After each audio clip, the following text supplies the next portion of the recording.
destination is Osaka.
Welcome, ladies and gentlemen. It is the second day of the APL Oceania Stage 1 regular season. We kicked things off yesterday where we got ourselves, well, really a statement made. Enterprise once again will be the team to beat. Chiefs are up there. A lot of the storylines starting to unfold as we enter the second day, guys. I'm sure more to follow. These regular matches do matter. These best of ones have big repercussions in a region with 2 slots. Most importantly, only 4 playoff spots out of the 8 teams. Welcome on in for day 2.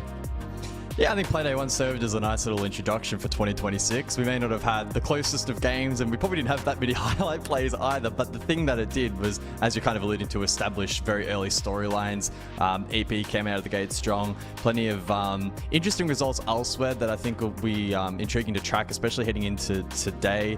And again, I think that the storyline for me was how much emphasis did teams put on Playday 1 as opposed to Playday 2, given some of those matchups and what that may mean for the standings at the end of tonight.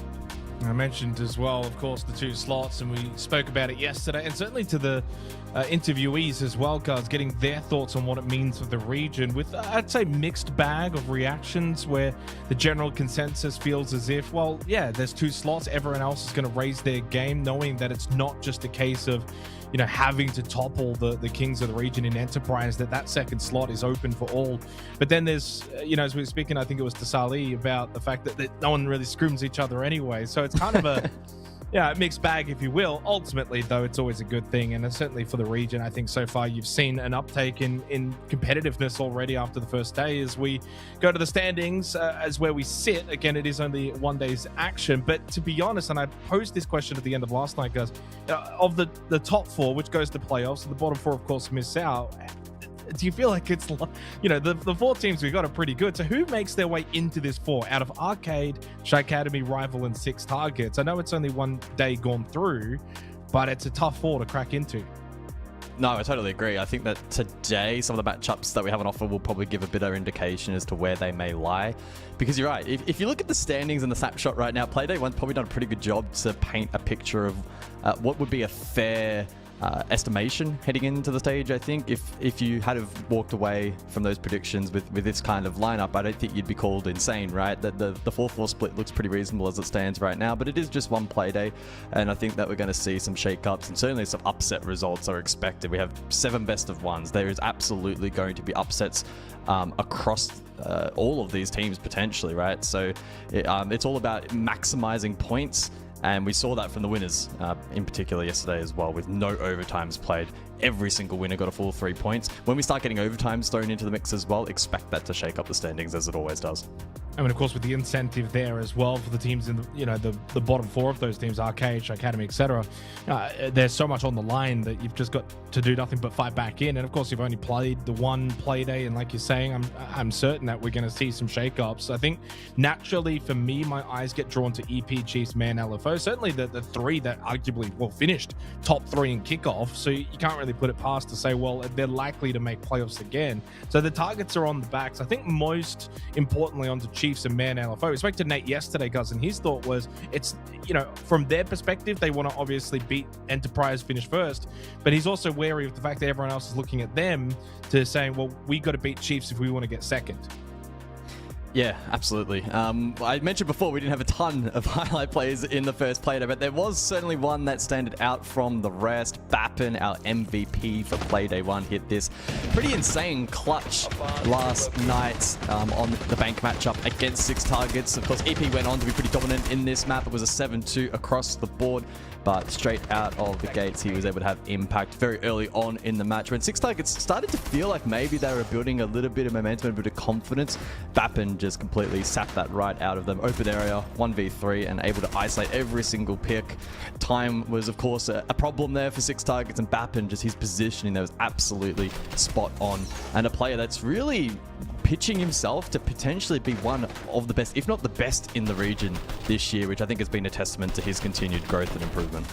It's a difference where a team like Enterprise, they can make those sort of plays even when you feel like you might get around against them. They just have, better than anyone in the region, the capability of clutching up like that, all of their players. We go to the schedule for today. Man LFO Shy Academy will be our first matchup. For Rival, it doesn't get much easier. They lost to Chiefs last night, now straight into Enterprise on the second night. There'll be a team to watch in that game to see just how do they stack up against the best in the region. And then after that game against EP tonight, their schedule, of course, clears up. No more EP, no more Chiefs. That's when they'll have to really put their lessons and learnings from the first 2 games into action to make top 4. Barbie Boys versus Chiefs should be a good game as well. Another decent test for Barbie Boys. They were, of course, able to win yesterday. Now they go up against Chiefs. And arguably the last game of the night, guys, I think has already playoff implications for both 6 targets and Arcade. They both lost their first 2 games against, well, at least for Arcade, an opponent in Shy Academy where they could have certainly got the win. And then for 6 targets, of course, yesterday they had to play EP. So it was Arcade that played Man LFO, who are now playing Shy Academy. Either way, you feel like the loser of this game, starting 0-2, and certainly for Arcade, if they lose it, playing 2 opponents that are in the more winnable category, it's going to make it difficult then to make playoffs. So that becomes already, I think, a must-win for those 2 teams. Yeah, the second half of the day for me stands out as being the most exciting. We have the 2 winning teams against the 2 losers. Big implications as to how the playoffs may shape up. But all focus currently on the first match of the day as we have a look at Man LFO. Victors in Play Day 1 against Arcade. And I think it's safe to say it was a pretty good performance from them. I really liked how well-rounded this team looked in terms of the roles and how they slotted in. That's what looked most natural for me. And I think in terms of a player in particular to probably highlight from that matchup, and one that I had pretty high hopes for 2026 was Hunter. He had a really good day out. Big impact. He was averaging 1.27 kills per round, which is right up there. Landed him 14-6 for the day. And so obviously the team doesn't want to be completely reliant on him. But again, it was well-rounded, and even with maybe elements not having a massive impact on the scoreboard, he went 3-6. It didn't matter. He was doing his role as well. Like, it was a well-rounded performance from them. And even despite them having some issues, or not issues, but some complications early, like the scoreline was very tight at halftime. They were able to then run away with things defensively. They looked really compact. And I think when you kind of look at Pluto as a player, where is his ranking now in the region, Gaza? 122 EPS since the end of last year. So 7 months of action. That's, I mean, it's only 9 maps. Of course, not a lot of Siege has been played unless you've been at the international events. But in 9 maps, 122 EPS, plus 32 KD, plus 9 entry. I mean, he's becoming a really bona fide star within the region, considering Man LFO had a very good run in kickoff, what they've been able to achieve, win yesterday. They're starting to make a name for themselves as a real team that can challenge in this region, certainly now with 2 slots, but Pluto himself has really risen up the rankings as an individual. Yeah, totally. And so that means that their opposition in Shy Academy are going to very much have a tricky match ahead of them. Unfortunately, falling short against Barbie Boys in Play Day 1 yesterday. But again, a relatively competitive match from them. They went 4-7. Maybe you could argue it wasn't fully reflective of some of the competitive moments across in that match. I think ultimately they were, though, outmatched. I like that they dipped their toes into Fortress, and I expect to see more of that across the board from OCE. And so I wouldn't be walking away from that match feeling like it was all that negative. If I remember this game correctly, I don't want to get it mixed up elsewhere, but they actually were in several winnable positions and didn't convert, if my mind is correct in this match. And so that's going to be something in terms of conversion that they'll be focusing on in this match. And played, of course, that was Fortress. That was our opening game. Yeah, there were a couple of rounds. I think there were probably a couple of games last night that had that sort of mindset, to be honest. I think for Shy Academy, it's just sort of like a question of how much more can they synergize as a roster? Can they continue to improve as they play games, or is it just going to go from bad to worse? You kind of look at, I think, the roster as a whole and think, well, there's some decent pieces, but are they contending top 2? I'm not too sure. You know, when you kind of consider the likes of Ben LFO, the rise they've been able to make, well, guess what? They didn't make any changes coming into this stage. Neither did EP, neither did Chiefs. So that's 3 teams that have come into this stage with 0 changes. For Shy Academy, of course, Arcanum, Faulty out. They brought in Kyvanix. They brought in 2 more subs as well in River and Culture, but I don't think we're going to see them just yet. So while it's only the 1 change, I don't know if it's enough. And I don't know if they've been able to close the gap to be considered top 2, top 3, which is really where you need to be, obviously, if you're looking to go overseas. It's a shame, but they've got themselves a whole stage to bring it together and look to challenge. And if there's going to be any players on this particular roster that I think is going to probably get them to that next stage, it is probably Kyvanix and Reelers for me. Reelers in the sense he's been around a while, clearly a decently rated player, already 100 EPS over the last couple of months, performing solid. Kyvanix is the one, though, guys, where he's someone that's still relatively new to the scene. Can he continue to find improvement, get better? And if he can do that, that certainly is going to help their cause of climbing up the standings. We'll go to the map veto for this matchup. Again, best of 1 throughout the regular season. It is just going to be the single map play between Man LFO, Shy Academy, and it is Chalet. That is going to be our map. Oh, I like the little animation there at the end.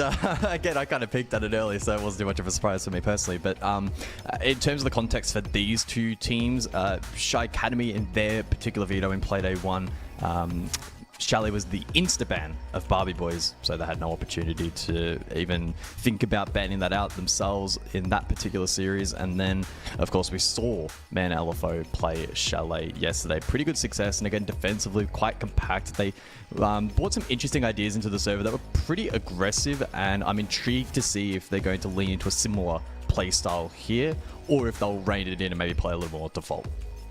Yeah, I mean, I think Chalet should be a fun map to really test where these 2 teams are at. I don't want to sound too doom and gloom for Shy Academy, but we just have to kind of be realistic with what we have in the region, which is a pretty strong region at the moment. It's certainly on the top end of things. You know, we've gone into many different swings and roundabouts in Oceania where we've had, say, at times back in the glory days, 3 to 4 teams that were probably equal. Then we've, of course, naturally always had that sort of one powerhouse team that's just kind of risen above everyone else in the region. And while you can still make the argument AP fill that role with 2 slots, everything else then opens up. And I think Chiefs, Man LFO, for me, are in that sort of next bracket beneath EP. And it's just a matter of who can join that bracket to contend by the time we get to playoffs, and who can get that second slot. Again, depending on how EP go, but they look pretty good so far to start stage 1. So can Shy Academy get into that bracket? That's the question. If they're going to do it, beating Man LFO right here, right now, certainly would be the step in the right direction. It's not must win, but boy, it would go a long way to making playoffs. Yeah, their run from here, if they lose and get 0 points, will certainly be quite challenging. And I am a little concerned for them heading into this matchup. You know, we've definitely talked a lot over the years in terms of X Factor and having a player or 2 players at least that can be impactful. And when you compare these 2 rosters, it's very difficult to make the case for Shy Academy that they have the same players of influence. When you look across at Man Alpha, for instance, and it's the 2 names we mentioned when we looked at the rosters, Hunter and Pluto, and they proved that on Playday 1. Like, they have shown improvement over quite a long period of time. They're now quite experienced. They can be impactful inside the server. They're not going to shy away from playing aggressive. They can hit shots. And so for Shy Academy, maybe not quite having that edge in terms of X Factor players, that puts a greater reliance and a greater emphasis on the likes of Kaken, right? He needs to be the one, alongside probably Sean, really leading the team and playing as a proper 5 with roles, etc., etc. They can't be, letting individuals overtake this matchup, otherwise then they're going to find themselves in trouble. Now, Chalet is the kind of map, unfortunately for them, that can actually lean into that being the case, and that's what we saw back on Playday 1. And so I'm intrigued to see what the approach here from Shy Academy will be to try and tame that and find an edge in this matchup. You look head-to-head, this is from the entirety of the year, Pluto and Kaken. Again, not necessarily the most like-for-like players, but just kind of giving a little bit of an insight as to just how strong some of the individuals from Men LFO are and how Shy Academy need to make up for that elsewhere by playing better as a team. Yeah, and this, in terms of, I know it's not on the statistics, but EPS-wise, that's a 122 for Pluto, that's a 98 for Kaken. So you can see the difference well and truly, even without the signifiers. And most importantly, the entry kills, 14-3. I mean, that is significant. As you said, different roles, different players. The question is, though, for Shy Academy, who will be that sort of player that can reach the level of Pluto? And it's not so much, I'm not overshowering Pluto with praise in the grander scheme of the region, just more so this matchup. But when you kind of look across all of the rosters that we have in Oceania, I would say most of the rosters, we got 8 teams, I'd probably say 6 of the rosters have got some kind of standout player to a degree where they can either carry a game, put together big numbers, or you have a team of really quality level players, but not one clear standout. Maybe Man LFO is closest to that until Pluto really over the last 6 months or so has just really risen his game, and that's why they've elevated themselves into the top 3 in the region. And that's where the likes of Shy Academy, Arcade Esports, Six Targets, those teams that are more towards the bottom 4 side of things in Oceania, that's what they're kind of missing at the moment. Do they have that quality star player or 2, or you have to be really solid as 5? And if you're not solid as 5, then you're certainly not going to be able to win matches of Siege when you've got players like Bappin dropping 20, Pluto can drop 20, all of these kind of players on any given night. Certainly in best of ones, they can be difference makers well and truly. Yeah, absolutely. I think best of ones is a great point to make, where we're going to see a little more volatility in terms of results. And that kind of goes both ways. I think if anything, it actually gives a greater opportunity for maybe some of the lesser teams or the teams that are underestimated to have good performances. And I think that's probably going to be a little more important, particularly in probably the first week or 2 of these play days, as teams kind of get a feel for one another and where they're really at. Again, we actually got some pretty good insight from Sali prior that a lot of these teams, if basically all of these teams aren't even scrimming in the lead up to this particular event, so that gives a real opportunity, I think, for teams that have done good homework and have done good preparation to really show that inside of the server and catch oppositions off guard. And so that could be the case here for Shy Academy, right? Again, they can play as a proper full team unit. They've got a lot of experience and they are a skilled roster. I think they can certainly get a result here tonight. But again, I think a lot of that is going to hinge on if they can shut down individuals. And I mean, EP are a whole different beast, so I don't want to take too many learnings from that. But there were a couple of occasions, Bap and Clutch, a good example, where they let individuals run riot at times. And so on a map like Chalet, where it's arguably going to be even probably more fluid and the attack is going to be even more challenging in some circumstances. I mean, even defensively, it's tough as well. We'll see if they can tame this Man LFO roster. All right, well, the game is ready. Apologies for the slight delay, but we will get underway. Chalet is calling. It is Shy Academy versus Men LFO. A big game for Shy Academy. Their run after this game is incredibly difficult. They play Enterprise on Playday 3, then they play Chiefs on Playday 4, and then Rival Esports on Playday 5. No match in Oceania is going to be easy this stage, that's for sure. Big game coming up. Man LFO looking to stamp their credentials as one of the top teams in the region and certainly to be a contender for EWC. Shy Academy want to join that conversation. They want to make sure they are in playoffs, in with a chance. And let's be honest, this, while not must win, a win would go a long way. Yeah, absolutely. It may only be Playday 2, but it does feel like this matchup could have significant ramifications for that mid-table battle. As we keep alluding to, it is just the 4 teams that make it through to the bracket. It's far less forgiving than formats gone by, where, I mean, previously at one point we had 6 out of 7 make it through to playoffs, for instance. And so the group stage was maybe a little less important, but I don't think the same can really be said here for stage 1 of 26. It's a case where every single player and every single point is critical as well. The bans for this first half have played through as Army, Denari, Glaz, and Thatcher. It's Basement, interestingly, as the first site of choice here. Shy Academy on defense. Yeah, I went had a little look back as well to that stage 2. As you said, 6 teams qualified for playoffs. We only had the 7 teams in the system. And to make top 4 back then was, 2 wins, but you actually had 3 teams, funnily enough, that were tied on 7 points. Outlast Man Esports and True Synergy back at the end of last year were all tied on 7 for that 4th spot. Differential became a factor. The reason why I bring that up is very much differential, right? Like that can be a difference when you think about that 4th spot. There's a good chance you might have 2, maybe even 3 teams all tied on points. And so the round differential matters as well. Certainly for the teams that are fighting around that mid pack. I mean, if you're Man LFO, I think they got bigger aspirations. I mean, Man LFO really need to come into this stage and think, okay, maybe EP is a stretch too far, but Chiefs aren't. Certainly not. And they can get second. That is definitely something that they can achieve. So you got kind of opposite ends in the matchup like this. Man LFO have big aspirations. Shy Academy kind of just want to make playoffs and go from there and see what happens.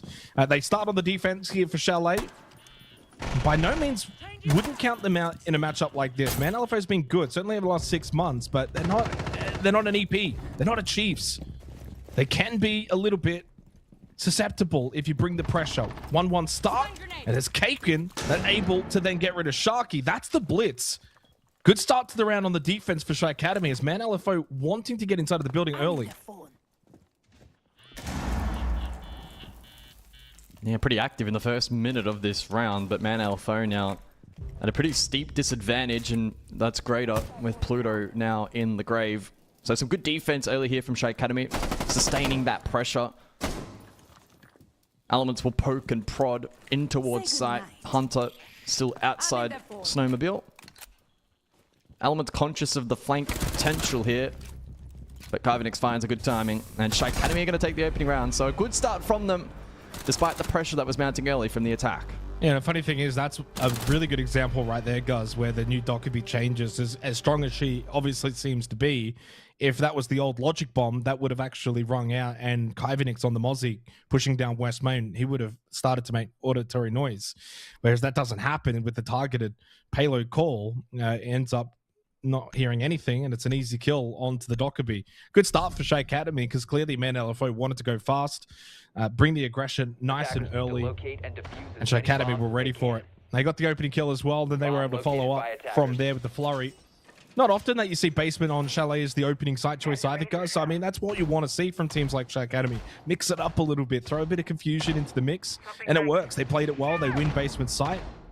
That's a good start. And again, you know, as much as I was talking up Man LFO, and I still think that they're a really good team, they are absolutely gettable from every other team in the region. The gap is that close. 10 seconds left. Yeah, Dockerby, of course, has been a pretty large talking point, as expected, heading into the season with a pretty significant rework slash buff. I'm having a look across, actually, at the EML stats that played out last night. Typically, the region is kind of framed as the front runners when it comes to the meta. It only got banned on 2 occasions, so it was banned for 2 sides, and then got played 17 rounds. It certainly wasn't a must pick. Some other attackers like Twitch Ace, Deimos, for instance, did have higher pick rates in the low 20s. So it's even been a must ban or a must pick, but is certainly quite strong in some circumstances, and I think we've seen that play out even in OS so far, like yesterday, for instance.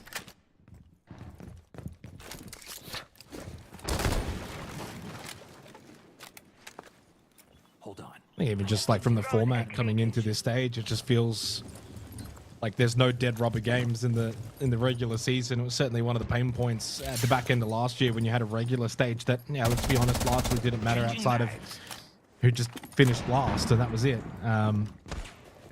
All of these games matter and have such importance. Splitter that finds the opening kill, but Elements was knocked down outside. Aiken able to shut down Hunter, who's been a really good player for Man LFO as of late. It's been the Hunter and Pluto show on this roster. Pluto has started lively. With the way things are going, Man LFO might need a Pluto show tonight. They might also want to call off this attack and go get Elements back into the game. The radar on the Solid Snake, very handy.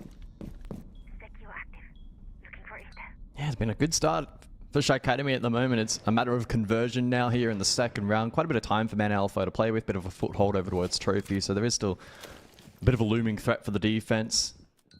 Certainly some lurk potential 5-player side as well that they need to contain. But with control up above in the hands of Kaken and Reelers as well, over towards Solar, this should be a pretty strong round for the defense to be able to convert. Pluto will dump some util, try to get control up above here, but Kaken still holds the line. Pluto is highlighted in the pre-show. He is a big threat. Sharky to make moves elsewhere. Do that kitchen hallway. Finds a kill. Elements down. Beers in the meantime finds one as well. So it's Kaken, Real as the two above to try and clutch up here for the defense. Yeah, and Pluto's still alive though. That's the threat coming from Man LFO. Outside of the moment, final payload call goes on to Realist. He'll shut this one off. No damage done. No more charges remaining for Beers on the Dockerby. Sharky in the dining, going to plant now. Kaken still above. Can of course open up some of the floorboards. Good angle at the hatch, held by Beers. Successful plant. The patience for Man LFO. Didn't overinvest on that top floor. Went direct. There's another charge. Sorry, that's the hacked cam. And that's an easy kill on to Realist. Not much he can do in a 1v3, dropping down in towards Kitchen. It's Man LFO on the board. They get their first attacking round here on Chalet. Yeah, it seems like the game plan so far is pretty straightforward from the attack. Man LFO are looking to go as direct and as simplified as possible with these pushes. They're not worried about going for, you know, big map clears, library across into office and verting side and planting dining, etc. That was a pretty compact attack in through trophy. Make some lurk plays. Be patient. And that patience was rewarded. It gave that window of opportunity eventually for Sharky to find an opening. Beers followed up. And then the two above didn't really necessarily have the vert to play off. They found themselves isolated, and Man LFO were able to do a better job in converting. So if that is to be the game plan for the remainder of the half, it's up to Academy, the onus really on them defensively to find a game plan that can counter that more direct approach, but also being mindful that Man LFO are a good enough team to certainly change it up on the fly if needed as well. So it's always a delicate balance on defense. You don't want to over-invest into one type of push from the attack, but early signs at least are indicating that Man LFO aren't going to stress themselves with map clears. We'll see if that changes here for the third. Yeah, they dropped the Dockerby as well for the first time here in the third round. Potentially in anticipation of its pending ban after this round, but also on a site like Bar Games, maybe not feeling as if it's as necessary. Reloading. Although what's interesting about the way that Dockerby now works is it's certainly more effective on a site like Bar Games compared to the way it used to be with the old Logic Bomb. Targeting players holding set key positions and either forcing them to take the call or take the damage. Either way, straight in. They're just going straight in through library. No delay, no contest either from Shy Academy. Certainly no surprise to see Pluto walk in, get the opening kill. His fall line continues to rise.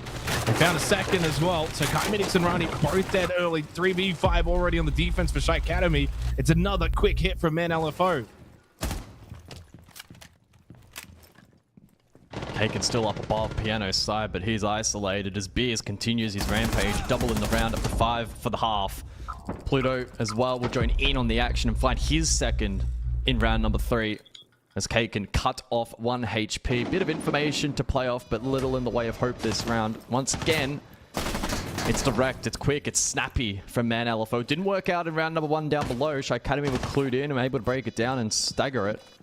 But rounds 2 and 3 have been a very different story.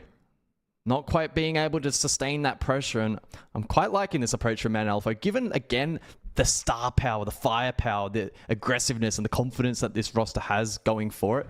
This is the perfect sort of player style, and I think that this approach is going to serve them really well. Yeah, I mean, they're just kind of not allowing Shy Academy to get set, communicate properly. It's just all kind of in your face, and then it ends up being a bit of a scramble defensively. And the Dockerby does get banned out, Kayid as well. What's interesting, though, is actually Shy Academy did a good job of countering this sort of playstyle back in the opening round.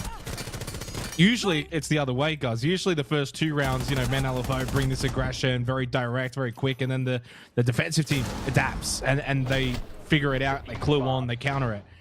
The irony is that they actually kind of countered it back in the opening round. They met aggression with aggression, and then since then, Man LFO like, well, just keep doing it, and we'll back ourselves in, and it's worked. 2-1 lead. And this is where I think for Shy Academy, you got to start thinking as well about operator lineup, you know, and bringing a little bit more denial, and not so much in the sense of traditional plant denial, but space denial. Can you slow them down? The tuber out with the Zoto canisters, the Aruni with the Sawyer gates, that you're bringing the Ella now along with the Thorn. So a lot more trap utility to maybe counter what Men LFO is sort of doing. Yeah. 5 seconds left. Could also partially just be the nature of basement. It can sometimes be very difficult to break down if you want to go for a more fast-tracked approach. We'll see if Shy Academy elect to perhaps go back down there later on in the half, but for now it's back above as they try to find success on this bedroom office site. Yeah, first time though. I mean, it's probably the only reason why they haven't gone straight back down to basement, since they haven't really seen bedroom and office, right? I think kitchen dining, of course, naturally plays the same for the most part, but not really the same. And certainly the way that they actually lost kitchen dining was they lost it on that horizontal. So that's not going to be a factor here on bedroom office. This is going to be Men LFO needing to actually win and take top floor, which they didn't do on the kitchen dining side.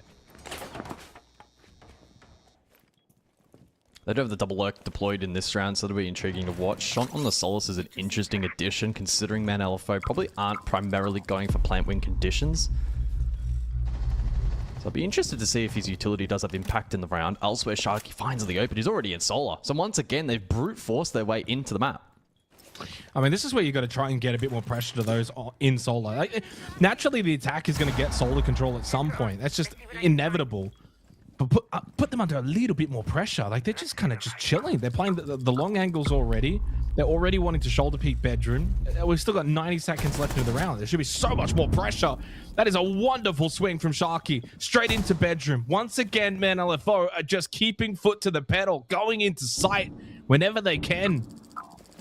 And for the second round straight, it's a 3v5 for Shy Academy. Reelers a little bit better, at least on that library hallway window, but he just overswings the corner with too much pace. Straight into the arms of Man LFO. It's only Shant left, looking to deny the plant, of which he might be able to, and indeed he will, courtesy of the Solace. 1v2, this gets a little sticky now for Man LFO.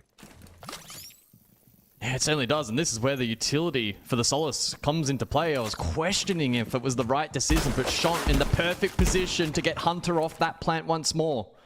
A 1v2, 45 seconds now on the clock. Well, Pluto's just holding solar. He's just hoping that Hunter can actually get the plant stuck, and he will. I did think for a brief second if maybe Pluto would have been better off pushing down into Trophy and trying to go horizontal onto Shant, but backs in his teammate. His teammate pays dividends, and then Hunter gets the kill as well. Well, it's 3 straight for Men LFO. Alarm bells ringing now for Shy Academy. They are just getting shredded here on their defense of Chalet. There's nothing that they can do to stop the aggression of Men LFO.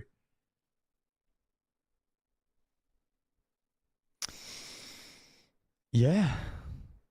I really thought that after the first round that could establish the trend or the expectation that the Shy Academy could contain them, but as the match develops, it seems to be a case that maybe it was a once-off. Again, could be partially as a result of the site selection, because everywhere else is direct, fast, snappy, quick approach from Man LFO has been good. Not necessarily cutting corners. I probably wouldn't describe it or frame it in that fashion. I don't think it's disrespectful either. It's just identifying early on into the piece, into the half, what is the most winnable way for them to play the game, and clearly this approach is serving them very well. And I think that this bunch of rounds, this collection of rounds, is maybe highlighting and validating what we said in the pre-show, that from a mechanical perspective, from a gunplay perspective, and with that the confidence as well, the separation between these two teams is pretty significant, and Man LFO are exploiting it really nicely at the moment.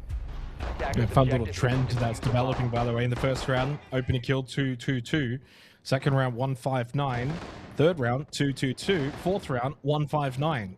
So 2-2-2 this round. Can we get a 2-2-2 here in the fifth round? Keep it going. We'll find out in 20 seconds. But I think it's interesting to me is that's a round that was very winnable for Shy Academy if they put a little bit more eggs into the Solace basket.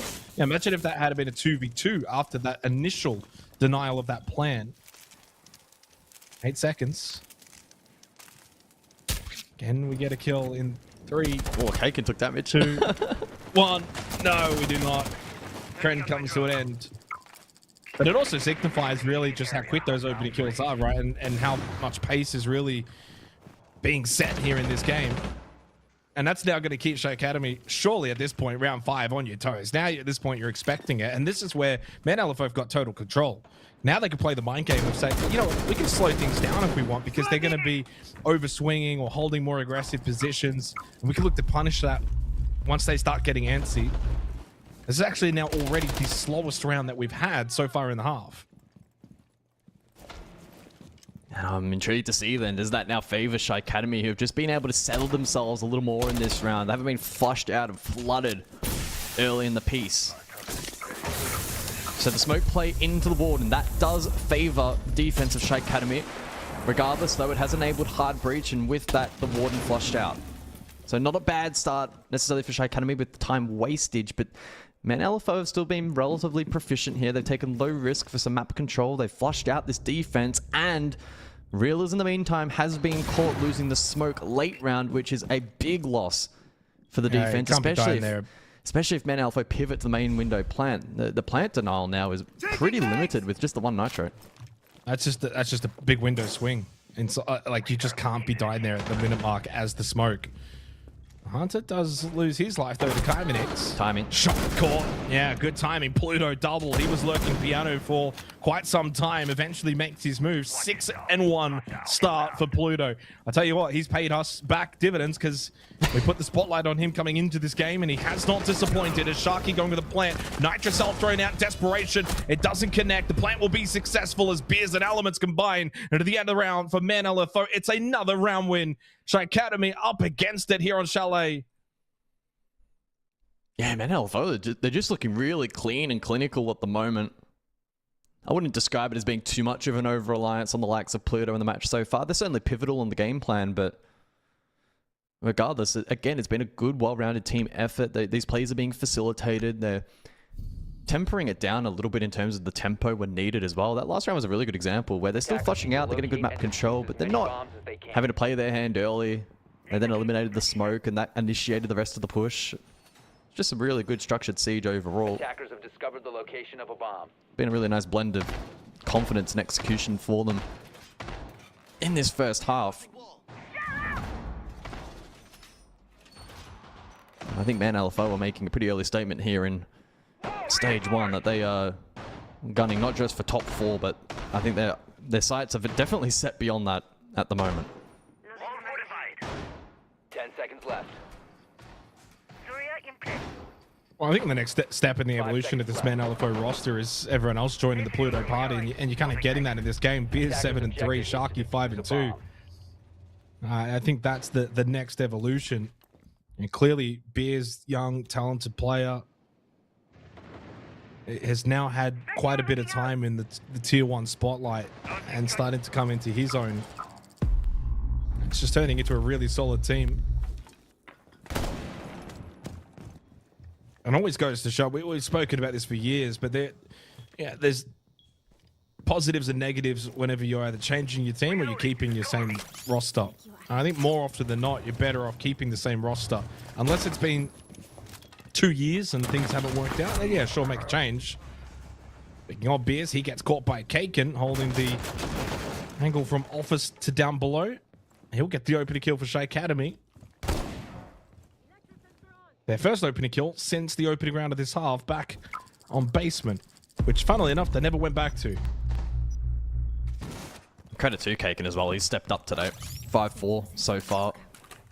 Certainly not a burden in terms of finding kills in this match so far. He's been really strong and fulfilling his role nicely. Shot aggressors double window. That was... didn't look like a headshot on this end, but on his it was. Hunter falls, and Shy Academy now move closer towards a 2-4 half, which wouldn't be the worst of salvages given just how well Man LFO have played out the half.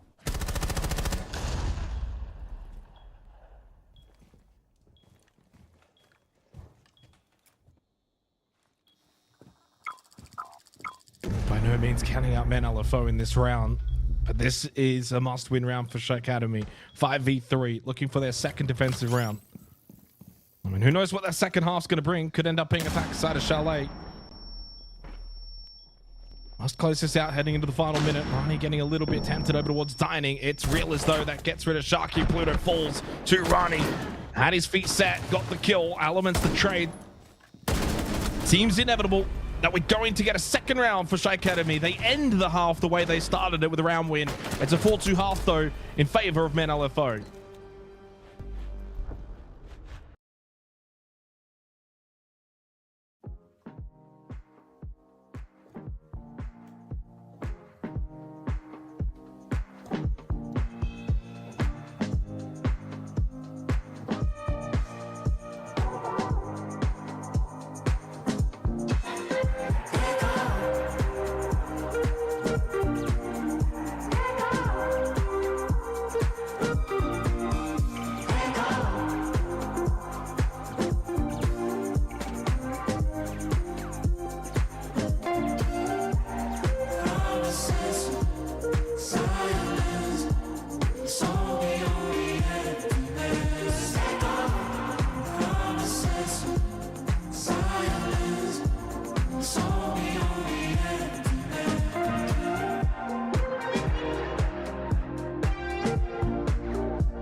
So as we head into the second half, 2-4 lead in favor of Men at LFO. Shy Academy able to close off the half with a round win. Strange one to kind of get a read on the half because Shy Academy started and ended well. Everything in the middle was pretty dominant though by Men LFO. As we head over to the second half now, guys, very much does feel like they're in the driver's seat. They're in control with the double shield ban against Shy Academy as well. Not going to make things easy on their attacks and their entries. No, I certainly won't. Eager to see how this second half does develop and what kind of tempo and pacing Shy Academy are going to try and bring inside of the server, where it is going to be a little more reliant on structure, if they try and amp up the speed like we saw from Men Alpha in that first half, which was largely successful, but Shy Academy have done just enough in the half to remain competitive. Doing a nice job there in round 6 to successfully defend Dining and sustain that pressure well. And that now just gives them a little bit of breathing room with the possibility of pushing this match further. Loading new MiG. Barricade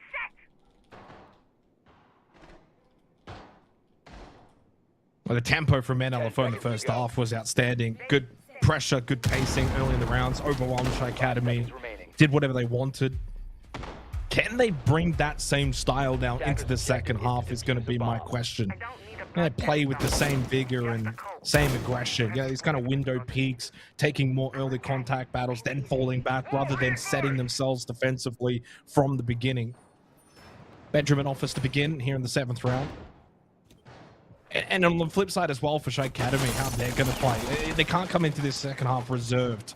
They kind of have to match a little bit of what Men LFO did in that first half. Try and put them on the back foot.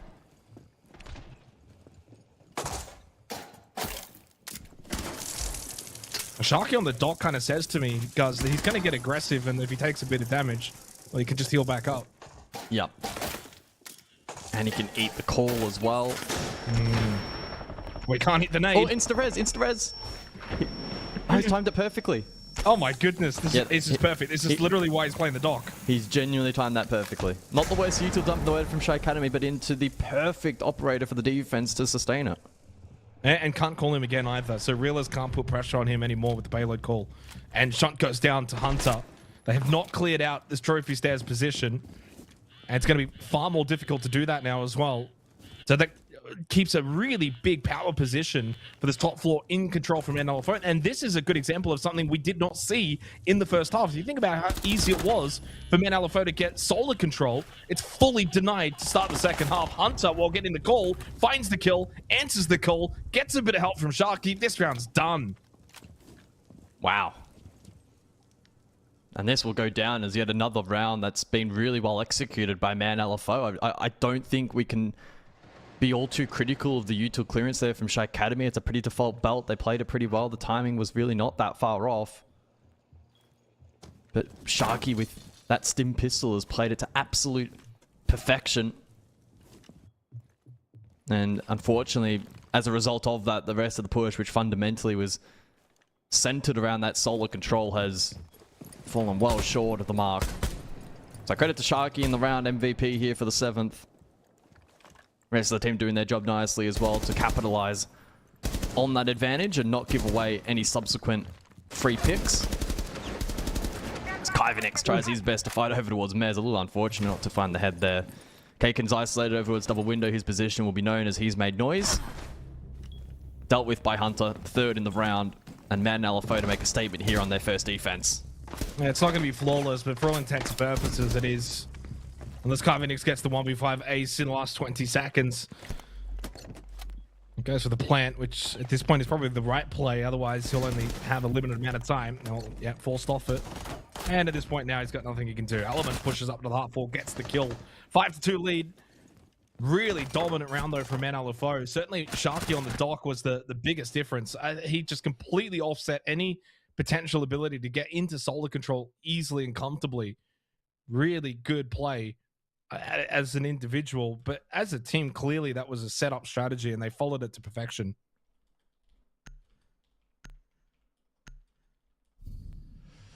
Sure did. Really good work there on that anchor roll. And a good start to defense for LFO. Into the 8th over towards dining. And pressure now starts to slowly begin to build for Shy Academy. It is only played A2, but a loss here, and given their future fixtures, it's going to make the run towards top 4 all that more challenging. It is just the 7 play days, no second chances against your opposition. You have to make it count on your first encounter. And at the moment, this match is very much trending towards a loss for them, unless they can start to salvage it. Into round 8, the Dockerby and the Deimos to be selected here, which has proven to be a potent duo already this stage. And not a lot of stats to go off, naturally, from the start of December. So it's been, what, 6 to 7 months or something like that.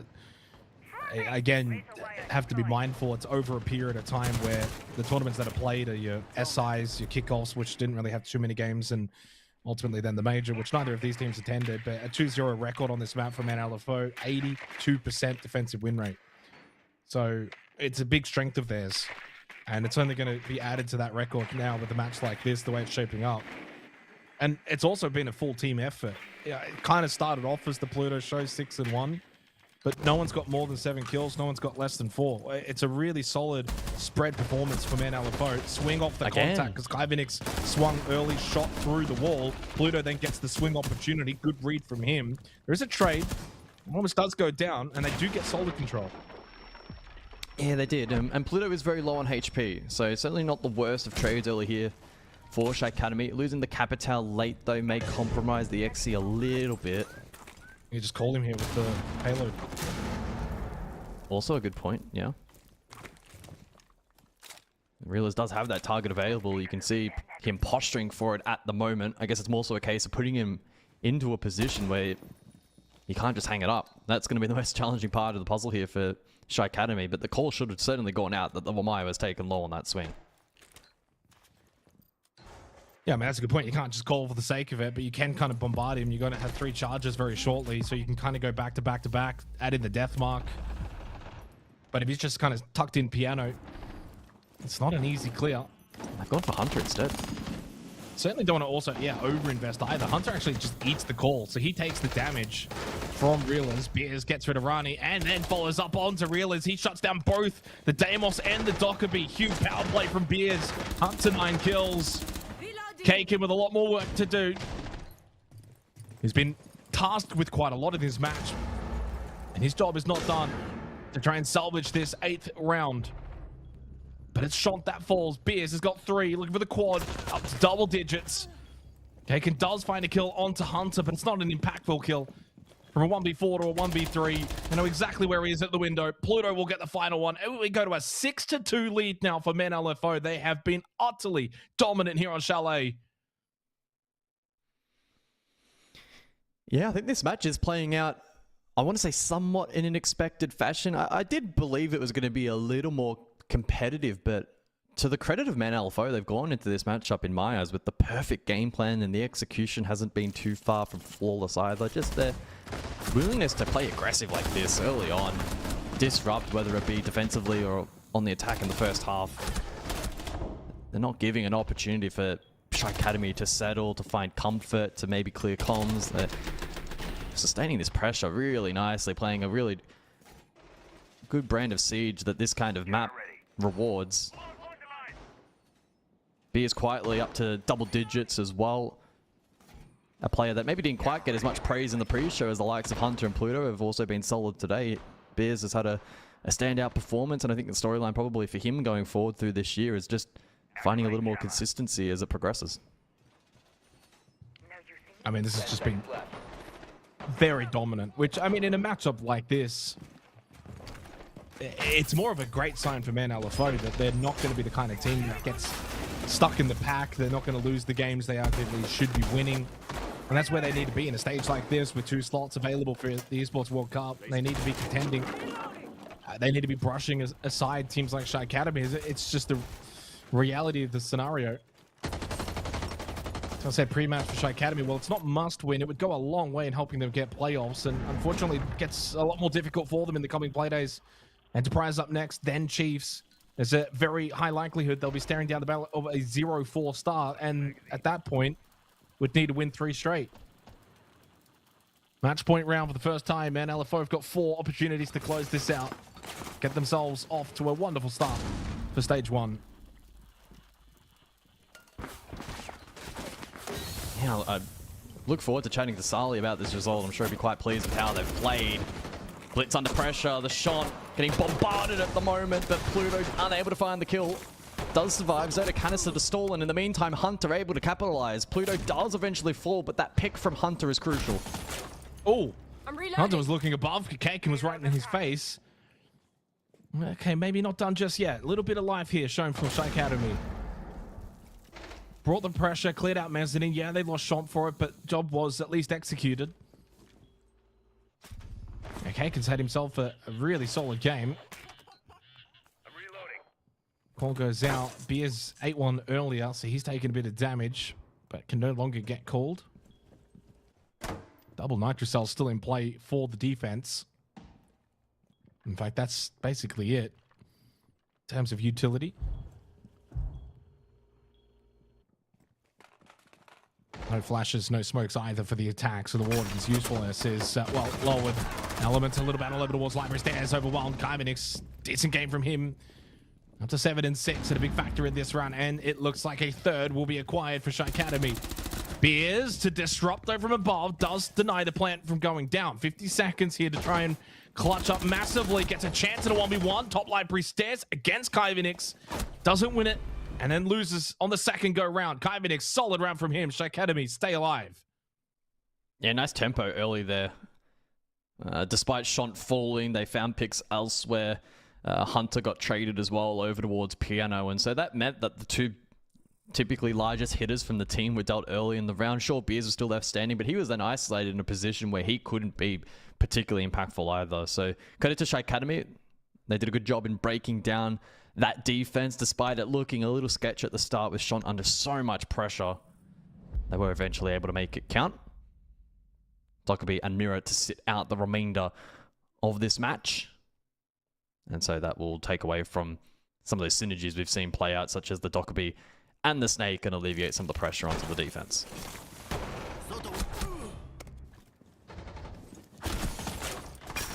Pluto did well considering the pressure that was clearly coming his way towards Mez.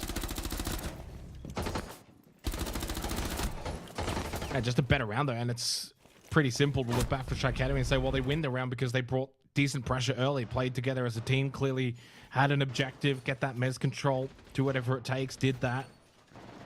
Good controlling towards the site.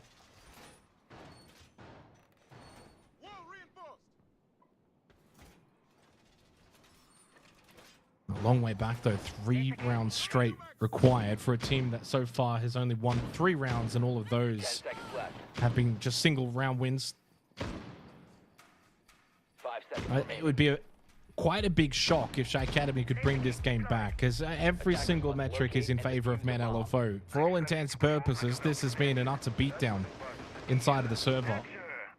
That was the first round as well, where the opening kill was not converted into a round win for both teams. It's been a pretty cut and dry sort of game.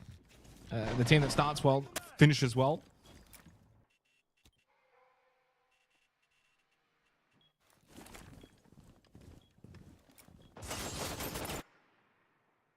Default camera still up. Beers has seen 4 defenders on that camera. They know it's library side. That's a big error from Shy Academy in this round to allow that camera to stand for so long. Beers also will know the composition, and that's going to be quite helpful. I presume maybe the Ying was also spotted. I didn't quite catch it in time, but that means that Elements will be on his toes on the Warden as well to ensure that he's in a impactful position on the Warden. So not the best of starts for the attack, and that's without any real blows laid. Hunter did take a chunk, but he's able to retreat. And first attack as well for Shy Academy without that Dockerby as a little bit of a crutch. I think teams will start to use it in such a way that they're almost not reliant on it, but certainly will like using it. Not having it available now is going to hinder them. They lose Reelers initially. Another kill for Beers. He goes to 12. Now they're doing the same strat as yesterday. Beers lying down, Pluto stairs. Yep. This cross proved very difficult to be broken down yesterday. And default camera's still up. To be fair, I don't think it's actually that difficult to deal with. I think you've just got to actually read the play. As they do it more often, teams will get clued on. This basically just becomes a util dump area.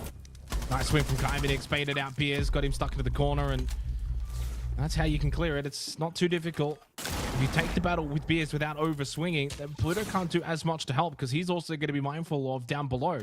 Yeah, he's trapped now. Sean Fireplace has the cross, so Pluto's under pressure, but he can just waste time. Or does overswing, however, so 3-3, but in the meantime, Kaken's caught. Yeah, and Hunter just gets the kill onto Kaken. That's not what you need if you're Kaken. Should be 3-3 right now, final 40 seconds. You dealt with that hold over towards the library hallway. Now you can move to the site, but Kaken just falls a little too early. Disrupts the flow for the attack, and suddenly now time expiring, and they're down 2v3. Yellow ping information. Hunter still has this shield as well. Piano, this is a very difficult clear for the attack. Knows he's up close. Knows there's another trying to push in towards Alphas. Kaivinix won his battle. Now pushing in and gets the kill onto Hunter as well. He's got 3. Elements with a shotgun. Gets rid of Sean. Red time up close. Elements, does he hear the footsteps? He does. As Kaivinix went for the drop shot, he cannot clutch it out.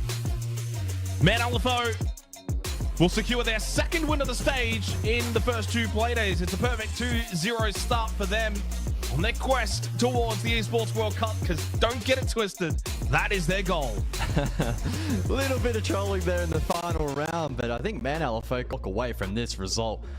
Really quite pleased. I think it's a really, really good example of they go into the match with a blueprint on how they want to play the map, both on attack and defense, and essentially able to execute that near perfectly. So I'm intrigued to see how they then go on others in the pool going forward, if that's something that will translate across or if they'll play a little differently. But yeah, across the board today, just really, really strong. I love their clean, direct attacks, never overcomplicating. And then defensively, they were able to read into the tempo from their opposition. Shy Academy played quite slow overall. They didn't typically overplay their hand all too much, and they were well rewarded in the end for that. On the flip side for Shy Academy, guys, well, bad to worse. Now you've got Enterprise next week and Chiefs next week. It's difficult, isn't it, to see them probably getting into playoffs from a 0-4 start. It's a long way back for them. Not impossible, but they might have to pull off an upset or two along the way. Not the start to the stage they would have liked, 0-2, and facing a difficult road ahead. 12-7 from Beers. He was the MVP of the game with a 130 EPS, 70% cost, a 90% cost though from Pluto. So even though Pluto didn't go and drop 20, in fact, I mean, the 9-5 is still a really good game. He was still active. He was still helping out in other areas. The 128 EPS, 90% cost. And if he can bring that element into his game where it's not just fragging for the sake of, filling the stat sheet, but impactful fragging and impactful play throughout the entire game, he just continues to see his stocks rise. Yeah, absolutely. I think Shacademy next week, as we're kind of alluding to, is going to be such a challenge for them. EP, Chiefs, hopefully they don't get too beaten up in those games, and then they can recover. I think there's still a path forward potentially for them, but we need to see them ramp it up back end of this stage if they are to make top 4. All right, we got Saley in for an interview. We spoke to him last night. We speak to him again. Welcome on in, my friend. Another victory. This one, again, very dominant, and certainly probably could have been 7-2. All of the metrics, you guys completely smashed them. The opening kills, you got the plants in the first half, just dominated in all facets. I mean, it was a good game, but I want to ask you, was there anything from the game that you looked at and thought, maybe we can still work on this? Because otherwise, everything was perfect. I don't know what to ask you. Yeah, there's always things to be working on. I think primarily some small things in communication at times. That's kind of the main factors we had to think about. But yeah, we're confident that we'll do well on this map. Teams who like to do the cheeky and take us to the map that we just scrimmed, seeing as they have current VOD, but I think our depth on Chalet is just really good, so it didn't matter too much. Yeah, congrats on another win. I sort of want to talk about your approach today on Chalet, but more so for the rest of the pool as well. It's clear, like on attack, you guys just went direct, quick, didn't mess around, and then defensively, you were happy to sort of play into their hands. They burnt the clock a lot. Is this sort of just a Chalet thing for you guys, or can we expect that this kind of confident play style is going to translate to the other maps? Yeah, I mean, I think if you ask the rest of the teams, we've always favored a pretty fast, pretty active approach, I'd like to say, on our attacks. So yeah, if the option presents itself, we will definitely go for it. And yeah, you might see even more faster and snappier takes. Sully, you can choose to answer this however you best see fit, but it's my job to try and get information. You guys have now played Chalet twice. Is there a chance that you'll look to actually avoid the map to just put more experience into the other maps ahead of playoffs later on, provided you make it? We're pretty confident on our map pool. We probably don't need to run it through so much officials. I think the past few months of stage has given us plenty of confidence on where we're at. So yeah, we'll see. Awesome. I'll give you the floor, mate, before we let you go. Anything you'd like to say? Yeah, I was told off for this last time, but I'll start off with it this time. We are LFO, so any orgs looking, we're very confident. We're very hardworking group of people. We also come as a complete package. Shout out to Velo as well as Fancy Pixel. Both of them have been doing some amazing work in the background that you guys don't always get to see. But yeah, we're excited for the next few matches, and it was good to start the week off 6-0. Yeah. Awesome. Thank and you obviously so much, shout out mate. you guys for watching and the players. Sorry. You're all good. You're all good. Thank you so much. Congratulations, 2-0 start. Perfect start to the stage. Best of luck next week. Thank you. Yeah, very much looking for an organization, guys. And to be honest, I'd be looking to snap them up as soon as possible because there is a pretty good chance they could be off to the Esports World Cup. And I don't put that lightly. And I'm not saying it's a guarantee or anything, but they're in that conversation. And there's not too many teams in that conversation. Yeah, absolutely. They've sort of thrusted themselves into that convo pretty quickly, albeit the first week fixtures for them are probably going to be easier than the rest of the stage, but I think they'll be aware of that. And again, it's more so a case, I think, of translating this kind of confident play style across to their further play days. Next one, of course, being Barbie Boys. I think that's going to be a real tester. If they come out of the gates really strong in that matchup next week, and beat Barbie Boys, especially in a regulation style way, then I think top 3 is really the goal for them at minimum, and top 2 is very realistic. They don't play Chiefs and EP to their last 2 games of the regular season, guys. So we might not know the full idea as to where they sit until the last 2 days of the regular season. But what we do know right now is they are 2-0. They're off to a great start. They had clearly a very good kickoff. They're in the mix. They're in the conversation. For us, short break. We come back. It's Rival versus Enterprise.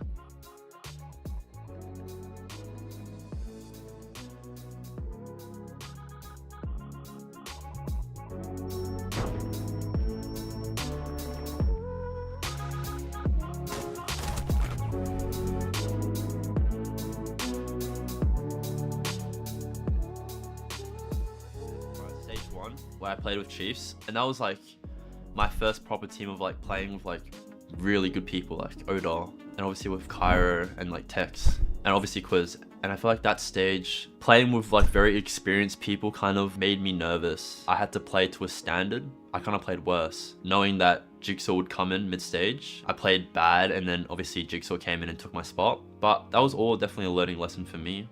After that, I was honestly done with Siege. It was a really huge butterfly effect, me joining EP. Randomly, I got shot a message by Harry, by Tuan, and he just basically said like, you playing? Like, we need you right now. I was like, you know, do I really want to play Siege again? I don't know if we're gonna make it. Like, there's obviously Chiefs still playing, there's like GG, and we're like this third, like I'm thinking in my head like a third team. I'm not getting paid a lot of money. These like players that I wanted to play with, like Fisher, Tuhan, and Bappin, and obviously Relays, not fully committed at first, but then I was really drawn to it, like playing Siege again, you know, proving myself. I think that was the biggest thing. I wanted to prove myself again after Chiefs and show that like I can compete, I am good.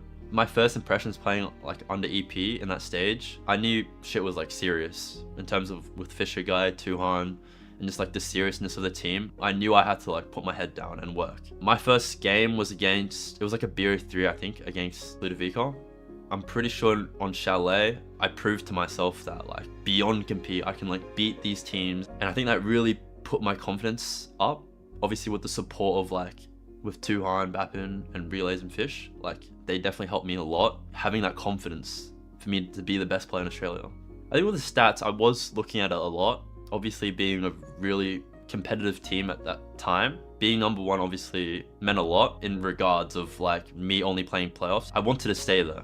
Like I wanted to just not go like, this is just a 1 game thing. Like I wanted to stay there. Came GG after Ludovico. This was when we needed to really prove ourselves. I think this was like, honestly, one of the biggest games of my career, obviously being international or going international, but this was what it really meant. Like this is what it came down to, really proving myself with this like European super team, whatever. Like, and obviously being the rivals at the time, who's going to go to the major. Like, this was a game that was really meant for me. I'll share it to my friends, to my girlfriend at the time, and all my family, and we put a lot of work into beating them, and we did, and I was really happy with the way I played. And I remember like very clearly, like I knew they were all watching. My girlfriend at the time was in my living room watching as well. As soon as we won, as soon as I killed Croxon in that 1v1, I knew like this is like my dreams coming true. Having a 1v1 against Croxon to win this whole series, like this is what I dreamt of as a kid, and all of Australia watching it at one time, 2 Titans versus each other. And I remember I rushed out my door and I was like we won, like this is crazy. Like I feel like a celebrity. So many people in Australia watching, and we beat the Titan. That was kind of like where it started, I think, for me. I can be the best player in Australia. And then obviously after that came the rematch against Ludovica for the finals. We won it for the EWC. Just winning it was just, honestly, it didn't feel real to me. I am in the best team in Australia. Now I'm going to like an event. Everything I've worked for came up to this moment. I finally actually won it. I stayed number 1 on the stats. Jigsaw obviously deserved it as well. Having that name for myself and like proving that I can be one of the best in Australia. The Melbourne event just meant a lot for me. Obviously after like the upset, EWC, obviously the run didn't really go well for us. The Melbourne major or the event was just definitely my favorite event, 100%. Just after everything that happened, after everything that went down, and playing in front of like a crowd, I knew these people like from the community, and like seeing face to face, them watching me is like, incredible. I want to win it for them. I felt like it was in my hands to represent Australia. We lost the first map against PSG.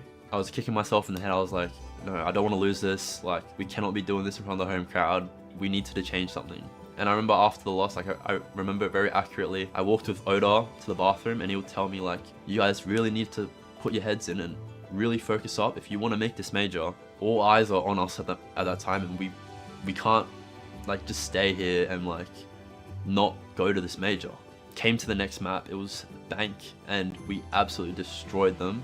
That was just a big confidence boost for us. Like, we can lose them in a map and just destroy them in the second map. Like, and obviously came the last map on Clubhouse. I think this is the map where I was really in that flow state. Like, I couldn't even notice the crowd, I couldn't notice anyone, and I just wanted to just do it and win it. Came that round where I think it was past overtime and it was match point for us. We were like in a really sticky situation. PSG kind of had the whole map. I needed to make a play. I remember Blackbeard went through the church wall. I think Harry killed him. I got that 3K with a deagle, and every kill I got, there was just screaming from the crowd and yelling after every kill. I was just so in that state. And I remember the best feeling from like all of Siege, I would say, after that 3K and knowing that I made a play to win the round. And when that last guy was coming down, I was very like, even before we killed him, Harry started screaming and then he died, and then everyone just started screaming, and I just stood up and I just felt like I did it. Best feeling ever. All my friends were watching, everyone was watching, everyone in Australia was watching, and we like beat an international team to make a major.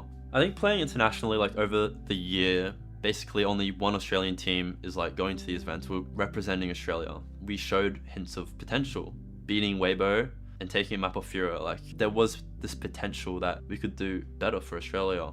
And obviously there were peaks of happiness where it's like, yeah, I'm finally here. I'm finally on this stage where I'm representing Australia. But the guilt of loss as we're representing Australia, like, it definitely took a toll, because what's the point of us making it these majors if we can't even compete? I feel like it definitely took a toll on all of us in the team, having this regret of playing bad, and also this low self-esteem, and like, do we even have like the potential to even pursue this? And I feel like that's like kind of what started in the roster changes for sure.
So we return here for APL Stage 1 Oceania. We move on to our second game of the evening. Rival taking on Enterprise Esports. A difficult ask and difficult start to the campaign for Rival Guys, the new organization, picking up the old Anios roster.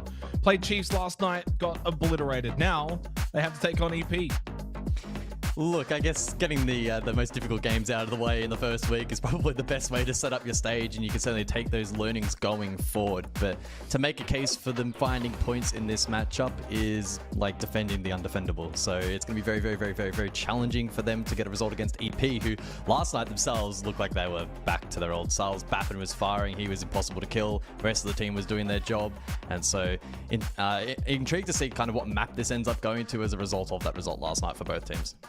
Let's go look at the roster for Rival Esports. Of course, it's the Wedables and Chef Jeff show joining what used to be the old Anios roster. Of course, Chef Jeff appearing on that roster back in kickoff for the first time, and then they've added in Wedables, who, well, didn't have a great debut, did he? Poor old Wet last night was, well, 210 apparently. Of course, all of the numbers for the other boys are from the previous tournaments, but ultimately for this team, on paper, it seems good. Proxy clearly is a player that's rising into his own level. Chef Jeff still has high quality. ACOG is a solid player too. Spoke about this last night, guys, though, but it feels like for Proxy and ACOG, tick and tick. Question marks are probably on Eraser. Can he be a bigger factor on the team? Clearly, it's not going to be Wedables. Otherwise, then Chef Jeff has to take on a bit more of the responsibility of actually getting kills, even though he plays a lot of the supportive roles like the Echo. Yeah, I think the reality is if we're taking a realistic view at Rival, it's going to take them, I think, some time to properly synergize and to really work out what their roles are going to be long term and how they play map to map, position to position, because it is a pretty dynamic in terms of how a lot of teams play these days, and with that, it takes a long time to refine. So, as I kind of said moments ago, week one, if I was them, I'd rather just get these games out of the way early and then build for the rest of the stage and try and then build confidence. I think there's a world in which top four's still a potential prospect for them, regardless of the two results for them to kick off this stage. And for today specifically, I think it's just about finding a bit of structure and trying to find win conditions. And if they put themselves in potentially winnable positions, really focus on conversion, regardless of the game state, just try and get rounds on the board. Of course, Wedables knows full well the opponents that he's about to be playing against, former teammates of his. He's been at the top in the region. He's retired, he's come back, he's now back in the pack and no longer at the top end of things, such as, of course, where Enterprise currently sit. A Razor there on your screen as well. I mean, I almost need to kind of pull myself back a little bit. I'm not trying to be harsh on the guy. I'm just kind of looking at the team objectively across the board.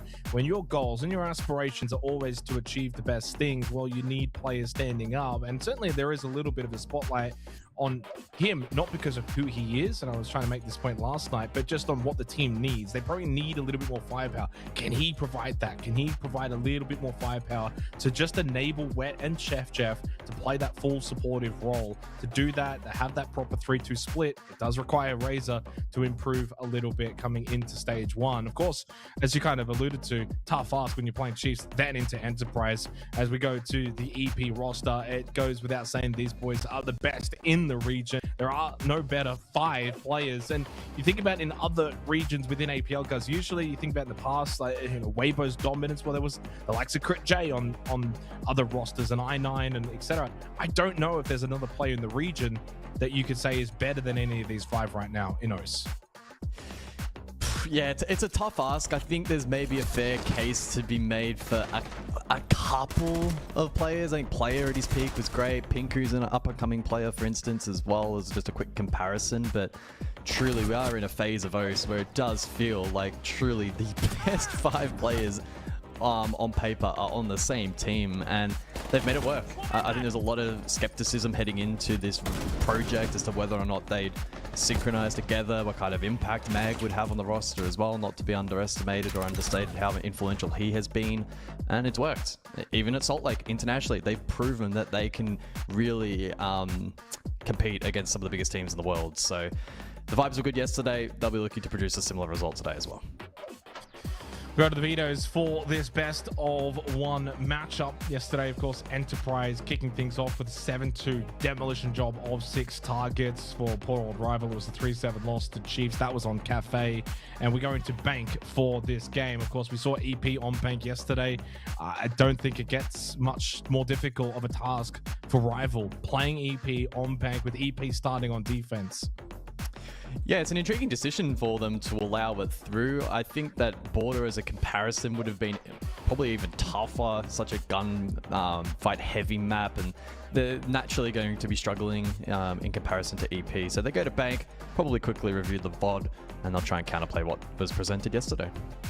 Well, let's get on the way, shall we? Second game of the night here for APL Oceania Stage 1. Enterprise, Kings of the Region, challenged by rival esports who have high aspirations, but right now it's a difficult start to the stage. It can all change very quickly though. From being beaten up last night at the hands of Chiefs, could you imagine if they could shock the region and knock off Enterprise? Boy, that would change the trajectory of them and really the stage. Yeah, it sure will. Let's see how this one develops. Will it be a one-sided affair in favor of Enterprise, or is there a possibility for rival to cook something up here and play spoil? They're on attack first and attacking into bank against such a formidable roster. It takes a lot of confidence. You need to be willing to play make, use up as much of the map as possible. Enterprise yesterday, they did not shy away from ultra aggressive, extensive roams, competing for every square inch of the map.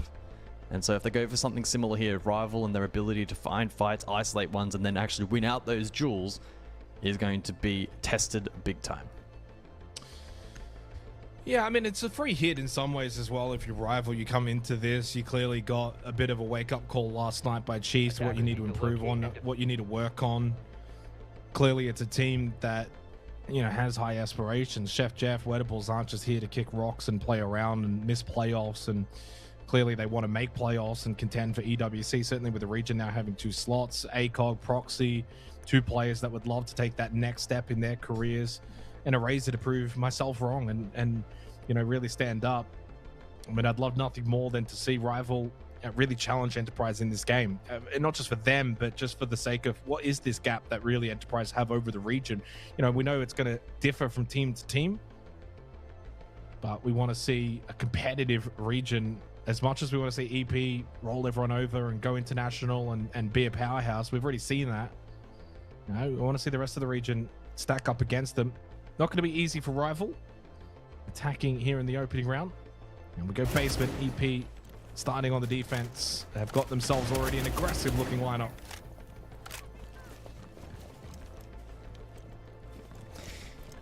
Yeah, they sure do. Yesterday, if memory serves me right, AP had the Deimos and the Doctrine combination banned against them, and we'll see if that happens in the second half. This time out, just the Dokkaebi in combination with the Glaz, so it leaves both the Snake and the Deimos up if requested by rival, who again are going to need to back themselves in to take a lot of these off-site fights, which are once again being presented by the defense. In fact, it's just 1 player basement. Tuhan will watch for the lurk over towards garage, rest of the team on first floor to then play fall off angles down hatches.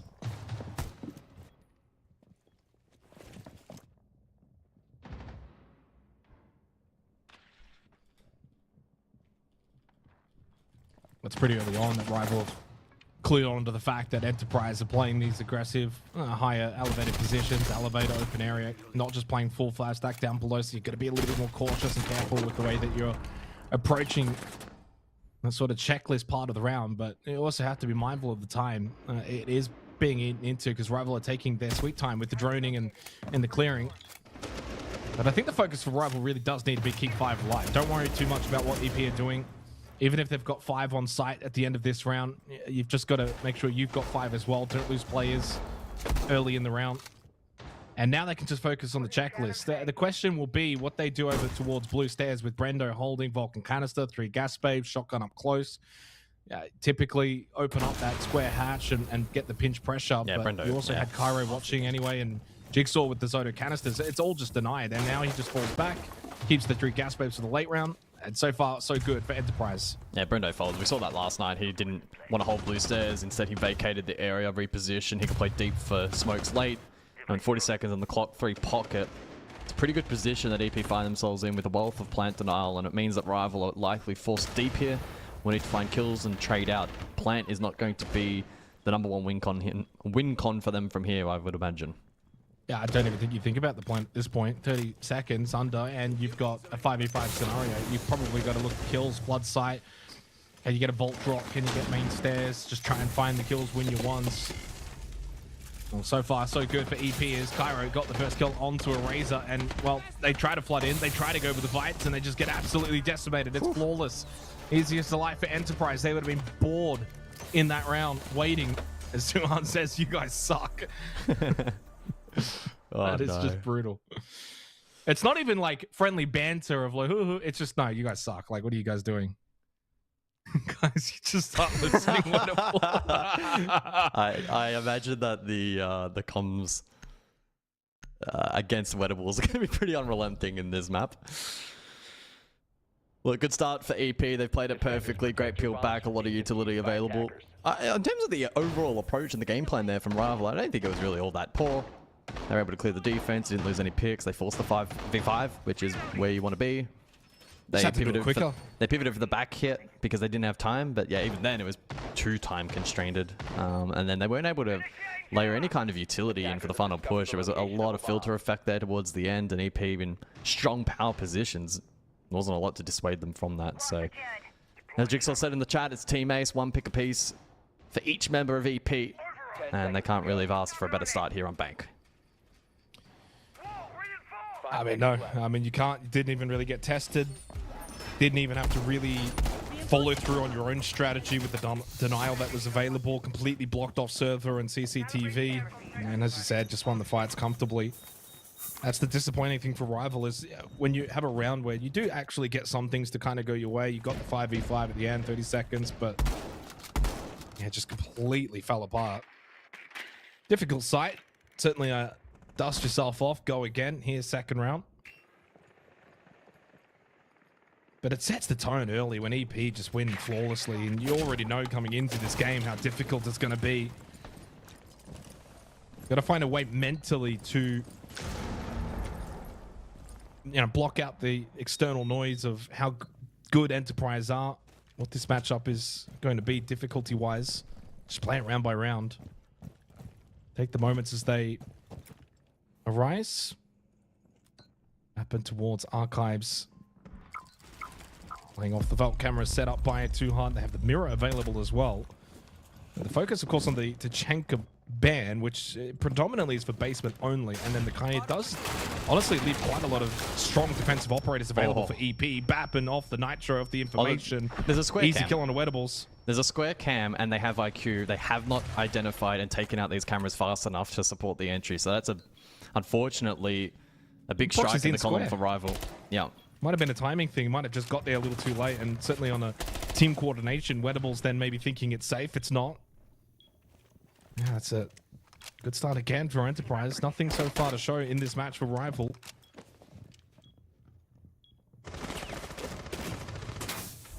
Still a decent chunk of time remains here for Rival, but his defense is so spread out and separated, but I frame that as a positive. Again, it's going to force a lot of these isolated fights, many of which I think the attack is going to be going in blind.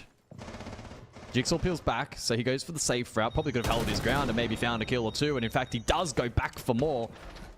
Opens an opportunity, though, for ACOG to march forward. Tuhan elsewhere does find his mark onto a Razor as Chef Jeff equalizes. So it's a 3 versus 3 and a healthy amount of time left on the clock. Get better. Now, finally, they got themselves into a winnable position. Ooh. Oh, that's a lovely tap, though, from Tuhan. No. Gave it a few opportunities, and eventually the last does connect. Chef Jeff goes down. And just at that moment, too, when it felt like maybe they could have potentially got themselves an early round win, ACOG and Proxy, well, two certainly capable players. Brendo's a veteran, and so is Tuhan, and in the end, very easy to close out the 3v2. Well, better, at least from Rival. If you're going to lose rounds to Enterprise, at least they have to be competitive. At least you've got to give yourselves a chance. The first round, well, that wasn't the case. The second round, better, but not good enough.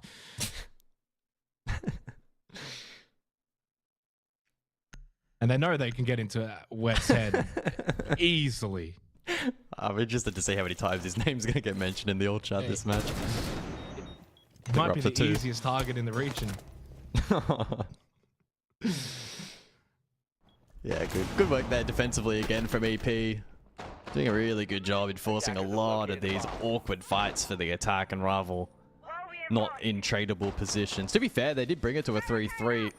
A clean shot from Tuhan down the line to Chef was what gave them the late round advantage. So it is difficult to be super critical of Rival of that round. I think honestly the worst and the lowest point of the round for them was IQ on the board for the Velt counter, and you're dying to Nitro below early in the round. And Ram is such a good, strong operator on that side for clearing the vertical, and Wedables on the receiving end of that. So we'll see if they can tidy things up into round 3, and EP with a somewhat cheeky selection over to the least favored site here on Bank down in Archives. Kiva successfully deployed. Why do it yourself when robots do it better? Since joining this roster, Wedables is now 7-27, guys. He's definitely had a rough time of things.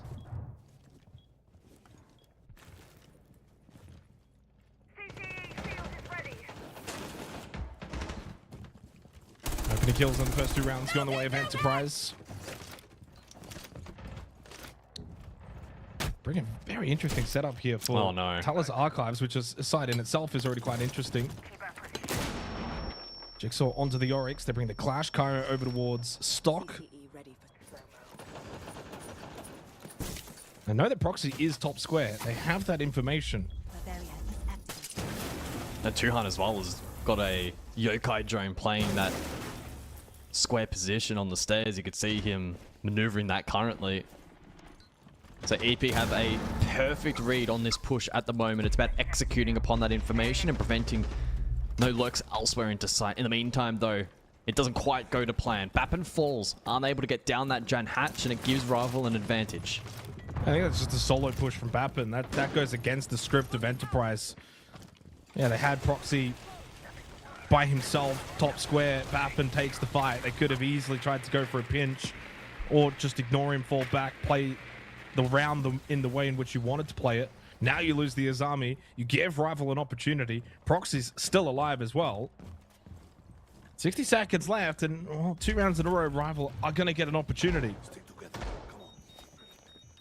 And with the gridlock in play, the potential for EP to retake above, I presume, is pretty compromised.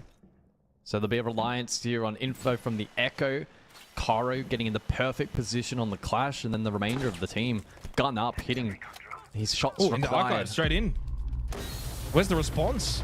Wedables has found a gap in the defense. The Yokai's not ready. It is fully planted. Tuhan gets the information, but suddenly Rival now with a chance to get themselves around on the board. All about closing out the post plant. Jigsaw on the move through long desk. One to his left in Cairo. Has the shield up. Yellow ping information. Knowing full well that ACOG was still in a position that was deadly. Eraser falls, so does Chef Jeff, and now it's a 2v2. Tuhan will tap the kid. Pulls out Wedables. Folded him like a piece of paper as Proxy and Archives now needs to clutch up. 1 health each, and he does win it against Jigsaw. Rival, hold on.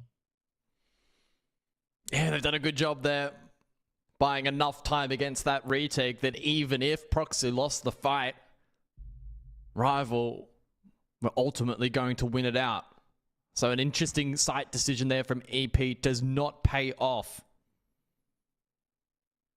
In fact, that's, I believe, only the 3rd time in the last month that that site's been played globally. Had a 50-50 win rate up until that point, and no doubt that's now slid back towards the attack as you would expect. It's not the strongest of sites, and it proves a little costly there for EP, but they now have the safety of going back down to basement. But Don't underestimate Rival and the confidence that may be potentially building after that round.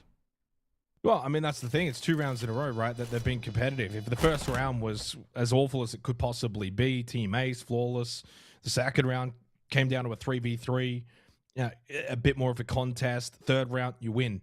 It gets a little scrappy towards the end, but like you said, it's not like there was a lot of time remaining anyway in the round. The round was basically done. A lot of that round to me kind of falls back. Bappin just gives his life away a little too easy at the early portion of the round. Tries to take the 1v1 battle with the pressured Proxy. Proxy does well. Proxy did a lot right in that round. And, Wedables might be 0-3, but he's the one that found the gap in the defense, goes into archives, gets the plant down, holds the square position at the bottom of the stairs. Yeah, he dies on the swing, but he still gets Tuan off the kit, challenges him, takes a bit of time, provides then an opportunity for the rest of the team. That's a supportive role. You think about one of the best support, well, the best support player the region has ever seen in Fisher Guy, and let me tell you, he did not get a lot of kills. Unless it was an international event, in which case he just apparently turned into a fragger.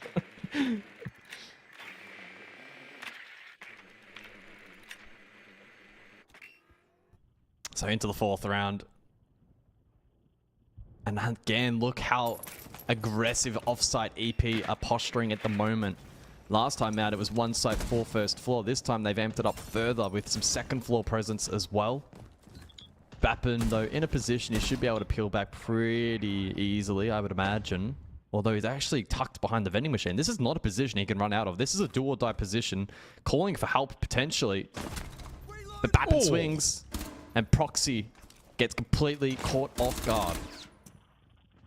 Yeah, don't blame him. That's a really good hold. Bappin clearly is the kind of player on the team that has that license, and then caught by Chef Jeff just standing still midway through main stairs. Well, you're not going to get much of an easier kill than that for Chefy Jeffy. No. Deathmark onto Jigsaw is the right play because he's going to be roaming around with Bappin. Oh, Cairo headshot, drop down and onto Wedables. Well, there goes your main hard breach. Do still have the secondaries though with ACOG. And Eraser as well for good measure. Now 4v3 in favor of Enterprise. Oh, Wedables has got to be so frustrated right now. In a very challenging map for him, and he'll know just how much the team is now compromised. 3 versus 4, lacking the hard breach util of the Habana. They do still have the Sense and the Ying combo to play off of. In the meantime, on the defense, Brendo once again has peeled off Blue. The trigger point for that seemingly being either time and or the man advantage. He does not stick around, instead plays safe, which means he'll be able to smoke out default. Again, taking away that win condition for Rival.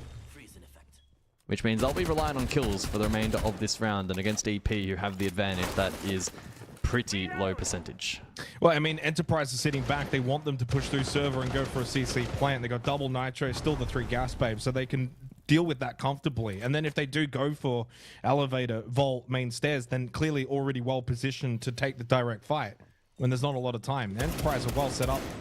Rival need a pretty big kill. Someone needs to do something pretty spectacular on an individual level. They're not really offering any kind of pinch potential either. It seems like it's just going to be a push in, hope that the ROU walls block off enough line of sight so that this nitro doesn't hit, for example, and it actually doesn't hit, for example. This has actually gone off perfectly for Rival.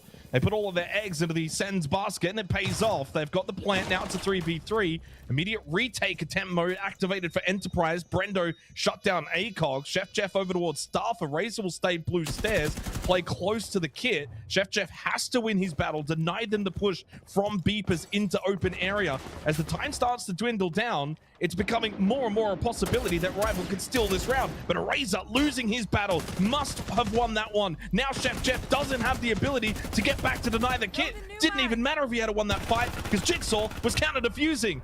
Enterprise clutch up.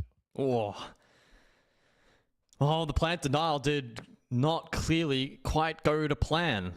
I fully expected that nitro to hit and the round would have been over, but it wasn't the case. Good utilization there of the Sense, but Enterprise, as they have done countless times, immediately spring into action.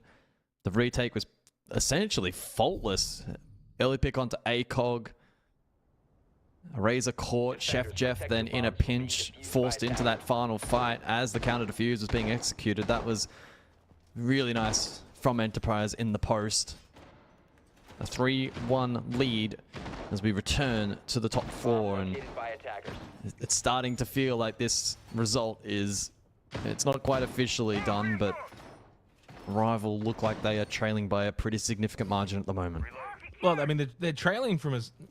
I mean, look, it's 3-1. I'll be honest, to be fair, this is not awful.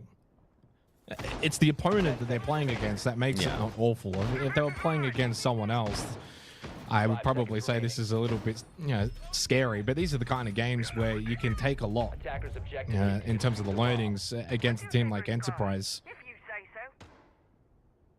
so. It's technically the opening round was, of course, the most one-sided round, and since then the 3 rounds after that have been actually pretty competitive. The fact they even got the plant down 4v3 basement on bank, and then also got a kill to make it a 3v3, that in itself, like, that shouldn't happen often. You take the positives when you can find them. But yeah, just a rounder, I think, for a Razor, especially bottom blue stairs. He wins that. I'm almost certain it was 2 that was pushing Chef Jeff. So if he had won that battle, they probably win the round. We move on to the 5th. Rival have to keep the same mindset, the same momentum. Clearly, they're able to disrupt Enterprise enough. Already got a round win. 2 rounds in a row. They've actually been able to get the plant successfully down as well. Finding some levels of success. It's just all about magnifying it. Probably needs to start with an opening kill. So far, 4 rounds straight. 4 rounds, the opening kill has converted into a round win. So U2 layering over towards Jan to contest the mirror window and enable the ranged hard breach from Wedables. Sounds as if that's been a success, and that now puts pressure in towards Jan and makes it tricky for EP to deny a default hit. Elsewhere, Lurk potential through lobby, and as you can see, hard breach in through Jan confirmed. So it's a good setup here from Rival, and they're rewarded with a pick on to Brendo. Calls now will come through as to what the next action is. They shouldn't be too far away from a plant here. Well, I think this top floor site suits Rival because Enterprise like to move around the map. They like to take space, be aggressive. But when you're kind of outside on these rappels, you're naturally slowing the game down. And CEO Wedables going for the plant, got pushed off it. Oh, Wedables, it just immediately goes down. Didn't actually quite see what that was. Cairo is the one that gets the kill. That's kicked down inside of CEO. Suhan responding as well by shutting down ACOG, but he loses his life to Chef Jeff. Proxy, who started the round, will end the round. Proxy, huge round for Rival. Didn't matter that they did not get the kit down. They get the round win. That matters the most. I tell you what, 3-2 scoreline doesn't look so bad right now. In the overall scheme of things, guys, this is 4 rounds straight of competitiveness from Rival. Yeah, as we headed into that round, it did start to feel like they were... Rival, that is, essentially down and out in this matchup, but by winning top floor, it does change that narrative pretty swiftly. They laid good util through Jan early, able to dislodge those positions. Brendo caught, rest of the team clearly under the pump. Somewhere in the mix of that, Bappen did DC, so certainly didn't help. And with a little playable space left, it was good work from the attack to be able to overwhelm and flood in towards that site late. So props to Rival. They're continuing to fight here. They clearly have not given up. And I think the final round of the half here from EP is going to be quite intriguing, especially as to what objective they end up selecting. I would presume we see something a little more traditional like an open, but maybe the repeat on the cards here as well. It does seem like we have had a player crash, and so we're just waiting to see whether they can get back into the server or we will be rehosting. But either way, taking a split second here while we have the opportunity. So 5 rounds played, and funnily enough, it's a 2-3 split in terms of opening kills, all converted. 2 plants successful for Rival, and to be honest, in that 5th round that we just saw, guys, Wedables, of course, got into CEO, was going for the plant. Yeah, he gets pushed off it, dies. But that then enables, the likes of Proxy and Chef Jeff to play off that pressure that was there provided by the plant attempt to then go on and win the round. So I look at that as 3 rounds straight now that Rival have been able to put themselves into a winnable position because of their ability to get into sight, get control, get plant down, or at least attempt plant. They've now had Protect your 2 bombs multi-kill from being rounds from defused by Proxy, attackers. plus the clutch in the 3rd round. He's 7-3, and in some ways, we kind of put these spotlights on players, and I've got a bad history of putting spotlight on players, and then Located a bomb. they don't quite perform. But Proxy's another one that has just continued to come on leaps and bounds so far this stage and across kickoff, etc. He's starting to become a top level player in the region. When you look at the scorelines, though, it's quite remarkable that Rival are trailing by the 1 round when you have 2 players on 0 kills and ACOG just the 1, 5 rounds in, and they've still been able to scalp 2 rounds. That grit and determination is pretty impressive, and no doubt probably a little frustrating for EP, who would consider themselves to be well ahead in this matchup, but haven't quite been rewarded in terms of the scoreline at the very top, which is, of course, the only one that matters at the end of the day. It goes back, though, to what I've been talking about with this roster is, I mean, clearly Proxy's playing well. Chef Jeff's a solid player, and even if he plays at times more flex supportive roles, he'll still frag out. But a Razor 0-4 and ACOG's 1-5. The Wettable 0-5 is irrelevant. He's playing as hard support as he can play right now.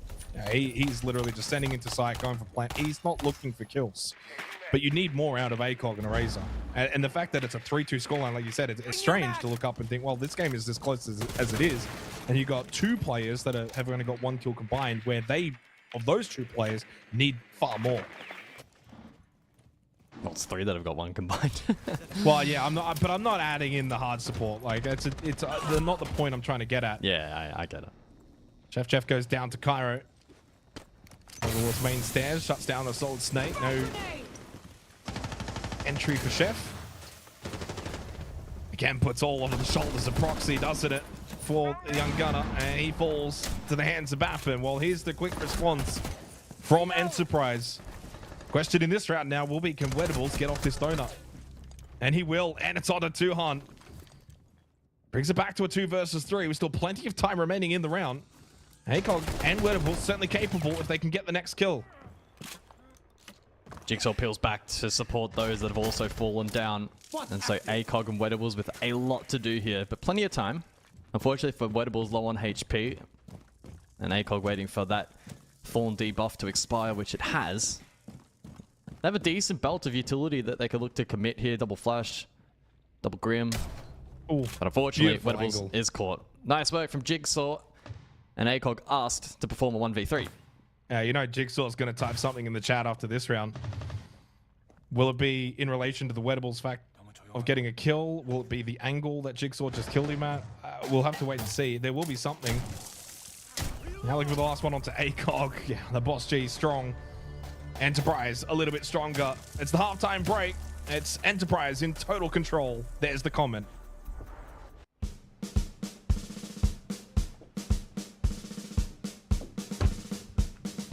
Attention! We have qualified for the playoffs, the first time in 6 years. Our gameplay exemplary, but our shit talk pathetic! Sir, yes, sir! Jigsaw! What is this star excuse for trash talk? Sir, I thought it was pretty funny, sir. Funny? You think this is funny? I've heard better shit talk in the bloody Macca's playground! You have potential, but we need to up our game if you want to stand proud of the main stage. Class in session.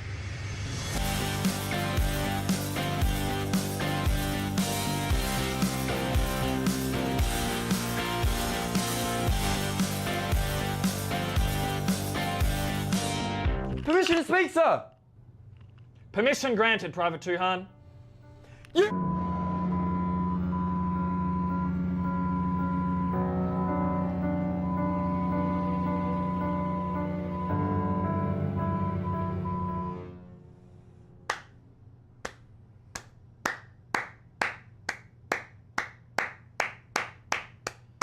Good job today, boys.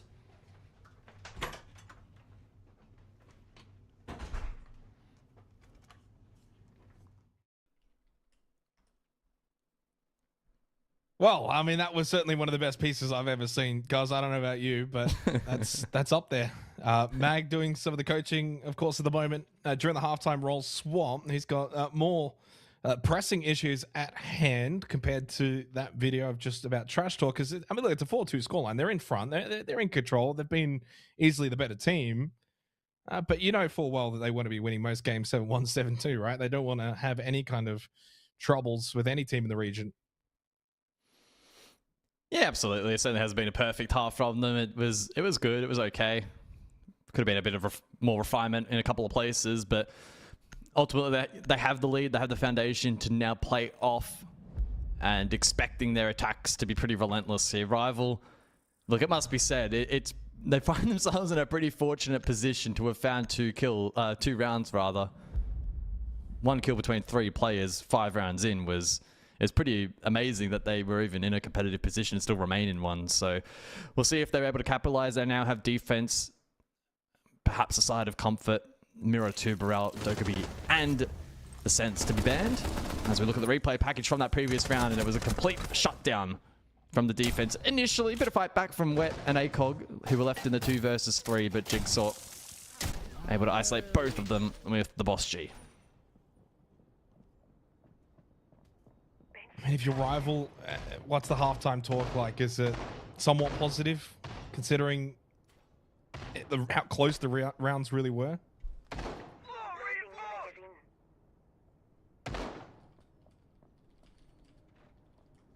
door.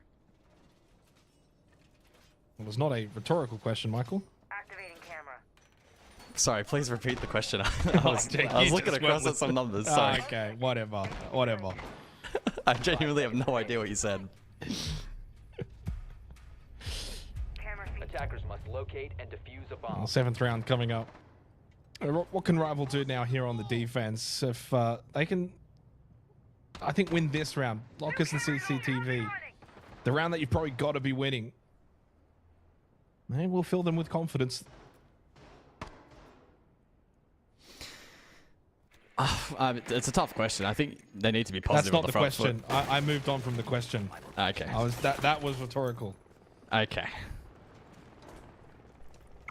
That's fine. I'm happy for that one to be a rhetorical question, because the realistic answer is they're probably not going to be able to win this half no matter what they do. I want to say to be positive, though. At least be positive and get around the map. It seems like we're seeing touches of that at the moment. The Snake, though, good counterplay. The Deimos as well. So AP have a ton of info gathering available to them, and then they have good XEU tool as well once they get this control, and they can think about plant.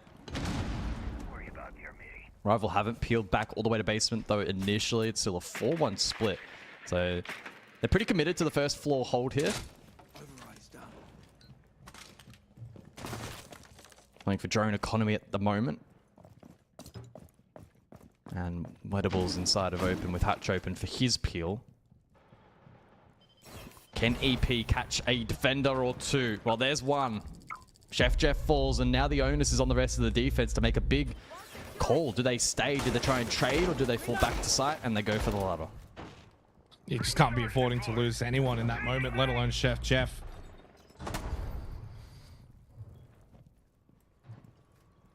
They're clearly wanting to try and, at least in this round, play with a little bit of, vigor and inspiration with the first floor hold. Comes at a cost.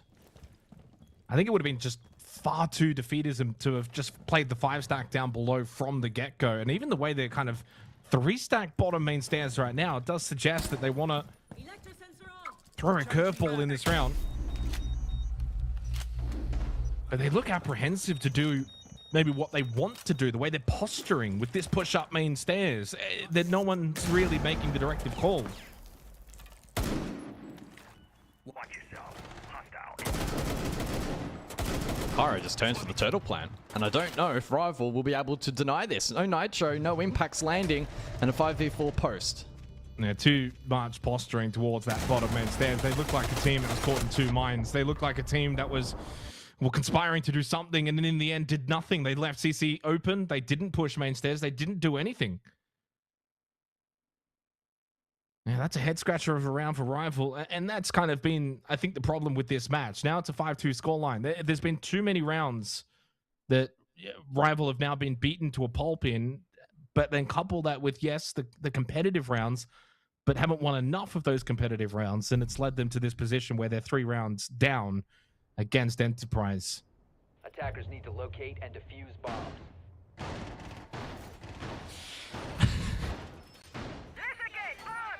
Maybe the halftime talk from Mag was genuinely just about the shit talk and not anything strategic, because they've come out firing again here to kick off the second half.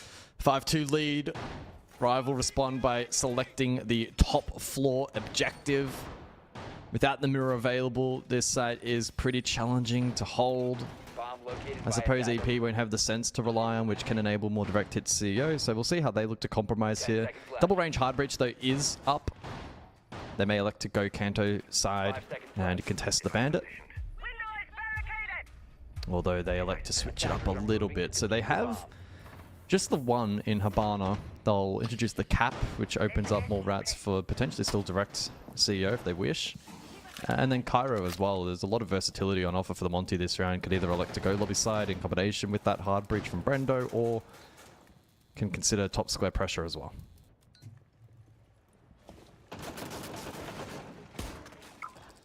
Enterprise for me are at a intriguing point in their development now. It reminds me a little bit of Bliss post SI24 guys when they made top 8 and came back home, and like they were clearly just so much better than everyone else. They started to do well internationally. We know how things then ended really after EWC and everything that transpired.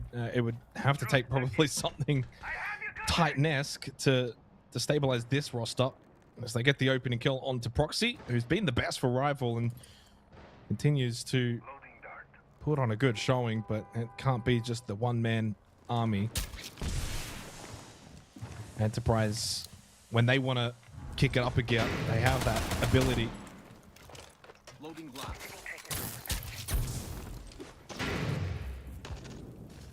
Yeah, good util dump. And a Razor forced off the wall and unable to trick.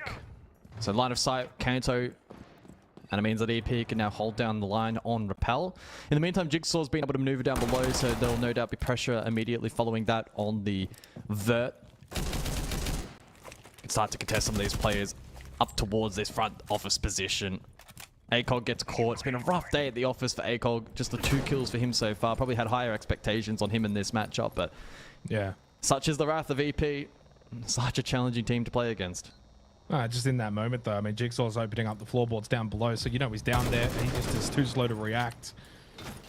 Medables does find the kill. He's up to 2.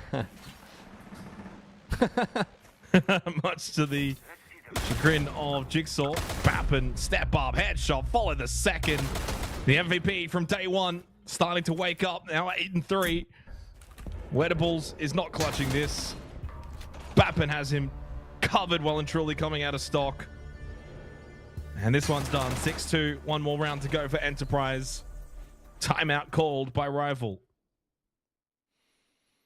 Yeah, better late than never, I suppose, with attack. How much influence it will have is pretty tricky to determine, as we have a kind of snapshot of the scoreline so far. Shout out to Proxy. He's been pretty solid today, but the rest of the team finding it difficult to contend with the raw mechanical play from EP on offer, who have, as well as that, coordinated these pushes quite well. EP have done a good job in fighting for a lot of map space, and on bank that gives them just a lot of options, and they're the kind of team who are willing to, of course, not just stick to the one plan or even secondary plan. They have tertiaries in place as well, and are happy to play for win cons, whatever they may be. Stone talking to from Wet during the attack timeout. And we'll see if Rival can maybe respond with a couple more rounds here on bank. You kind of look at this game holistically. It was that brief period, I'd say rounds 2 to 5 were competitive. That kind of feels like the punch that Rival was throwing at Enterprise, that little period of time. If they had have got a couple more rounds, who knows where this game would have gotten to. But Enterprise probably handled the best from Rival, and then they've just gone on and obliterated them in so many other rounds.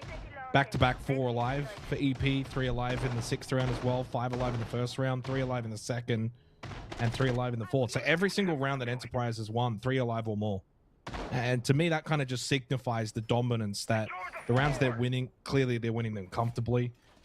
You look at the 2 rounds that Rival won. Well, the first one was, of course, the 1v3 from Proxy, so 1 alive and then 3 alive in the 5th round on that top floor, which was I think the one site that Enterprise actually looked a little bit vulnerable on, funnily enough, on their defense, just because you're almost forced to have to play those set anchor positions. Rival were a little bit more patient on the rappel. 100% success rate so far on opening kills. That means a large domination, of course, to EP, 6 to 2 in their favor. Interestingly, though, the multi-kills, guys, only 2 from Enterprise, with the 2 from Rival. So Tuhan with a 3K and Bappin with a 3K. Proxy, of course, with a 4K and a 3K, which actually means that Proxy's only found kills in 2 rounds of Siege. Yet he's 7 and 6. Yeah. So there been some abnormal numbers in this matchup. AP with 4 match points. And that's a player directly below ACOG on the main stairs. Would have been a particularly favorable fight for him, I presume, if his position was unknown, but AP don't bite. Safety of the snake outside for Jigsaw. Offers information onto Proxy, immediately dead. No. Just immediately. But like, why are you challenging that? You don't need to challenge that. That's where you've got to offer a little bit of respect to your opponent, and certainly the likes of Jigsaw and Tuhan and Bappin and the ability that they have with gun in hand. You just don't need to challenge it. I get that you think you can maybe time him as he's just spraying the window and the wall, and maybe you think you can swing kill, but it's Jigsaw. ACOG will deny the flawless. Wettables keeps the round interesting. This could be big from Wet. Unfortunately, though, with the Deimos on the snake, good luck. Hang on. I say that, but Wettables aggresses over towards quad wall. In through square, finds the kill, gets back to site. ACOG, though, still on an island. Yeah, I mean, they've been talking absolute smack to him inside of the server, but Wettables wants to do his talking in-game. He's not done. He's got 3. Oh, he's down. But he is down. He is down over towards Vault. So he's split from ACOG. It's a straight 1v1 against Brendo. Goes for the plant to begin with. ACOG will go for the revive. So it'll be a post-plant 2v1. Interesting decision. Can Brendo isolate these picks? Positions over towards main. Oh, he doesn't know where they are. He's going to clue on pretty quickly. They're going to come Vault side. There's 1. Oh, he doesn't know about the second. Now he should. Heard the shots. Turn back around. Brendo gets the confirmation. Got the small tag onto ACOG as well. Brendo clutches it. Don't forget about Brendo and how good this guy is. Might be taking a backseat on this EP roster as a more supportive player these days, but still a star in his own right. 7-2 domination from Enterprise against Rival Esports, who start their campaign here for stage 1, 0 and 2. Yeah, good work there from EP. Pretty swift and quick. Smash and grab on Bank. Bit of resistance from Rival over the course of the series, but overall their gunplay, their firepower, not up to the mark required against EP, but it's a tall order. It's a tough ask.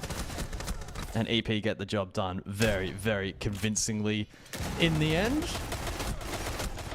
And I think for them, it's going to be about just replicating this first week going forward, not losing any sort of motivation, not losing sight of what the end goal is, and just ensuring that they continue to play this really clean and consistent brand of Siege.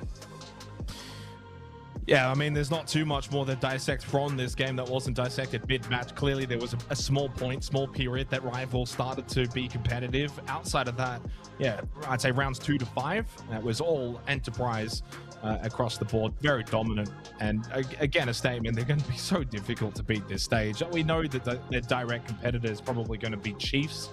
But even then, who knows what that matchup's going to look like. Enterprise played Chiefs on Playday 5, so we'll know a little bit more towards the end of the regular stage. But clearly, Rival not up to the task. 6 targets, not up to the task. Both losing 7-2 to Enterprise, as we have our interview with Cairo after their win against Rival Esports. Cairo, congratulations on the win. Good to chat with you. Clearly, it's been a pretty good time for you since joining this roster. You've been around the block for quite some time. Where do you kind of view this point in your career? Do you feel like this is the peak, the best it's ever been?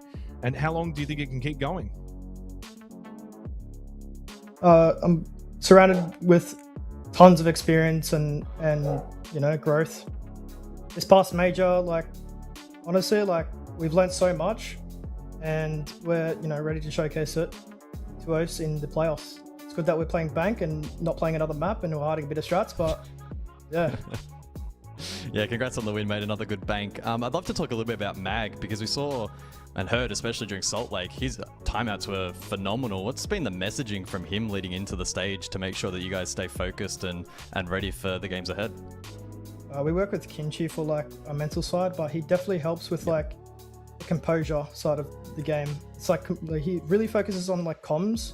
He doesn't really focus like too much on like strategy, but it's like he knows how to play the game. But I'm, you know, focus on the strategy, and you know, we just play our own game basically with him. It's been a long time since the old days when, you know, you had your beef with Logic, for example, and you've kind of grown and matured. Is that a part of being on a team that's clearly so successful that you've been able to go international? And maybe not even just this team, but I go back to like Chiefs, for instance, when you went to Montreal. Was that kind of a wake-up call moment for you when you start going to these international events and seeing what it takes to be the best, to play against the best? Have you noticed that maturity increase over the last 2 years? Definitely. I think Montreal, I was saying to the boys the other day, Montreal was definitely like, you know, the first stepping stone for me as a player. It's getting that experience, and, you know, going to the second major, I said we can beat anyone, boys. So, you know, that's basically what I bought from the previous major, previous teams. Obviously, still a long road ahead to the Esports World Cup, but for you guys, I spoke to Mag yesterday. It's all about staying grounded and just making sure that you have fun, but also stay locked in. Yeah, we don't really talk about EWC for now. You know, we just concentrate on one game at a time. Last stage, we called it the M word, talking about the major. So, yeah, we just forbid that sentence, basically. It's the E word now. Yeah, basically, yeah. Last thing before I let you go, but you guys had a little bit of fun with Wet in the chat tonight? Oh, yeah, I've got him muted, so I don't really know what's going on, but the boys having a blast. He didn't say much, don't worry. He didn't say anything. He just copped it all night. Cairo, thank you so much for coming in and having a chat. Best of luck with the rest of the stage. Cheers, boys. Thanks. So 2-0 start for Enterprise. No surprises. Clean sweep 7-2, 7-2 against 6 targets and Rival for their first week, guys. And they're going to be very difficult to stop. Yeah, absolutely. I don't really know how much more we can add for EP. They're just such a phenomenal team, peak of their powers, and I don't really see that slowing down anytime soon. It does mean, though, that we've kind of sped run through the first half of the night, which I anticipated to probably be the weaker of the fixtures. And this second half does, in my eyes, have a lot on offer. There should be some really exciting matchups, especially the next one. Barbie Boys Chiefs. This could be a big one in determining that sort of top 2, top 3 discussion. It can be a big difference maker, potentially. Yeah, I think this is where we get into the night now where Barbie Boys, Chiefs, big playoff ramifications. Can Barbie Boys challenge Chiefs? Chiefs know there's a target on their back due to the 2 slots, and then Arcade 6 targets. And I'm more than happy to kind of frame this as almost must win for both of those 2 teams, because if you lose it, you're 0-2, and you've already played, in the case of 6 targets, a team like Arcade probably around your level. And certainly for Arcade, having lost yesterday to Man LFO, now you play 6 targets. It's the unfortunate reality of, you know, just competition. There's top teams and there's bottom teams, and for those 2, I think they're both more closer towards the bottom. So if you want to make top 4, that's top 50%, you probably need to win those kind of games. There's heavy importance on that. And for Barbie Boys Chiefs coming up next, it's going to be a big game, because for Chiefs, it's all about solidifying themselves at least as the core number 2. As much as we saw from Nate yesterday, they want to be number 1.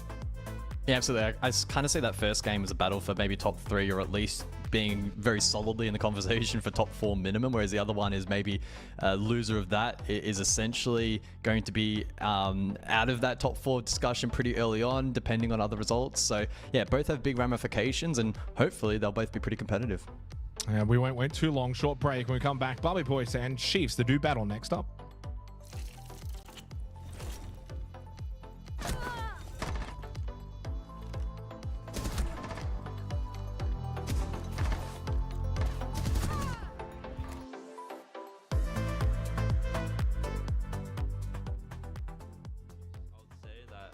Obviously a team that's less experienced than EP. I think it's cool that me and Relays now have the opportunity to like kind of bring our experience and show new players what it's like to like compete at the top level. These guys are all my friends in this Chiefs team. It's a fun experience playing with these new guys and just like kind of a new chapter. So I'm very excited to compete with these guys, to be honest, because I think that they have a lot of potential and all they need is time now.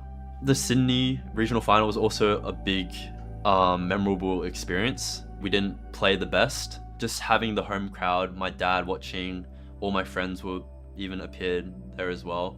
And also like after they watched like my 1v4 on Border was crazy. Also having that rival experience against us and Chiefs was fun. Obviously we lost, but those regional lands was definitely my favorite for sure, because there was wins, there's losses, but it was just all fun. I honestly don't think it's much different playing against like a local rival. I think we're all built with this mentality that it doesn't really matter who we're versing, it's about our performance. I would say the result was cool, just having that rivalry between us and seeing us compete at like a local LAN, which has not really been done much in Australia, so it was really cool. Being in an event that kind of has oceanic like community, being involved like playing against them and watching them play as well. During Sydney and Melbourne, I was always on this side where I could support Chiefs. So it's also cool having this like kind of experience of being like a fan again. So sick that we even got to experience that, being in an environment where I get to support them and them compete for a spot as well. I think the relationship between us and EP at the moment, there's obviously a rivalry. Right now it's kind of in a spot where we're both competing for a spot in terms of the major, but definitely like our system in terms of OCE is like in a system where we've built it so that we kind of have to support them in terms of our growth as well. So if they were to make the major, I would also be supporting them. I do want to see them succeed, so it's cool to have another team winning as well. This year with Chiefs, I really want the inexperienced players in our team to know like how things can get serious and what it would take to win and be the best team in Australia. So I think the end goal is definitely to make an event and really compete with other teams. All we need is like time and effort, and I think we can do great things.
Welcome back, ladies and gentlemen, here for APL Stage 1 Oceania. It is day 2, and we're into Game 3 for the day. Barbie Boys Chiefs coming up very shortly, fresh off of Enterprise's 7-2 domination against rival. Guys, so far, this stage has been pretty one-sided matches. We haven't really had a close one. I think 7-4 is the closest scoreline that we've had so far.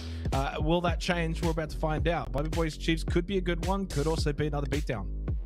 Yeah, I mean, thanks, Will Buxton. It could be anything, couldn't it? I'm excited to jump into this one, though, because it should be close.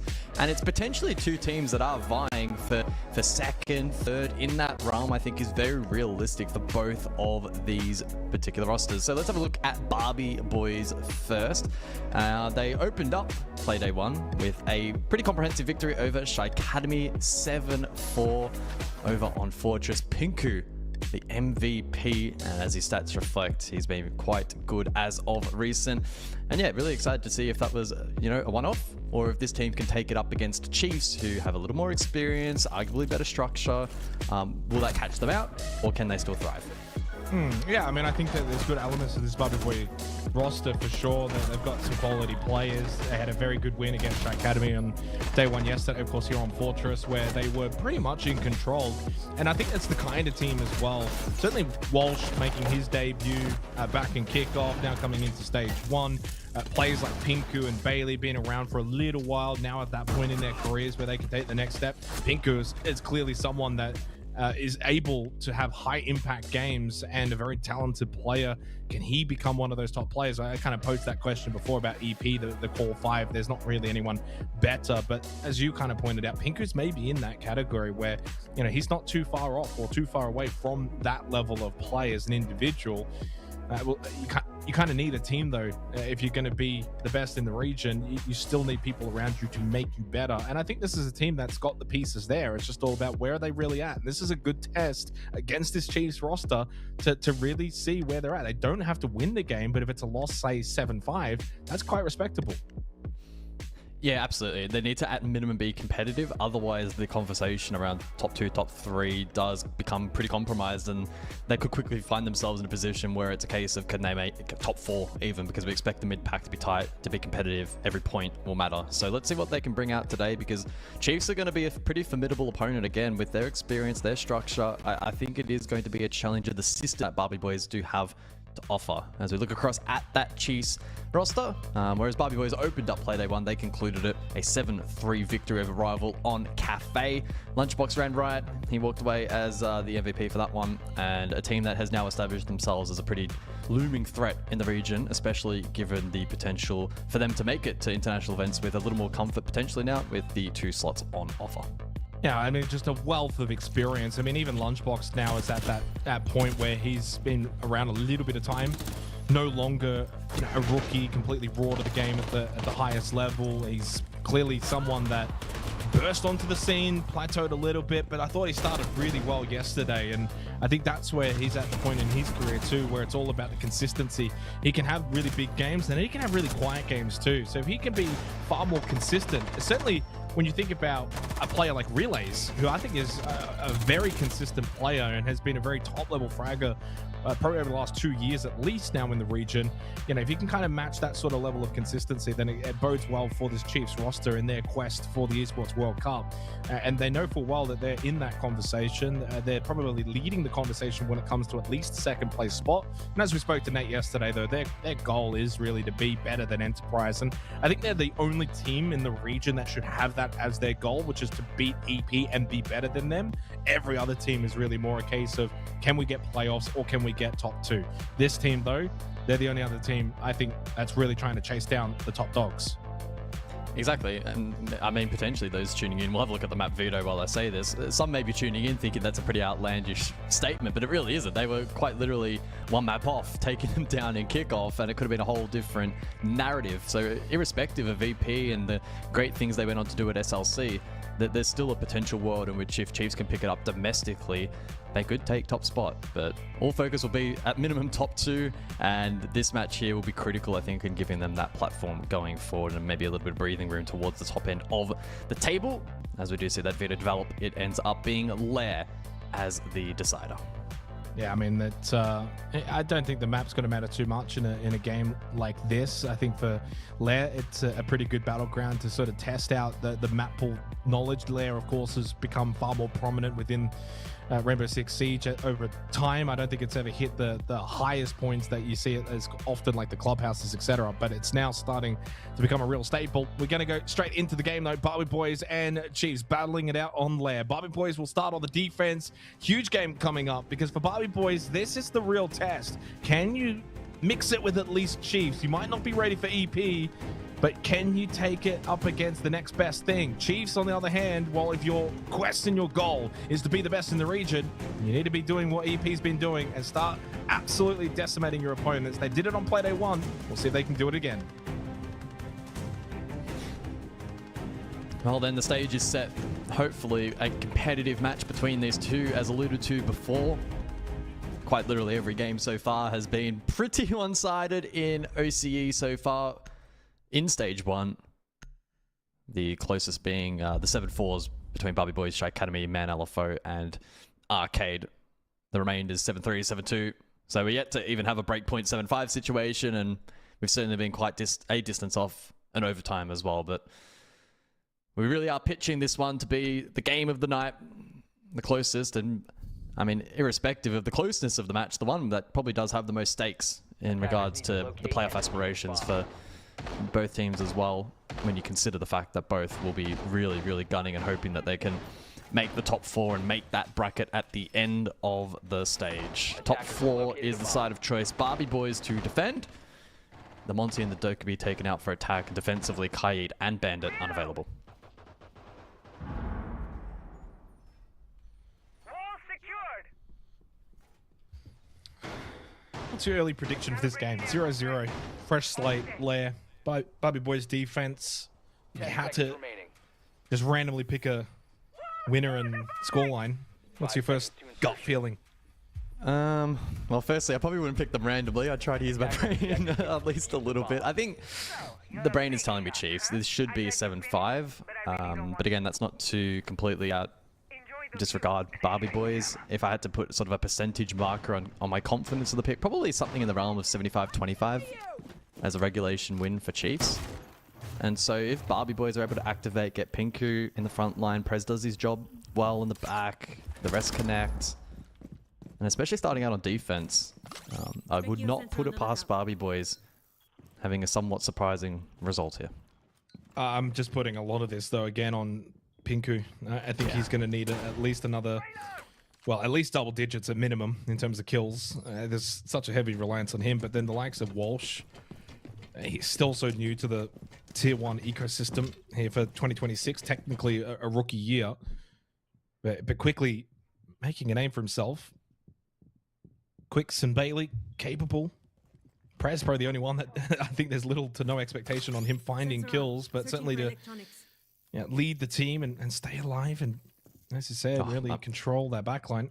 Yesterday, the amount of utility he ate alone could feed a village. He was often in those opening duels absorbing so much utility, it was absolutely absurd. In the meantime, Bailey falls. So good start here for Chiefs, and pressure beginning to mount on Barbie Boys. A 2-2 split from them with the Clash Mirror above Solus and Ella on the first floor.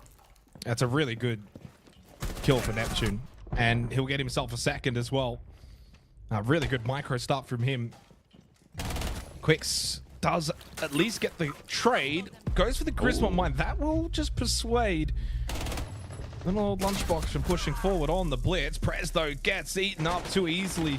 The Clash dislodged. Well played from Jay Kenner. Pinku caught running around Office. Leaves Quicks by himself. Does get the trade and now needs the ace to clutch for Barbie Boys. The defense has been picked apart well too easily. Successful plant. And Quicks gets an opportunity in the 1v1 against Lunchbox. Gets the guard break, maybe expecting others to come help by. The flash will hit. Pistol will connect. Chiefs will take the opening round. It all started courtesy of Neptune. Good play with a skeleton key and a really quick, sharp shot after that. No real time for Bailey to react. And that's just some really good, solid play from Neptune to open up the account. Chiefs then were able to go on and run away with the round. Bunk's briefing up next.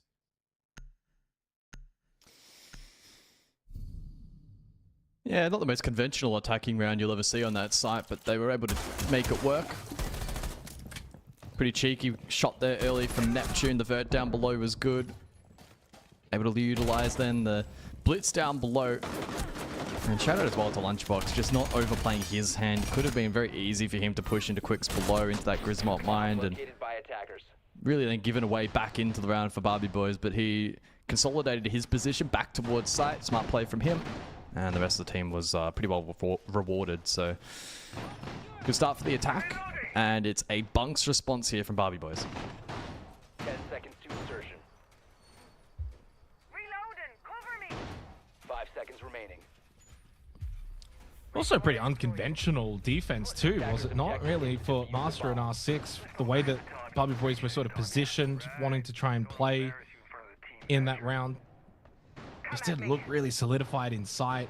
Didn't play that sort of lockdown bunker defense that gave opportunities to Chiefs. They then took those opportunities. And Bugs briefing for second site choice as well. Not really on the conventional level. Typically the tertiary site basement will more often than not see play. Enemy located!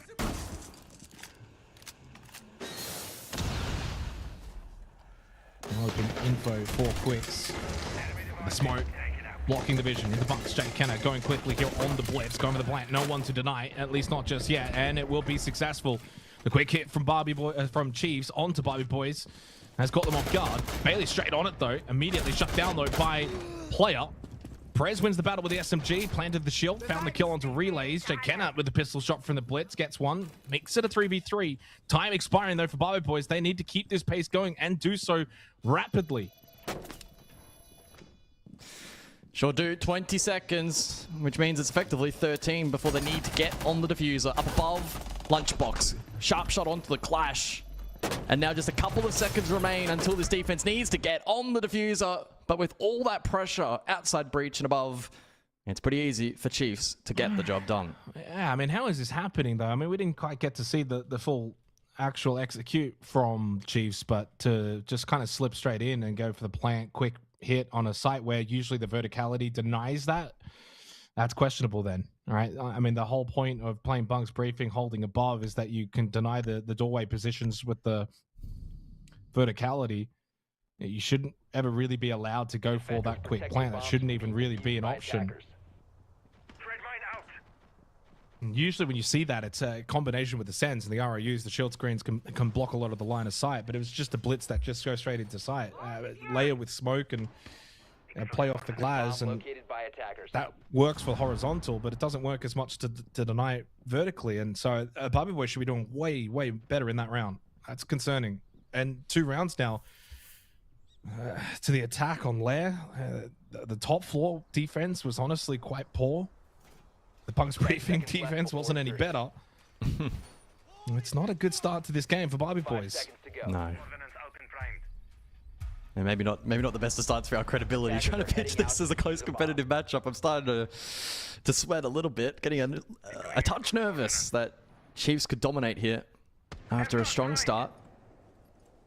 Siege though can be a long and grueling game, and we can see pretty frequent and violent swings in momentum in the current state of the game. So that we obviously don't want to get too far ahead of ourselves, but equally don't want to understate just how strong of a start for Chiefs it's been. They've had a really good read on their opposition and executing some good siege. And that's now put Barbie Boys under the spotlight. They're the ones with the onus to respond. Can they try and activate Pinku? Can they look to refine their structure a little bit? Tried to deny some of the map control here from the attack. Interesting double stack here over towards the security portion of the map. Maybe as a means to contest warehouse, but in the meantime, Chiefs have already been able to slip through. So again, already peppering site. First minute in the round and no real response here from the defense.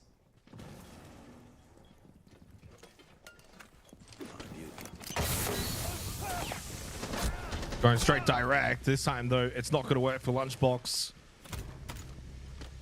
And Walsh will shut down relays. They do still have one more shield available, but this is a better defensive effort from Barbie Boys.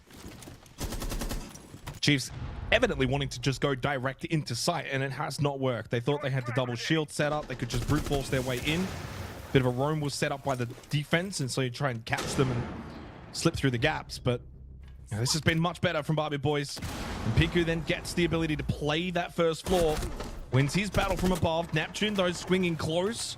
Has started hot. 6-1. Shuts down Prez. Another chance here against Quicks. It's straight 1v1 down below. Quicks, what are you doing, Turned? He's back in the gunfight. Somehow, Neptune has ended up shooting him in the back, and this has forced Pinku down into basement. Final flash from Neptune. 2 more available in the pocket for player. Might not even need them the way that Neptune is firing at the moment.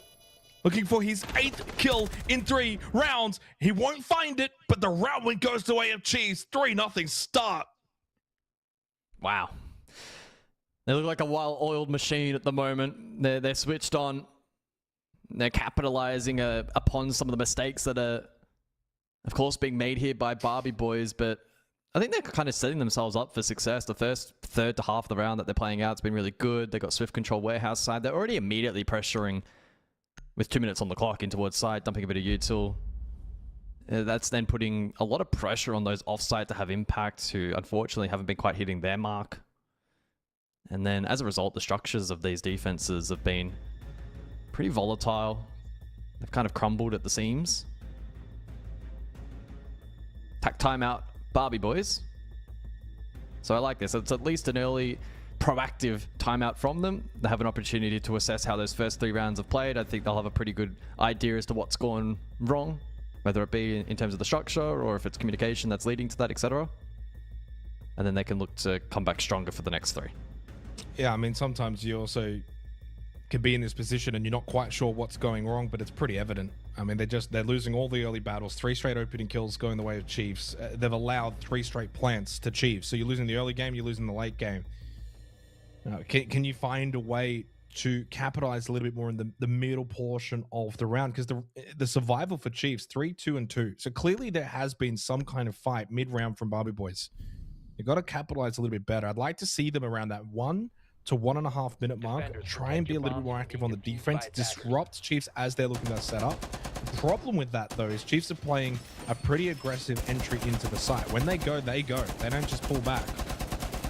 And so that makes it difficult then for Barbie Boys to adjust and judge the timings on when they want to try and hit back. Now they go a little bit more conventional here, top floor. Last time out, they brought the Clash, they brought the Solus, the Aula. This time they bring in Tachanka. A bit more trap utility too with the Thorn, the Azami to play Office, which is usually just absolute staple, but didn't bring it in the first round. So the Clash banned away, but they also dropped the Mirror. So it's a big change up in philosophy here from Barbie Boys. Maybe they tried to do a couple of things in the opening 3 rounds, clearly didn't work. And that might just be a case now where they've called the timeout at the half, the roll swap, or the halftime ban, sorry.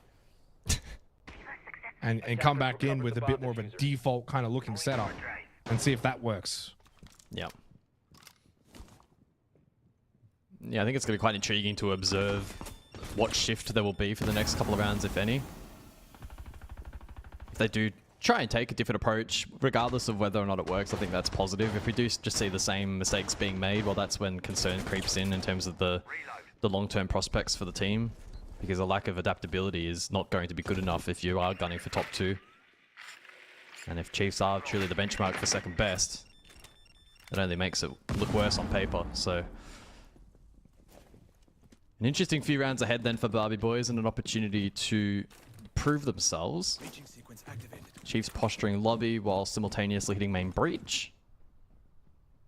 I think Jay Kenner is pretty eager to exploit the Ying here. Shotgun up the stairs, try and get control Mez, but playing straight into the hands of the Warden. So it's probably not going to be as straightforward as Chiefs are expecting or anticipating or minimum wanting. Question will be, do they know that it's the Warden close? I think the answer is yes.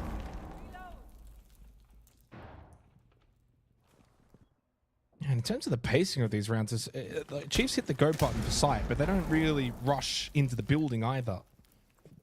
They take their time, they get the ground that's afforded to them, and then they're all in sync when they actually go for the execute part of their game plan.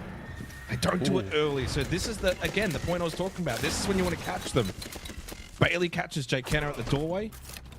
Lunchbox able to shut down Quicks, who wanted to get aggressive. So clearly, Barbie Boys have gone with the direction at around this minute mark, get aggressive, and it's worked.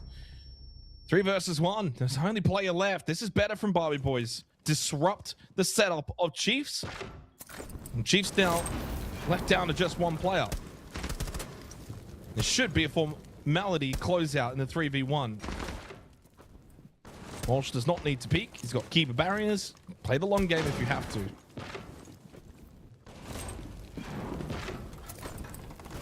See what player can do as he tries to sneak his way into sight. Walsh. Yep, there we go. Little delay on the swing. I was thinking the same thing. Trying to save the stats there. Didn't want to be the free kill.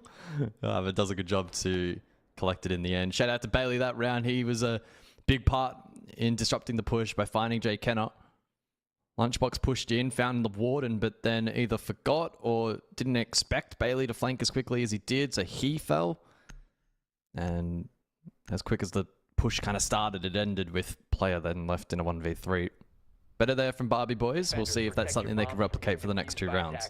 Yeah, I mean, it goes back to what I was kind of saying, though, guys, where they had to change up their mindset. So instead of putting more focus in trying to win those early fights or play for the very late game, they actually got aggressive around that minute and 15-second mark. Just as Chiefs wanted to start, you know, executing, throw out Kendellas, they got themselves into the positions they wanted to. Barbie's Boys then just go, nope, block that, and we'll hit the attack first. And that's something they didn't really do in the opening 3 rounds. It was always just Chiefs. Once they wanted to get into sight, they got into sight. And they got to set up freely. There was no contest. Barbie Boys weren't really too aggressive early on in the rounds. That gave space. Much better, I mean, top floor defense. You're expecting that from Barbie Boys, and we certainly didn't get it in the opening round. Go back to Bunk's briefing, which again can play pretty similar to top floor as the tertiary side. The only difference is, of course, the side itself is below you, but if you set up well enough, you should never really be allowing them to walk into sight, blitz or not. And of course, with the blitz ban now, and with no shield play this time, it is going to play a little differently. Chiefs do bring the Sands. The ROUs, of course, can allow the ability to actually still sneak a plant.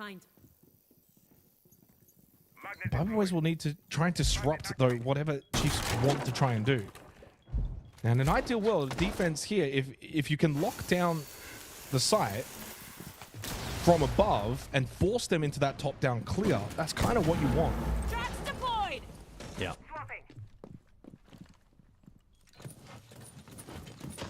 So green control obtained already from Chiefs. Minute to work with, and the fuse to flush util. Makes Pillar unplayable for Prez. Forced back. This is looking direct. Falls. So instead of playing the Solace Denial up above, he instead elects to drop Hatch. Will that be to his detriment? Well, I mean, it's the right play. I mean, whether it's Walsh or who, doesn't matter. They needed to get a second body because it's a direct hit once again. And I said no shield, but yeah, the fuse shield technically is still a shield, not as strong. It's the weakest shield you can bring. You can see how careful Jay Kenner has to be with the movement, but clearly Walsh is clued on. The drop down was a really good read. They knew that they're going direct once again, couldn't get out of the way of that nade. Really good frag grenade. And that's where Barbie Boys really, can they find a way to offer some help from above? What kind of vision do they have in the floorboards opened up to block this doorway that Jake Kenner wants to push through? Well, already has pushed through. So the sense to be laid, 60 on the clock. And a strong position for Chiefs. And without the Solace up above to deny plant, once those walls go up, it's very tricky for Barbie Boys to know exactly where that plant's going down. And they don't have a ton of denial anyway. Prez falls as well. Advantage, Chiefs. Yeah, I mean, that's just Prez, I think, getting a little bit panicky and just ran out because Chiefs slowed it down. Wall goes up. Jay Kenner slips in. Easy plant. No one down below. And this round's now done. This is a solid round from Chiefs. A little bit of a counter fight back from Barbie Boys. I really did think the Walsh drop was fine. I mean, probably not ideal that he's the soloist, but someone did need to drop. And that might be a team communication thing. And I think they clearly read into the fact that it's going to be direct again from Chiefs. So they read that better. They got a good kill from Walsh. He unfortunately got a little bit pinned down by that frag grenade. But as soon as he dies, then it becomes far more difficult. So yeah, in an ideal world, maybe it's not Walsh that's dropping there. Maybe it's someone else. but they clearly read the situation better. It didn't matter. It's 4-1 to Chiefs. Yeah, probably a good example of just how complex Siege is. It's all well and good to have the right read, but actually executing upon that information in the best way possible is sometimes really, really tricky. None more so on those tertiary sites where often you're having to worry about a lot of vert, which is the case on dorms, and then trying to balance that with how many players are on site, etc. So there's a lot to micromanage for the defense on that site, and Chiefs, to their credit, were pretty committed to their plan and were able to make the brute force direct through green work. So credit to them. It's a 4-1 lead, and round 6, final of the half. It's, yeah, at this point, must win for Barbie Boys. 10 seconds to insertion. I think must win is already come and gone, to be honest. I think you need far more defensive rounds here on Lair. Giving up, the top floor. They lost Bunk's briefing twice.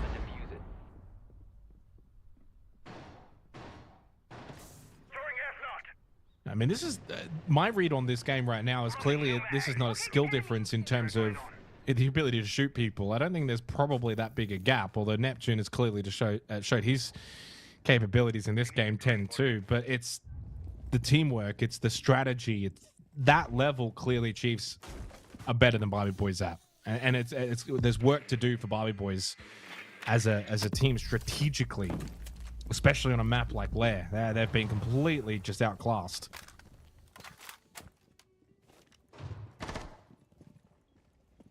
I mean, at this point, it's basement, final round of the half. I'd just say, you know what, let's just play 5-man roam and just go for it. It seems like players may be caught on to... Well, it could be a that double might swing. be the play. Specchio sensor on. Smolsh and Quicks both over towards Weapon. At the very least, it isn't just stalling out the initial portion of this push, but elsewhere Chiefs are taking space Bunk side as Relays leads the charge. It's the Snake of the Deimos combo, and Walsh reactivates onto player. Chiefs are doing well here. This Lunchbox is so locked in, his nose is almost touching the monitor. That's when you know he's on fire. I Big think point Chiefs of the round. They've read this, though, really well themselves. So you can talk about Barbie Boys reading the play last round, but Chiefs have clearly read it this round as well. That's just a really solid angle from Walsh. They're trying to fight into this as best possible. Okay. They are starting to lose these battles. That was Bailey in basement that finds the kill onto Lunchbox. 3v2. Relays hits a good shot, though, to finally deal with Walsh. He was the biggest test, I think, in this round. He was putting up a good fight on that first floor. Now it's double stack basement for the defense. Neptune and Relays, though, still have a whole minute on the clock to navigate this end of round scenario. And Relays as well may be able to find a ping here. Oh, he spotted him. Goyo stall out and no hard breach. This is a, And the I gas think this bait. is, yeah, still a very tricky round. This is Barbie Boys to lose. Well, this is where for Prez and Bailey, you don't give them the ability to push in, swing, kill.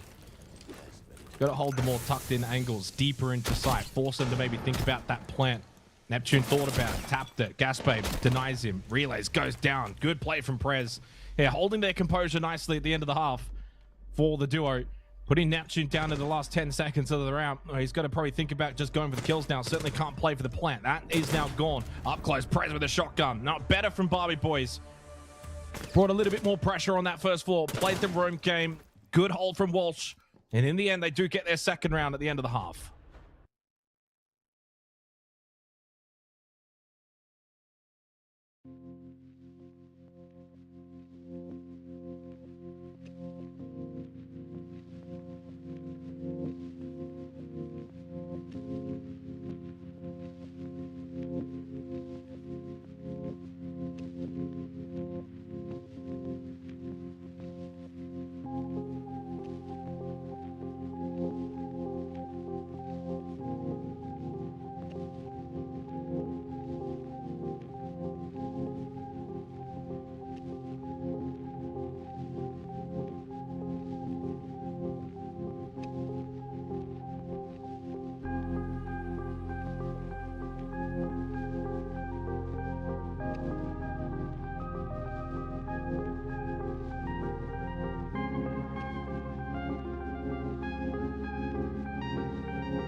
Well, it's been a strange game to read. 4-2 for Chiefs leaves them in the best position possible going into their defense. High likelihood, I think, that this ends up being a Chiefs defensive onslaught, but definitely not counting out Bobby Boys just yet. To me, this has almost felt like, in some ways, almost scrim level in the way that Bobby Boys are trying to adapt. Chiefs then adapting to their adaptation. There's clearly been a flow on effect as to the rounds as they've been playing. I don't think it's been stagnant. I don't think every round has played cookie cutter. And Bobby Boys have clearly been trying different things, and it worked for them in that final round of the half. Yeah, absolutely. I think the tack timeout post round 3 was pretty pivotal, and Barbie Boys, as we theorized, they needed to experiment, see a bit of change, and we did see that over the course of the remaining rounds. Willing to get in the face of the opposition a little more early.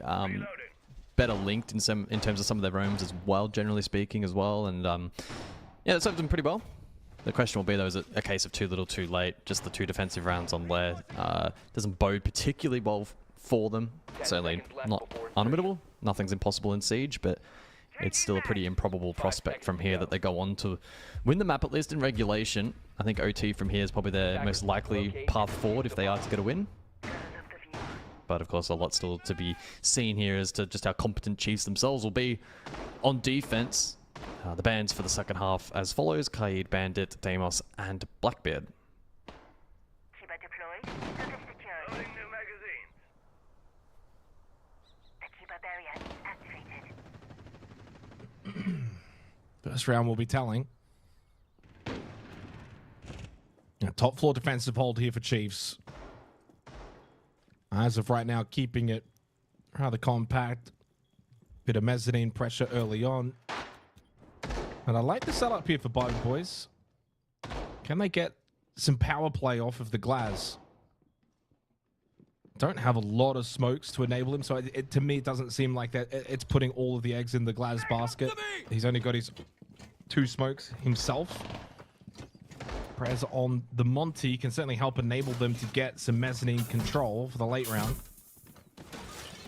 Imagine Walsh, of course, will play that first floor on the Buck. No one from Chiefs occupying first floor, so he'll get the freedom with the skeleton key. It's over towards the storage hallway right now, though, for Prez. Spots the mirror window.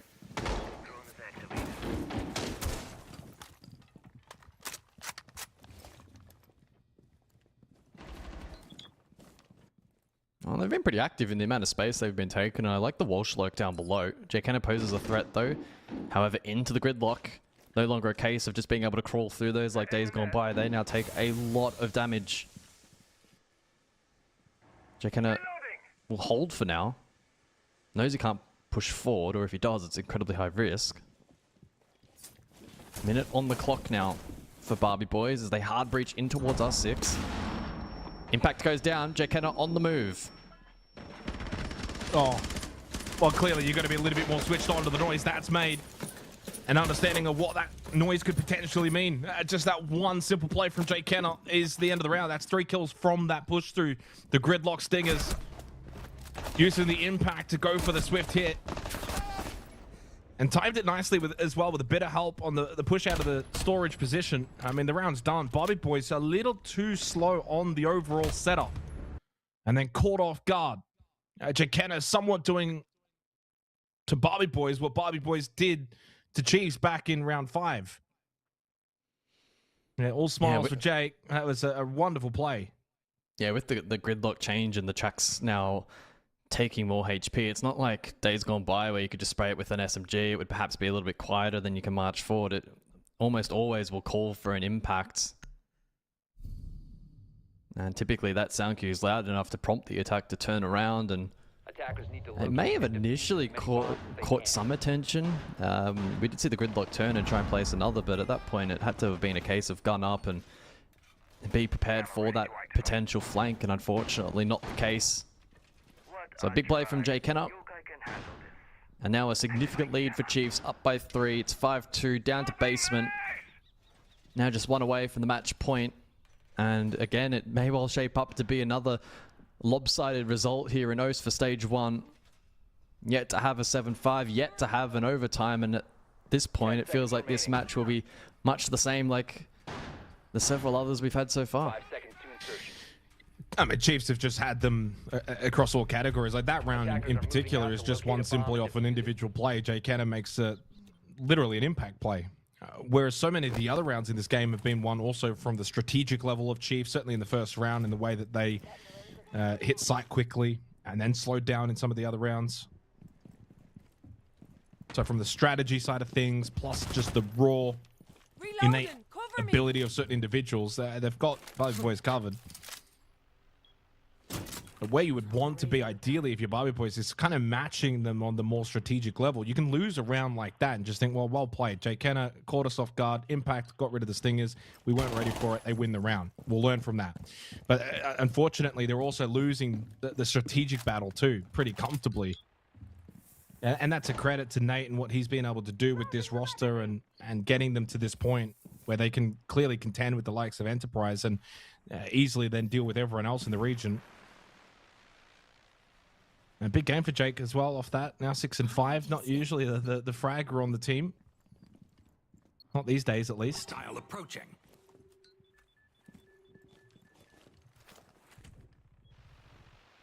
Reloading! So the snake then in play for Barbie Boys to aid on the clear. But Chiefs peeling back. And Relays lurking with the one and only Nitro for defense in this round, pre-ripping that. And it lands. So a great read there from Relays. Perhaps that was facilitated by the Yokai up above in Armory. Either way, though, a big net win. Thanks to Ying off the board, and even more critically than that, it's just one left player to worry about for the trade. 70 seconds now on the clock, and Barbie Boys, can they find a plan B? Can they action a plan B? That's probably going to have to be Quicks and Walsh. Walsh is going to start getting these calls out from the Dockerbee with the payload. You still got 5 just sitting there. We've got a minute left in the round. Hasn't used any of them. You're getting to a point where you're going to be wasting utility. Quicks has been using that radar. We saw him coming earlier with the information that he was able to obtain. They have IQ, by the way, and these Yokais aren't being dealt with. So again, the IQ play tonight has not been up to the scratch required. Neptune will answer his call. Not feeling enough pressure to just eat it. Certainly even over the wards filtration. This is all too comfortable for Chiefs. A bit of a lackluster attack from Barbie Boys. Down the calls from Walsh. This time it works. The pressure pushing down blue stairs sees them net the kill onto the smoke of Neptune. 3 versus 4, but time starting to expire. Walsh still over towards first floor. Might have to drop the hatch. They need bodies in sight. Smoke grenade. As we enter the final 10 seconds of this 8th round, it's going to have to be a rush into sight with the layering of the smoke. You saw the IQ there from Pinku. That's in anticipation of the Yokais from Jay Kenner. He's still got one over towards Lab. Needs to get this one up to deny the plant, and he will not be able to, but the plant also does not go down. Chiefs take the round and have 4 match points. Yeah. Good work there from Chiefs, afforded themselves the advantage. Barbie Boys showed a surprising amount of resilience and fight there towards the end. I really thought they weren't even going to get down filtration and Neptune was going to be able to line them all up. They dealt with that, but then the echo late and just the sheer number of angles and pressure that were generated there by the defense of Chiefs was pretty overwhelming. A 6-2 scoreline, 4 opportunities in regulation, and Barbie Boys are going to be stung pretty hard by this result if they aren't able to push OT and walk away with nothing to show for this matchup. When you consider their prospects at a top 2 finish and Chiefs likely their best bet in terms of taking that slot away from them if Chiefs do ultimately end up being the 2nd place team. It's only a best of 1, so it's not the end of the world, and I'm sure they'll be highly competitive in making the top 4, but this kind of result in this sort of fashion, being so one-sided, is not going to be particularly confidence-filling for them. Dorms as potentially the final site of choice here from Chiefs. 5 seconds to go. Barricade up. Reloading. Attacker's objective is to defuse. I mean, what are the takeaways from this game if you Barbie Boys, if you can't at least get a couple of salvaging rounds, you know? 3 multi-kills in the game, all Chiefs. 4 plants in the game, all Chiefs. 8 rounds played, 6-2 split in opening kills in favor of Chiefs. I mean, it's quite damning. Not a single player going positive for Barbie Boys. Only one that's not going negative. That's Walsh, even at 6-6. There's not a lot that you can look at and look to and say, well, these are the positives, and this is where maybe next time they can get them if they do this a little bit better. It's another trouncing. It's unfortunate. It's another one-sided match. It's not to say that it's going to be like this come playoff time, because if anything, you want these kind of matches if you're Barbie Boys now, so you can learn from it, improve for next time. That's still disappointing for a team, I think, with some real quality. Showed a lot yesterday, but not crash landing back down to earth today at the hands of Chiefs. Yeah, Chiefs have been good. Couple hero plays, but I think the overarching theme has been overall teamwork and responding to the adjustments that Barbie Boys tried to make as the match has progressed. Pretty aggro there from Relays, but Walsh unable to capitalize as they posture through green. Prez has a foothold. Walsh continues this contest. Catches what JKen is doing. Placing the shield there was probably not the best decision, but nonetheless, it still required good play from Barbie Boys and Walsh in particular, and he doesn't disappoint. I wonder if in Jake's mindset he's thinking plant shield, bait out frag grenade, and swing as he's throwing it, but the timing on it was all off. So if that was the thought process, could understand a little bit more. Certainly an aggressive play. But by the time he swung from the shield, Walsh had already thrown the frag grenade and was ready to shoot. 50 seconds, advantage for Barbie Boys. Can they keep this one going a little longer? Punish these mistakes. To be fair, that might be one of the first mistakes we've really seen from Chiefs so far in this match. And at the least for Barbie Boys, through Walsh, they were able to punish it. Pushing now through Prez into bunks. Layer of smokes. They may know the plant position, but can they stop the plant? That's the real thing. And no, they cannot. It's one thing to know. It's another thing to do.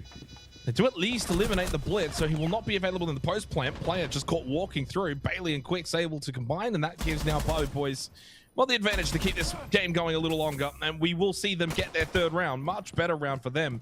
Maybe they're on the brink of being, well, on the brink of losing this game, and that maybe kicks them into gear. Well, they've got to find a few more gears if they're trying to force overtime. A long way back, but better from them there on Bunk's briefing. Yeah, clean work up above from Walsh to punish JKenna's over aggression. Rest of the team goes for the consolidated hit green. Prez was able to duck across, get the plant down, and whilst there was eventually information from the Solace, it was a case of not being enough, or not being in a timely fashion. Not that it was late, it was just a case of Prez was so quick to get the plant down, and it meant that the smoke was unable to deny. Double shield ban is the final wave. It's the clash and the blitz. Chiefs going back up above, and the pressure will not alleviate all too much here onto Barbie Boys. Good win, but it was the tertiary side. I don't think it really matters what side it's on when you're losing 6-2. You just take anything you can get. They played it well. Walsh punishes the mishap of Jake Kenner. Good utility with Prez pushing in, getting the plant down successfully. That's just a solid round for Barbie Boys. Did a lot right, didn't really do anything wrong. And on the other side for Chiefs, the fact that, as you said, they knew exactly where the plant was going down, just had nothing to actually stop it. If they just stop that plant, I think they just win the round 9 times out of 10. Don't think they're going to be too worried. 3 more rounds needed straight for Barbie Boys to force overtime. And the comfort of top floor is afforded to them. Well, they don't have the clash anymore. It's not needed on this top floor. And the blitz is certainly a helping operator for Barbie Boys that they do not have access to now. But they put Prez back on the Monty. Walsh will go first floor on the Buck. And for the most part, I expect this to be the same principle kind of setup for Barbie Boys on the attack as what we saw from them to start this half. You think back, of course, that was the round Jake Hanna made the impact play, literally, through the gridlock stingers. Barbie Boys should have learned from that. We'll see how they set up. And they have just lost Prez walking through the doorway. Yeah, that's a rip. It's been a good game for Jake. Yeah, Jake has been quite aggressive, and in an occasion or two he's been caught out, but it's certainly been a net positive overall, his impact in the match. Doesn't necessarily have a crazy scoreboard to show it, but it's been impact. Big flank earlier. Drops the shield here on the match point round. Well, he's basically played the entry role this game. He's been involved in 5 out of the 10 opening kill engagements. Tracks release. Activated track. Whether that's intended or not, I mean, I'm not too sure. Sometimes it just kind of falls that way. He's under the pressure now, though. Horizontally and vertically. No, he's dodging Can this Jay nicely. kind of sustain this? Doing a good job for now. There needs a little bit more horizontal pressure to help out Walsh. He does it himself, though, in the end. Finally catches out Jay Kenner, and a chance to get rid of relays as well towards server. That forces him back out, though, to bathroom. He's away. 1 HP, still alive with the 3 gas babes in pocket. That's a big moment for Chiefs. That was a missed opportunity for Barbie Boys to eliminate the smoke at this point. It meant the main denial would have been only the Dechenka of player. Bailey hits the razor bloom as Walsh continues his lurk down below. A lot of disconnected pieces for this attack at the moment. Can Barbie Boys pull together a final push here? They have time, and they have the Chiefs bleeding. And Walsh is getting at least the freedom this time. That Prez is sitting the camp watching for a potential first floor flank. So Walsh has gotten more aggressive with the skeleton key on that first floor, not having to worry about a potential flank. It's 4 on site right now for Cheese in the last 20 seconds. Big kill for Pinku. 3 players very low, though, for Barbie Boys. 1 for Cheese. This is going to be an absolute scramble at the end of this round as player hits the shot onto Pinku. Body shots, all that's needed on him, Quicks, and Bailey, and all 3 indeed will take those body shots, headshots, and die falling as Walsh is by himself, only needing 1 second of respite, and that's his death. That's afforded to him by Chiefs as they take this game comfortably 7-3, continuing what's been a one-sided Oceanic Stage 1. Still no close games as we've only got 1 more for the night. Yeah, statement piece there from Chiefs as they make their mark in OCE early here. It's the first 2 play days, not really putting too much of a foot wrong. It's back-to-back 7-3 victories.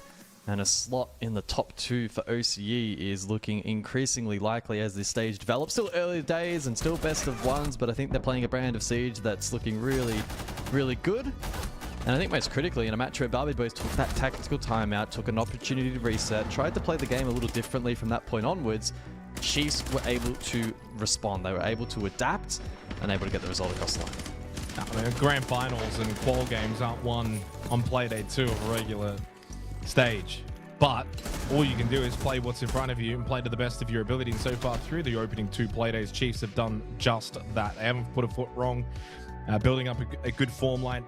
Huge game from Neptune tonight, 12-5 with a 141 EPS, 80% cost, and an overall solid team effort. Jay Kenner putting in a solid performance too with the fragging early on in rounds from him. 3 first kills. He did have 2 opening deaths, so was involved in quite a lot of the opening engagements, both good and bad, but largely good. Walsh, another good game from him, just quietly continuing to elevate himself as a true tier 1 player within the region from rank to tier 1. His development is clearly coming on nicely, but unfortunately for the rest of the team, Barbie Boys just couldn't get anything going tonight. Yeah, just didn't quite have that X factor about them this evening to rely upon. Pinku played phenomenally yesterday, but not quite activated to the same level today. But it wasn't just him, and that's not to single him out. As a team, Barbie Boys simply outmatched tonight. We're going to our interview. We've got player from Chiefs off of their 7-3 victory. Congratulations, mate. Solid performance. You guys played some really good Siege. Didn't do a lot wrong, really, all night. And I also want to say as well, quickly, the interview piece that you guys worked on with Rect, you did a tremendous job on that, mate. I'm enjoying listening to your story. It's good to hear and good to get more of that content out of the region. In terms of this game, though, pretty comfortable in the end, all things considered. We've never versed some of the players before, like the Zickets as well. So it was, I mean, we knew it was going to be an interesting match, but yeah, fun game, very fun game. Yeah, congrats on the win. I want to circle back a little bit to Jake in terms of the content. We heard about your journey quite a bit, the ups, the downs, everything kind of in between. Where do you sit right now, given the team that you're on and OCE with 2 slots? Do you feel like you're in a pretty good headspace at the moment?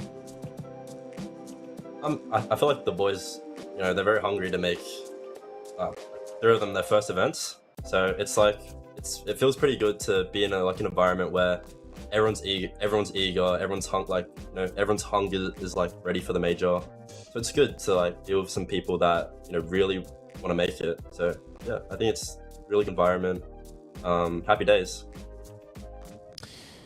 Player, you're not the first person in Rainbow Six Siege or competitive gaming that's been on the top team and then ultimately seen yourself off of that top team for whatever the reasons are. It's happened in this region to pretty much all of the top teams that we've ever had, right? What was your mindset at that point in time compared to now and where you currently sit?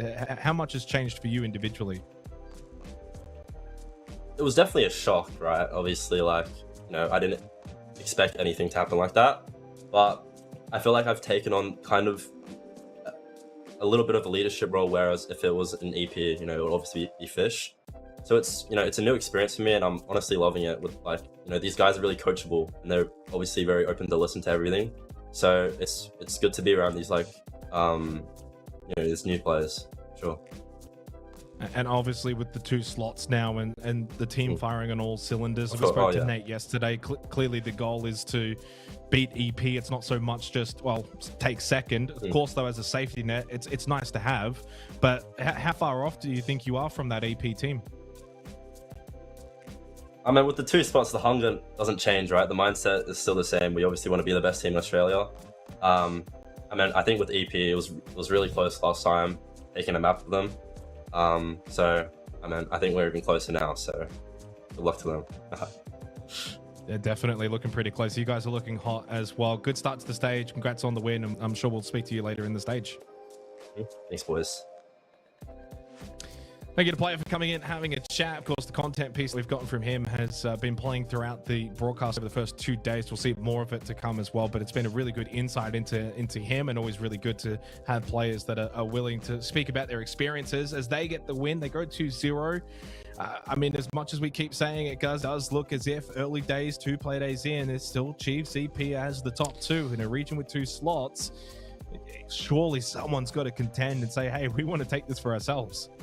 Yeah, absolutely. Again, 2 play days, best of ones. Doesn't mean a whole lot at this point, but it does kind of establish the early storyline that as it stands, EP and Chiefs, they're still the 2 with the target on their back. The others still playing catch up. I'm most intrigued really actually to see how Man LFO contend against those 2 going forward, how that's going to shape up. Unfortunately for us, we have to wait till the very end of the best of 1 format for that to actually transpire.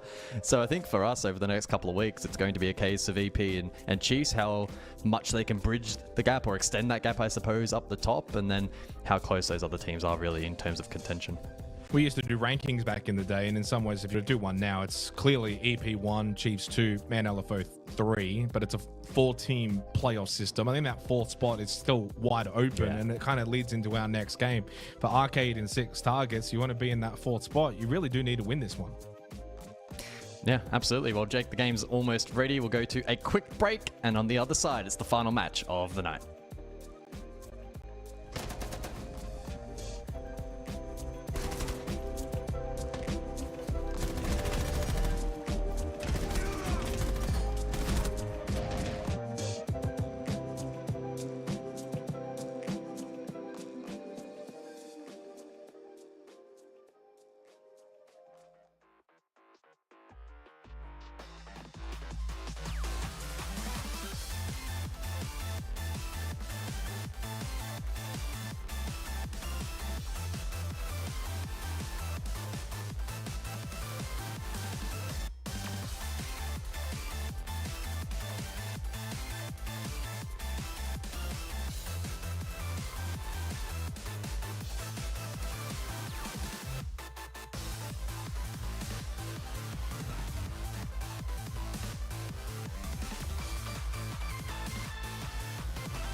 Starting to take shape here for stage one of APL OCE, as we've got very much those out in front and those that are clearly trying to trail from behind. Arcade 6 targets up next. They fit the latter of the two categories. It's a pretty early kind of must-win sort of matchup for these two. You want to be bigger opponents that are around you at your level if you're going to make top 4. Yeah, absolutely. Again, as we sort of expected, the fight for fourth in particular and making it through playoffs is looking incredibly competitive in the early phases here of stage one. So it's not must win. You're still mathematically, of course, a good chance to make top 4 if you lose here, but it does make it very, very challenging. And considering that this final matchup is between the two teams, failed to get a point yesterday, it makes it ever more critical that they find a result here and at least bridge a gap to their opposition. Arcade Esports up first. Yesterday, we mentioned, wasn't the greatest of times them either. I mean, really for both teams. 6 targets did play Enterprise, so you kind of had the asterisk against their result where they lost that 7. For Arcade, 4-7 lost to Man LFO. I guess in some ways as a semi-asterisk, the way that Man LFO are clearly playing quite well at the moment. But the reality is, that's the 3rd team on the rankings. If there's only 2 slots for EWC, you got to leapfrog them and then be one of Chiefs or EP. It's a long road ahead for a team like Arcade, but maybe where they're at in the, I guess, career at the moment for these players, for this team, isn't really to be an EWC contender, but to start making ways towards being one in future, for example. I think they're the kind of team that needs a little bit more growth and a little bit more time, and that's what stage 1 is probably about. Yeah, I totally agree. I think we did see some decent glimpses from them yesterday, finding 4 rounds against Man LFO, especially given how Man LFO could shape up. We'll probably look back on that pretty favorably. So it's about now capitalizing upon this opportunity that presents against an opposition that unfortunately last night probably didn't get off to the best of starts. Again, they did face EP 6 targets. They take what you will, and perhaps it does mean that this matchup should be close, but I feel like we've probably said that 3,000 times over the course of the last 48 hours, and not a good game has been close. Yeah, kind of a difficult one to assess in terms of the close. 2 teams probably around the same level. If anything, if this actually ends up being one-sided, who is in the one-sided fashion, boy, do they have to go back to the drawing board going in next week and beyond, because you certainly don't want to be doing a matchup like this in a one-sided fashion. It needs to at least be competitive if you are to set, and certainly whoever does lose it, then you start 0-2, long road back. 6 targets. It would be weird if they were to lose it. You drop 1 to a top team, then to a lower team. If Arcade lose it, well, then you've kind of lost 2 games that were in the more winner camp, where you still got to play Chiefs, still got to play EP. You're already 0-2 down. Doesn't leave you a lot of room for error move forward for the remainder of the stage. I think for 6 targets, they've got more experience though on this roster, and that experience probably comes from Nico. He's the one that I think needs to really lead a game like this. Yeah, absolutely. I'm not entirely sure much maybe of a leadership role he has had in the past, but given his tenure in the game at this, I think it's a very natural transition for him. He has so much experience at this kind of level. Actually, especially from kickoff and the player cams I got to see, Nico himself was very chill inside of the server, and I think has probably gone into this stage like much of the team with the expectation that it's going to be tough, but letting that get to them all too much. You know, he had a smile on his face, what was going on inside of the server, and I think that that positive approach can lead to a good long-term outcome for this team. So EP was tough. They obviously a big discrepancy in the skill level and experience of those two teams, and I don't know how much of a learning they would have taken from such a significant beatdown and a very quick turnover, so I don't think they'd be taking a ton from it, but I think it's about focusing here against Arcade, an opposition that I think theorized last night is probably the target for them this week, and maybe one they've invested a little bit more time into preparing for.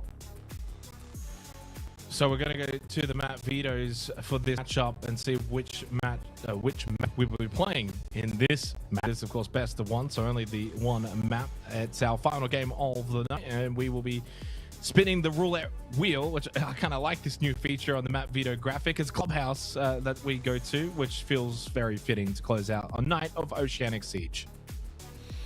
Yeah, both of these teams have a little bit of history on this map, but again, I don't know how much of that really translates from kickoff now into stage one, given some of the changes, etc. So I'm excited to actually see some club, unless I've had short-term memory loss. We haven't seen it so far this stage in stage number 1 of OCE, and that will be correct. So a bit of structure injected here, and I'm intrigued to see maybe how Dokkaebi has an influence, if any, if that then opens up more hard breach possibilities, etc. I think Clubhouse has potential to look a little different to how it did a couple of months ago. Yeah, I mean, it's going to be fun to watch these two teams navigate a map that clearly has, I mean, a lot of history behind it in terms of we know how it should be played. We know how it typically does get played. Certainly this man on our screens, and Nico, will know firsthand and has that experience. But you have two teams that clearly, are not at the EP and Chiefs level. That's fine. Not everyone is going to be. Otherwise, this would probably be one of the best regions in the world. Evidently, it's not. And so you're going to have a situation where it's all about the learning and the growths and what you can take away from these matches. And as I said, I think for Arcade, that's not Syra, that's Jake Kenner.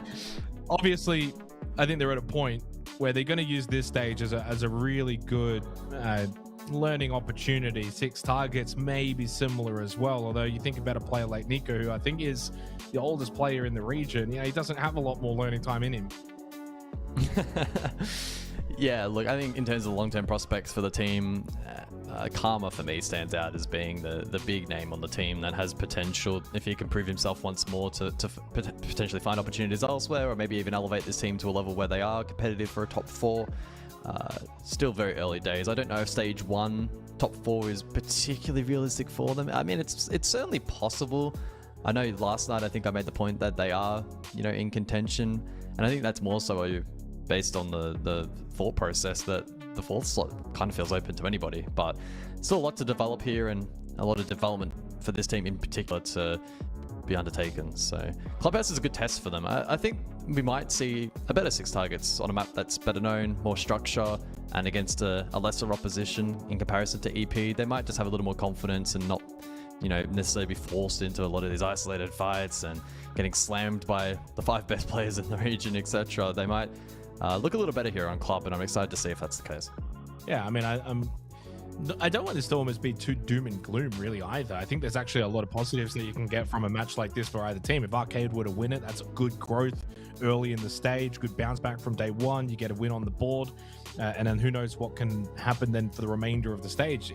I kind of look at that 4th slot, certainly for playoffs, as being quite wide open. I don't think you could really make the argument that one team has that one under lock and key. If you have Man LFO, Chiefs, EP, probably the likely favorites for 3 of the 4 slots. I mean, who is really the next team that is not guaranteed, but likely? You got Barbie Boys, Arcade, Academy, Rival, 6 targets. I don't think there's one that screams off the page as, yeah, they're guaranteed. They're going to get that 4th slot. Let's move on to playoffs. So Arcade, if they can get the win here, they enter that category, they enter that conversation. And on the flip side, 6T, likely then fall away from that, barring a significant comeback later in the stage.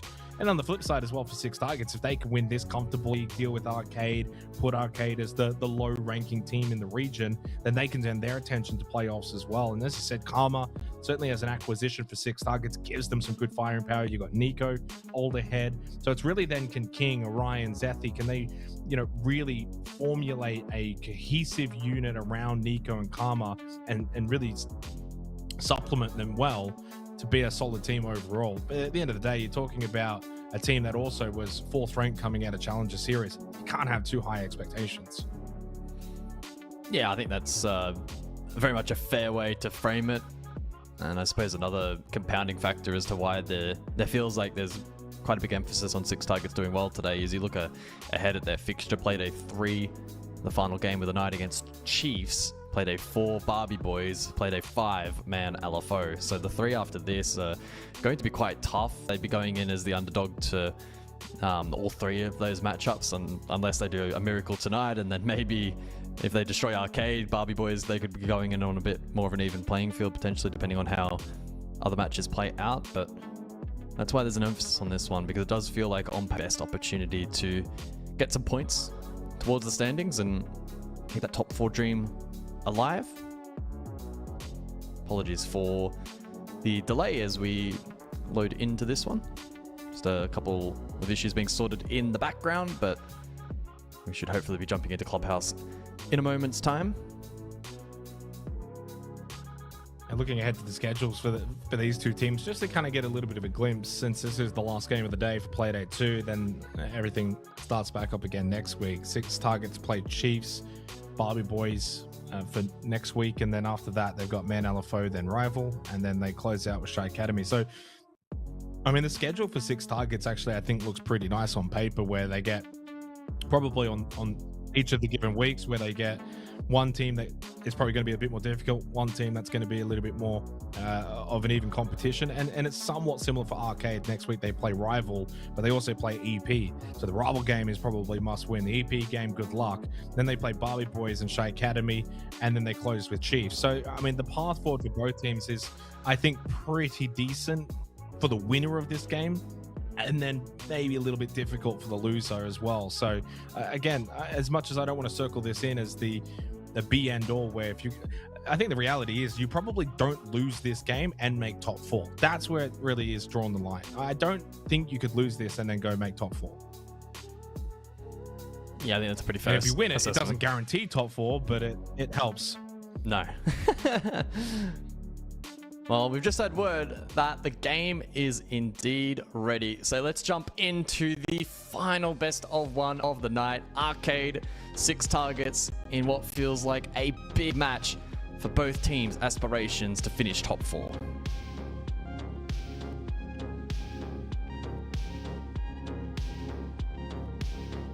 Yeah, big game. It's got the ramifications attached to it.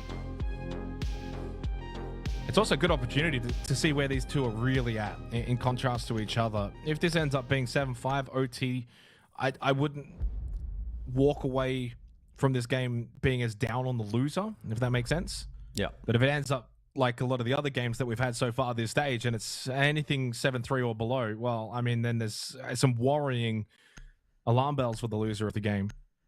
Six Targets begin on defense. Good spot here on Clubhouse, and certainly I think could give them the edge early on, puts the pressure straight onto Arcade Esports to see if they can get some early attacking rounds. Gym Bedroom, the opening site choice rather than basement.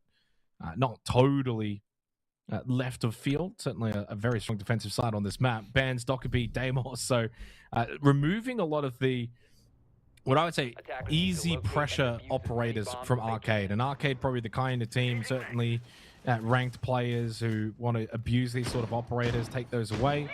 And the Kaid and the Mirror, certainly more of the structure from the defensive side of things, banned from Six Targets. We're underway. Final game of the night here for Oceania.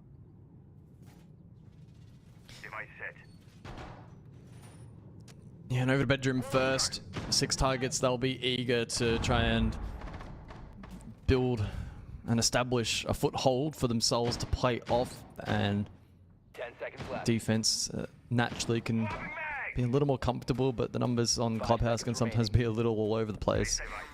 Often comes down to the matchup and at times how the bans play out. And with the full belt of hard breach available to the attack, I expect defense to have to work overtime to deny those critical walls, and we'll see that likely here in the first round with the Bandit Castle Tuber out combination from 6 targets, which will be, I presume, largely utilized to defend Jacuzzi Wall, with some utility peppered on the opposing side of the map on Kennels as well. Defense should be prepared for that and bringing the utility to deal with it. As I say that, the attack has elected not to bring any EMPs, although with the Blackbeard Garage it's pretty straightforward to march forward and shoot that or util it off the wall.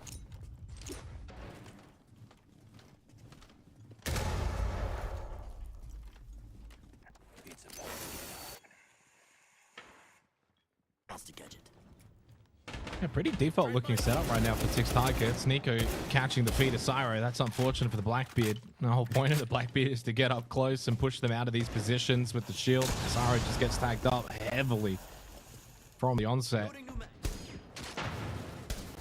Despite this breach pressure from Arcade Esports, 6 targets still very much holding top red. Cash not just going to fall back because of the time. Karma wanting to repeat, got a tiny amount of damage onto Wizard. They know there's one at the con window. He can't get out of Cash alive, but it does not matter. Nico continuing to land his shots. Loyal, a good headshot back onto King after he got one too. Leaves us all tied up 3v3. It also means position gained for Arcade.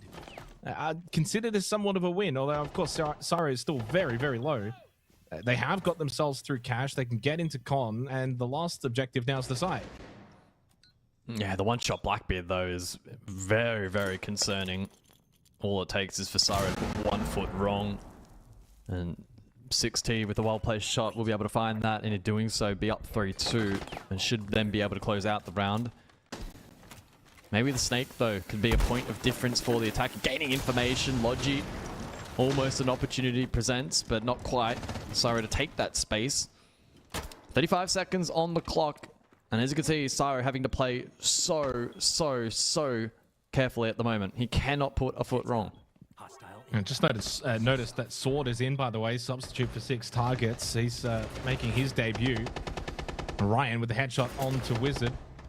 And Sword with his debut kill onto Syro. That means 6 targets will take the opening round. A good little contest over towards Cash. Left things equal, but once it came to the site, too much of a task for Arcade. Oh, sorry, I forgot King is Quixie. These bloody names. Sorry, it is Zethi that is out tonight for Sword. We'll see if that does have an influence on their performance tonight. Typically not ideal to be playing with a substitute, but at times as well it can work out. Replay package of that previous round. 6 Tigers doing a good job to pepper a good amount of damage. Cash side of the map. In particular, Nico, who opportunistically got that Blackbeard down to 1 shot, and Syro then forced into a very, very precarious position for the final push. And despite Arcade doing a good job in nullifying the extension, getting it back to a 3 versus 3, they were still at a pretty significant disadvantage with the Blackbeard so low. And it was then difficult to leverage the information that they were gathering from the Snake. It's down to basement for round 2. And the expectation here from Quixie on the Vigil is probably to execute a roam and to try and stall out this push for an extended period of time. And that's the benefit of Dokkaebi and the Vigil, or pardon me, the Dokkaebi and the Deimos both being banned out, is that he'll have a little more freedom off site.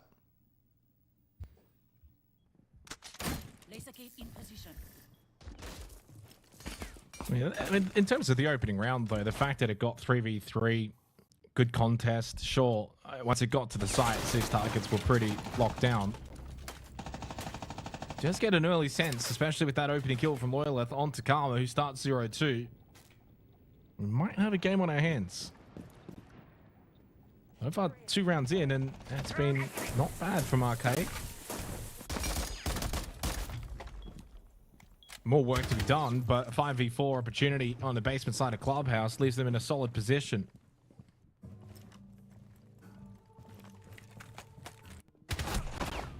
Oh, Wizard at the window catches King, trying to rotate back down through Secret on the Vigil, and he gets caught. That's now a 2-player advantage for the attack.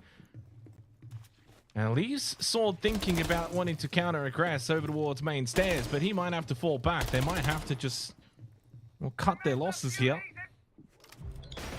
Although, they don't.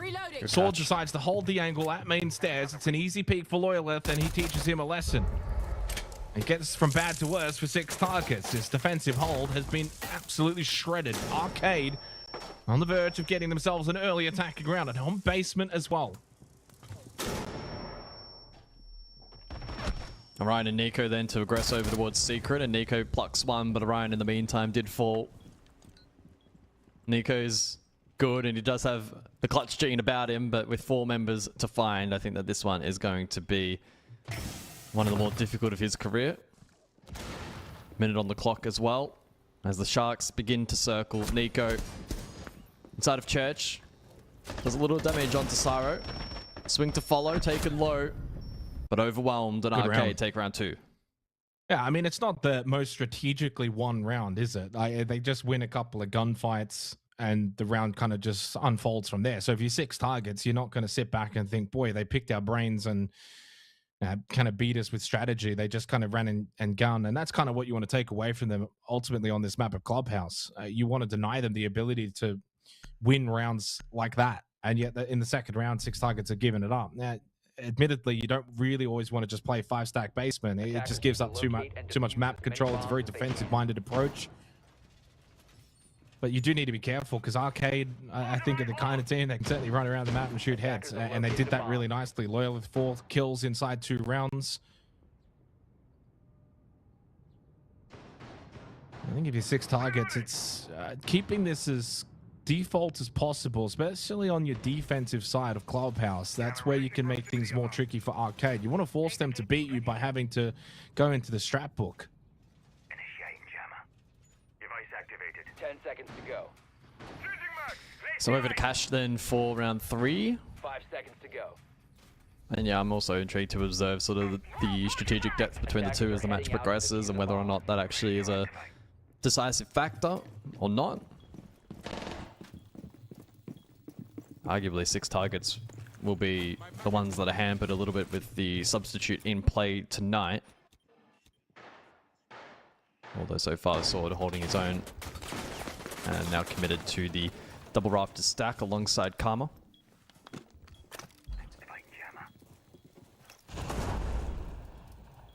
As for the attack, just the one dedicated primary hard breach wizard on the Thermite.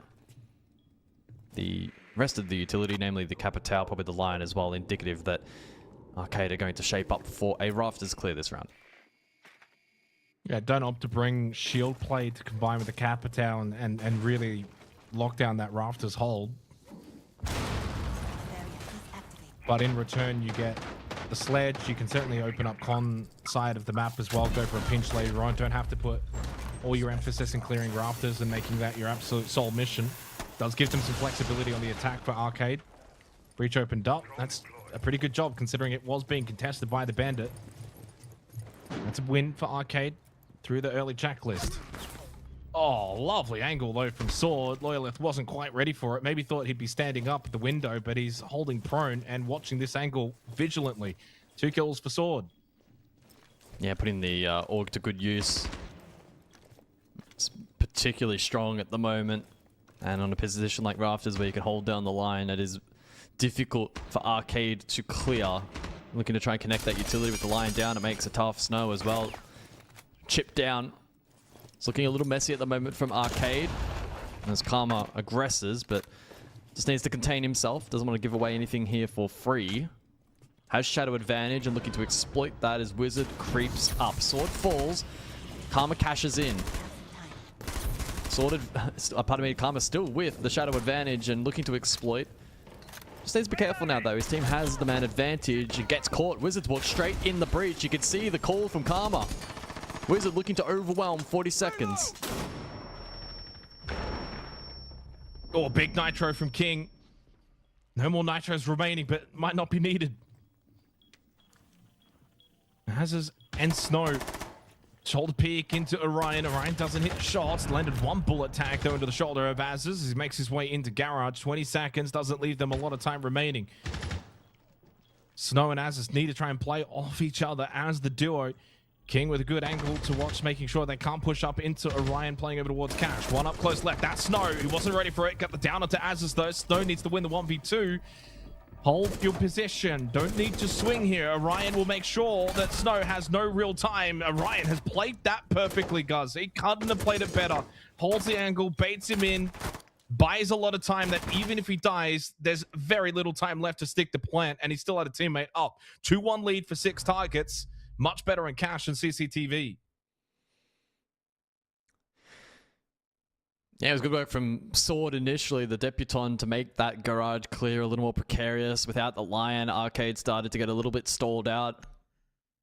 The real only blemish on the mark of the defense there was allowing Wizard to send it deep, but that's pretty understandable. It was a brazen play.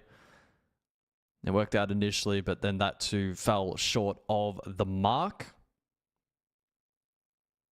The Snake and the Bandit to be banned out for the remainder of this half. Gym Bedroom, we return, and 6 targets looking to extend this lead defensively. Attackers need to locate and defuse bombs. But some good work from both teams so far at the moment. Again, early phase of the match, and we've said it before and been wrong, but fingers crossed this ends up actually shaping up to ultimately be a close matchup for one that has big implications regarding the top 4.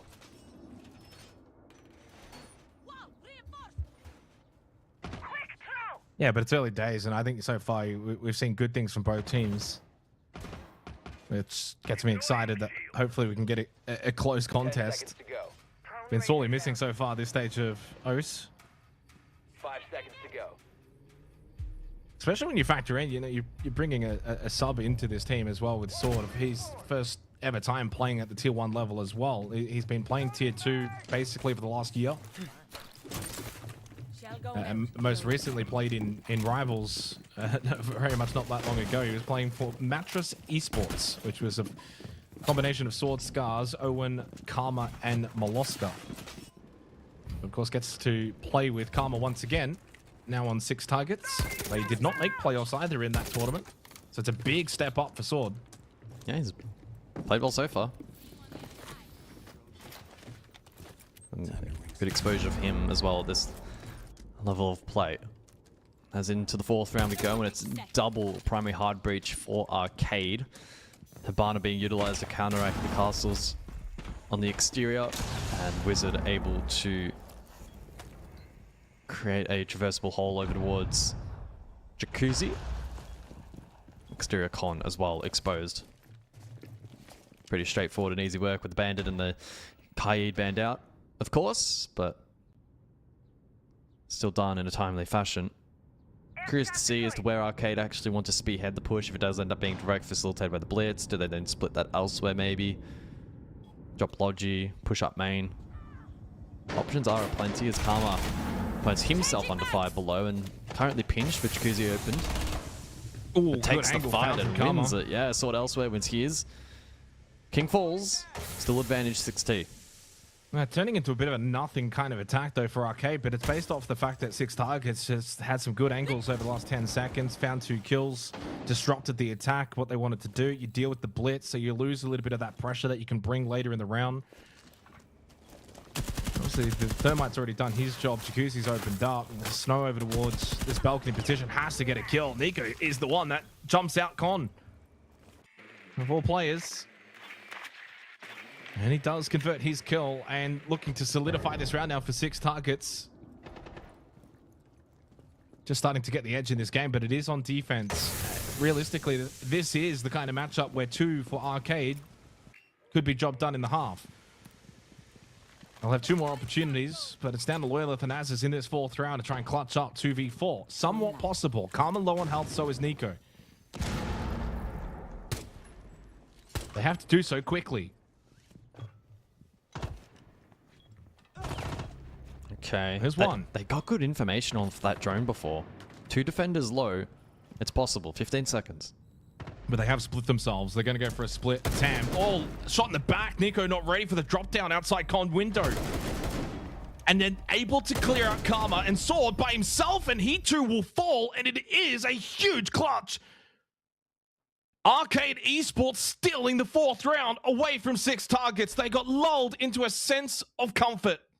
Holding stuck positions in a 4v2. They just went flat foot. They just weren't doing anything. Yeah, that was a big play. I think that's a case of 6 targets on defense. Maybe just expecting them to wave the white flag, throw the towel in, double stack Jacuzzi, walk in, and they know that that's impossible to lose or near impossible to lose. But instead, we saw a direct pivot there from Arcade. Just prior to that, there was a really good drone that went deep sight. I don't know how much of a factor that was in the late round, but certainly the drop con side was. Karma did some good work mid-round, so too Nico, and as it stood, minute on the clock, 2v4. Yeah, 50 seconds did nothing. And what, like Nico, just the way he's just standing there, I mean, that is a poor position to be in. There's 12 seconds left on the clock. So you can play 10 seconds to insertion. sloppy, and that's sloppy, because your back is quite literally to con 5 window. seconds to go. And even if you think, as you're kind of alluding to before, that they might wave the white flag, push Jacuzzi, or they drop Logi Hatch. And I think because they heard the rappel, they knew he went on the roof. Nico's probably thinking, okay, it's Logi. But what if it's not? And it wasn't. And so position better for the alternatives. And certainly with 10 seconds left on the clock, guess what? You can also just play to give them sight and force them to go for a plant in red time, where then that's one less gun up. And then you just sweep back in and kill them. There's so many ways they could have played that better. That's on 6 targets, as much as a clutch as it was for Arcade. And don't get me wrong, they played that perfectly as you can in a 2v4. Now, boy, they got given a free round to have a go at, because 6 targets played it awfully.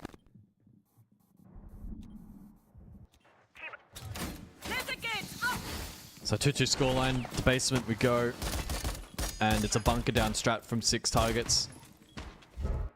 Leaving that map control essentially for free and available for Arcade, who will bring the Vert on the bark, Hardbridge, Havana, and then they can combine the Capital and the Grim for late round extra utility. Don't have dedicated flank watch, though they do need to be somewhat mindful of flank up secret or main, but that is incredibly unlikely. A lot of trap utility on offer here from the defense. The Denari and the Aruni combination is pretty potent. Arcade also will be conscious of the Goyo and looking to bleed out those canisters throughout the round so that they don't get trapped late, especially if a kitchen plant is their primary objective. It was our first multi-kill round as well, through 4 rounds played. As is with 3. Yeah, and it's forced now 6 targets to play this 5-stack basement, because they know they're starting to lose some of these battles. Arcade, clearly, they've got some good firepower. That's kind of what I said earlier after the second round. I mean, if you're 6 targets, just try and play this in the strategic level. Now, force Arcade to have to deal with the utility, the time. Even if it's a 5v5, there's only 50 seconds left. Like, this is perfect right now for your 6 targets. It's a very difficult site to flood into. Certainly with the tripwire connectors placed the way that they are as well. Offers an extra layer of protection. 30 seconds doesn't leave Arcade a lot of time. Then they start making their move in towards the site. They lose Loyalist straight away to Sword. He goes up to 4 kills, having a good debut. Ryan gets aggressive though. Did not really need to. Does not matter. They've got the numbers to cover for the trade. And now Azz is stuck over towards Blue, and they know exactly where he is. Can't let him out of here. They do not. 3 in the round now from Sword. Well, sometimes when you're a new player, you got to take your opportunities when they're presented. He's up to 6 kills as Syro. The time runs out, or he dies, he dies. As 6 targets respond again. A little bit back and forth here in this first half. Neither of these two able to string together 2 in a row. Yeah, and look, I think ultimately a good response from 6 targets would have been quite easy to drop their heads after the round prior that they should have won bedroom. But they reset, they back themselves, they go for the bunker strat late, a lot of trap utility. They played into it nicely, their positioning was quite good. They need those shots required, and with that narrow lead heading into the final round of the half, as you mentioned. Neither able to string two together. 3-3 would certainly be fair. 4-2 is salvageable for Arcade. It's shaping up to be an exciting one between these two. CCTV and Cash to be the next site of choice. I wonder what the approach ends up being here from Arcade. Do they shape up and go for Garage once again, which faltered last time, unable to get the line into action? Or do they try and pivot and go con side? Both approaches, even with these bans, are going to be viable. 5 seconds left. It's been an entertaining half, that's for sure. Hoping that can continue into the second. Attackers must locate and defuse a bomb. Area in place. Swapping mags! 4 to 5 opening kills in favor of 6 targets. Pretty normal, I guess, when you're playing defense, clubhouse. You're more likely than not to win the early engagements. But Arcade have done really well in a lot of these rounds to still make 6 targets work for it.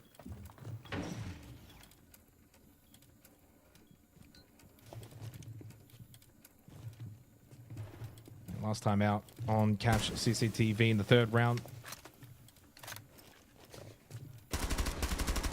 was a pretty similar looking lineup for 6 targets. The 2 changes that they've really made, they dropped the Bandit and the Mute, they bring the Jaeger for more catch, and the Malusi.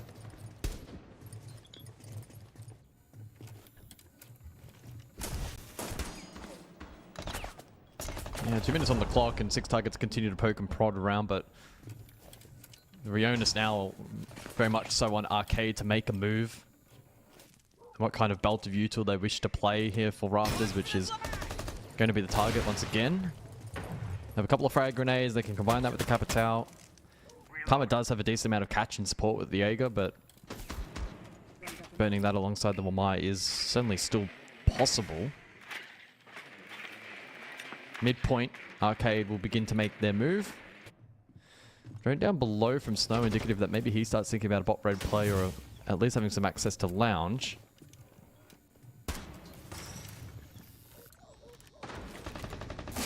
Slow going at the moment for the attack though. Yeah, I don't mind. I mean, it's been at times a pretty slow pacing half, but it doesn't mean it's a bad thing for Arcade. Once they get Rafters control, and if they can do so successfully, the site is obviously not far away. Nah, it's Karma that gets the first kill. They screwed up the util, unfortunately. At least they get the trade though, so not the worst outcome. 4 versus 4. Sword still on Rafters. The Blackbeard. I don't like that. It means that you don't have the shield to push up Rafters. So pushing up Rafters now is still quite difficult. The Sword playing the double stack. And it's going to buy even more time. They do get the clear though. The Sword had that peek earlier that worked. He tried it again. Loyal catching on to him. So finally Rafters control. 30 seconds, not a lot of time. They don't need to be losing Wizard there though. That's super unfortunate for Arcade. Finally, as they got some decent control close to the site, they lose that numbers advantage and time is still not on their side. And King in a perfect position. So difficult to dislodge with Nico holding the line. A limited utility. Wrap up the half, it's over. 6 targets taking the round on defense and setting us up for a very, very interesting next few rounds.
Well, Nico having some fun on the cameras as per usual. Having fun inside of the server as well at the moment. 6 targets, 3 of the last 4 rounds to close the half. A bit more of a contest here in that first half after certainly the clutch back on Jim Bedroom in the 4th round. But 6 targets do edge out for 2 half. Arcade go on defense. The next few rounds certainly interesting. This is by no means going to be a given for 6 targets on their attack. I think Arcade will be pretty difficult to break down. Kaid Bandit bans along with Dockerby and the Solid Snake. Does leave Deimos available. Immediately selected by King. Yeah, the belt of utility just prior to that replay package starting was a little off. Not burnt correctly. It meant that Karma wasn't properly flamed out, and it opened the opportunity for him to find a free kill. Eventually the trades did work out in favor of the attack, but then ultimately the defense and those anchors able to reposition to make life challenging for Arcade Esports, who now find themselves on the side of defense and electing to go to basement for this opening round.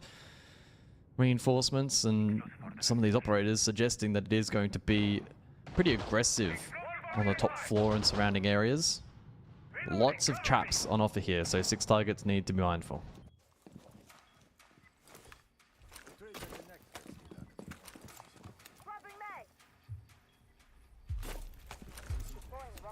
Did need a little bit more help though for Azes and Loyalith, and where that comes from, hard to say. You know, tough game for Wizards so far, but he has shown quality in previous matches. Same with Snow. On the flip side, if you're 6 targets, you're pretty content with the output you've got from Sword in his Tier 1 debut, 6-5. It's been lively, hasn't been scared to take peeks and take fights, which is a really good sign.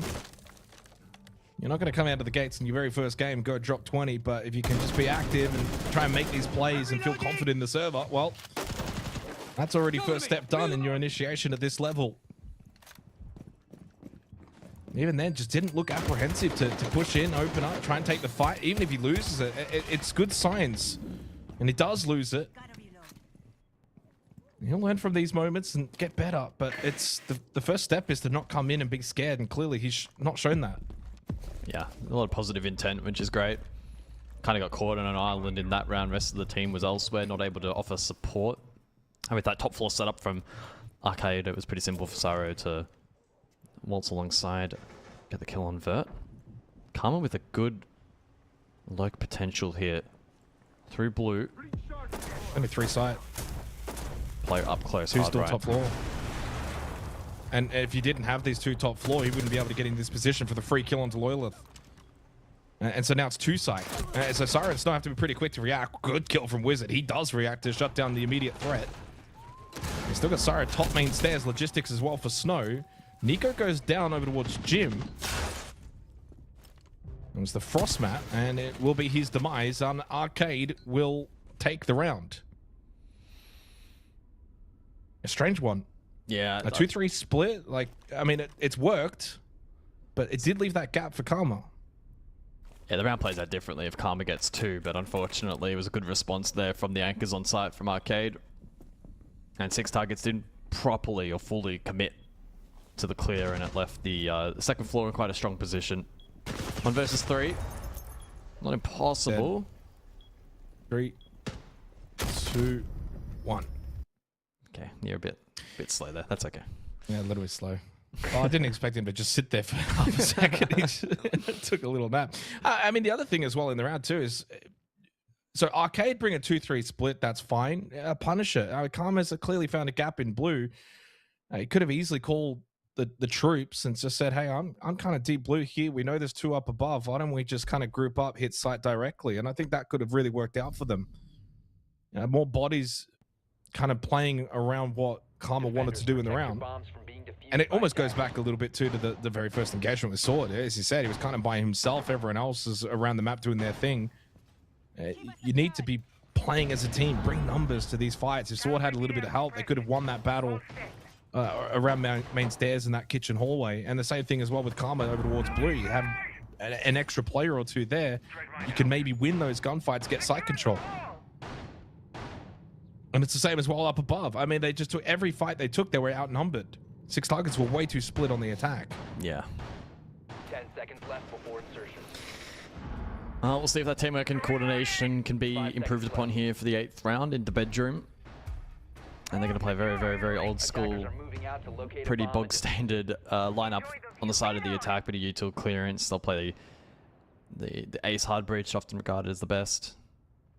Twitch is an intriguing inclusion. I think the shock drains are going to be particularly effective here, given the mirror especially, but Fenrir by extension as well.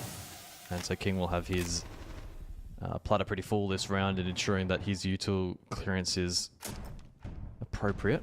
Sorry, freebie. Not freebie. Caught. Didn't hear Karma, who hits another successful lurk. I think that's going to be probably how they end up winning this, right? If you're 6 targets on the attack, the likes of Karma just slipping through, getting these early kills, advantages, and there's a second as well. Maybe a third coming up. No, Loyalth wins his battle. Finally shuts him down. Not done fighting just yet. It's Sword, though, that connects onto Az's. Loyalth has to force himself in towards Con. There's one on the window. Sword, another one. Shut down by Wizard, but he's now the solo. Up against 3 for 6 targets.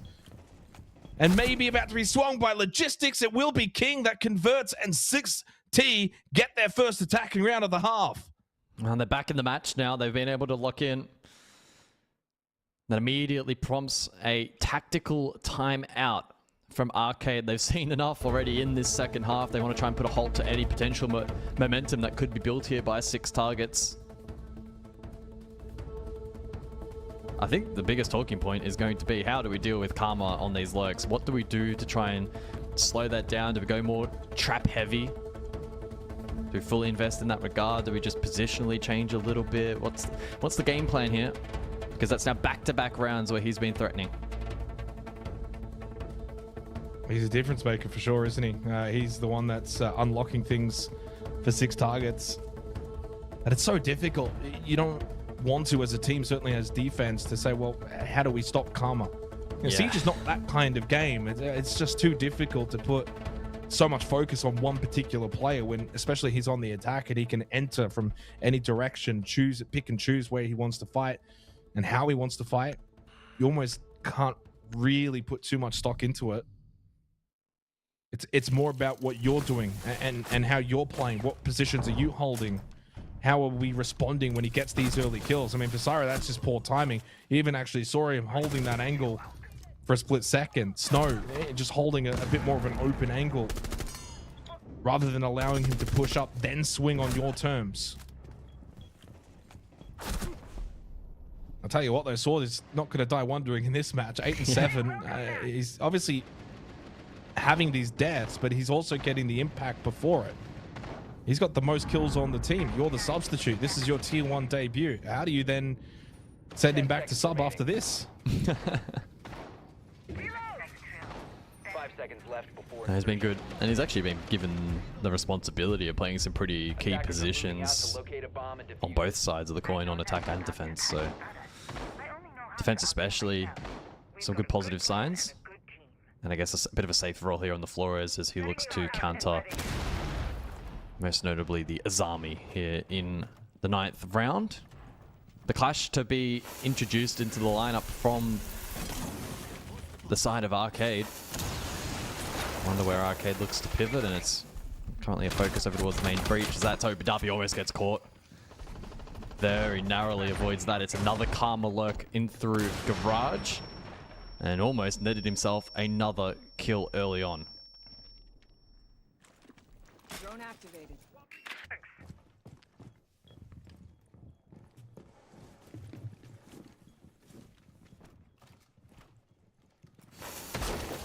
Arcade, I think, is starting to just feel the pressure a little bit now from 6 targets and what they can do. The concern as well for me is that Arcade still have not won 2 rounds in a row. 6 targets have at least managed that, and in a game where it may be close, could go 7-5, that will quite literally be the difference.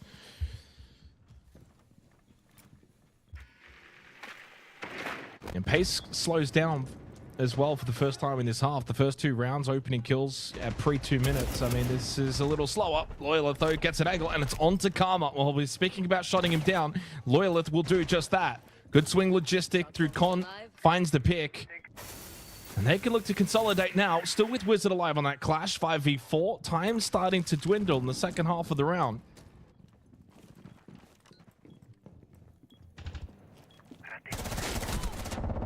Oh, it's just a swing from King into the site. Catches out Snow, but Azza is quick with the trade from Bathroom. Ends up being really net neutral. 4v5 to 3v4, still the same task at hand for 6 targets.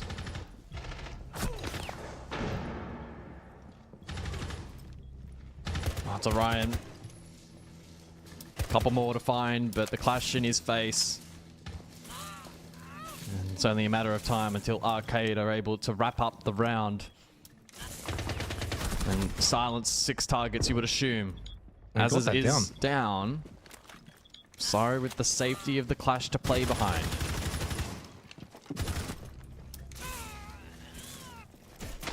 I mean, he's on 1 HP. 1 body swing from Syro will do the job.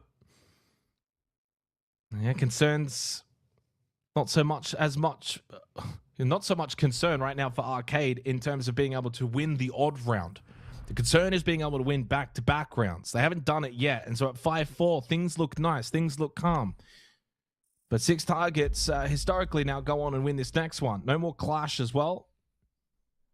Available for Arcade. They did bring it only in that previous round, but certainly did have some effect, even if Wizard did get tagged up early. Was able to stay alive. Wasn't a lot strategically, though, from 6 targets in this round, to be honest. It was just kind of swing and hope. When they lost Karma, it almost felt like the life had been sucked out of them. And Karma's just playing the Ash at this role. He's just got the license to go frag. It almost feels like that's their main trick up their sleeve, is to unleash Karma, but you've got to offer a little bit more strategically on the offense Attackers have located as a bomb. collective. Well, it's been a scrappy affair so far, but it is, in a strange way, quite tantalizing between these two at the moment. Barrier deployed. Really is either team's 10 seconds to go. potential here to go on and 6 targets. Well, two away again, you from don't want to lose regulation this win, match. but yeah, you I mean, lose you're this throwing match. everything How at do you it. make top 4? Yeah, you're throwing everything you've got at it from here. Okay, just trailing by the 1. Any points will do, but ideally 3.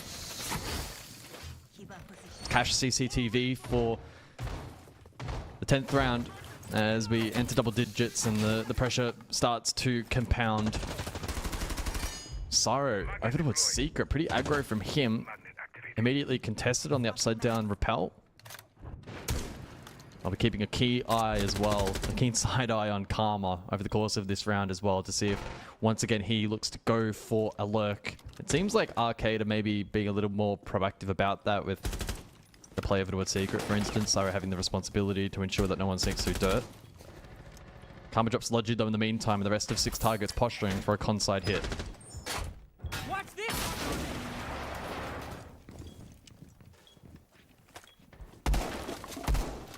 Reload! And again, even though it's only played A2, both teams 0-1 coming into this game. If you end up 0-2, especially if, you know, a team like Arcade who've still got to play EP and Chiefs. 6 targets already played EP, but then don't certainly want to be losing this one to Arcade, a team that's more likely statistically to be in the bottom 4. These games have got to be winning. The pressure's certainly on for both teams. Nitro's cell will explode, but doesn't hit anyone on the other side of that wall. Karma hits the headshot. No surprise. He's been the firepower for 6 targets and shuts down Arcade's own firepower man in Loyalith. Advantage for 6T. No response just yet. Until then, Snow hits the shot and gets rid of Karma, but Nico able to trade him immediately. Syro needed to win that battle against King. Allows him into stock on the buck and do damage from down below. And now it's a 4 versus 2. Huge favor for 6 targets. As Asses falls to King, it's match point coming up for 6 targets unless Wizard can clutch up from here. There's one, and there's a second with the knockdown onto Orion. He's flamed off at the moment from pushing up top red. A sword in cash will not allow him up further. The debutant denies him the ability to clutch, and it's 2 match points. Wow, that's a massive round. 6 targets making it count. I really love the con-side approach that they elected to go for. Some good early pressure in towards the site, and they coupled that with King down below. Really, really good work on the Buck. Typically, you're posturing him below to maybe find something on the vert, but given the nature of Arcade reading into it and wanting to contest, he was then able to find kills down below on the horizontal. A couple of sharp shots landing brings him up to a total of 10. Now the kill leader for 6 targets. 2 opportunities to close it, but it's Basement to stand in their way on the first of those chances.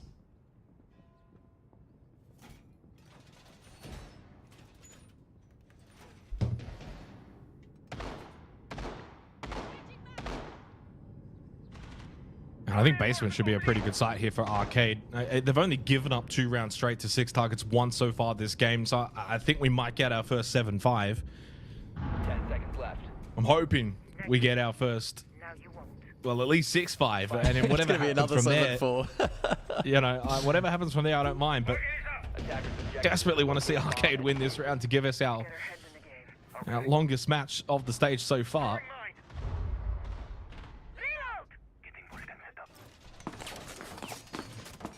In a game as well that's seen little multi-kills too. Just the 2. One from Asses and one from Sword. No plants either as well, guys. In this entire match. Not a single plant.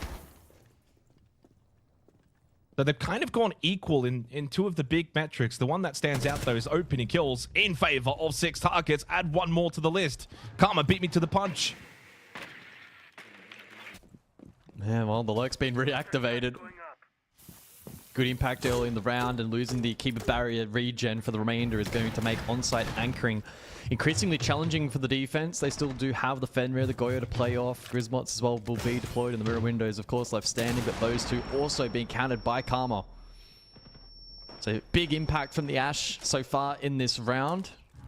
And the question now remains, can Arcade Esports find a way to grind out this round and extend the match for a little while longer? It looks pretty rough from here. Well, the problem is when you're playing this 4 stack now, previously 5 stack, you don't get given the opportunity to find a kill yourself. And so when it goes the other way, yes, you can win 4v5 Basement. You don't want to think about trying to do anything too silly, pushing up main stairs or, you know, going for a secret flank. You also know that you're not really going to get that 5 down any lower anytime soon. Unless 6 targets make a mistake, overpush bot main stairs too early into a nitro, and that could be on the cards. Wizard has been thinking about it. They do have the ping.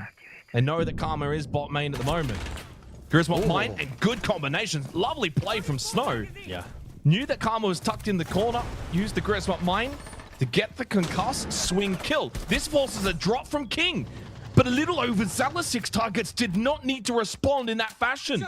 King with a solo drop gives his life away. And that's literally what I was just saying, guys. I mean, unless 6 targets give you the opportunity to get back into this round, and a chance goes begging. Sword couldn't fully connect. Lawyer left though does go down.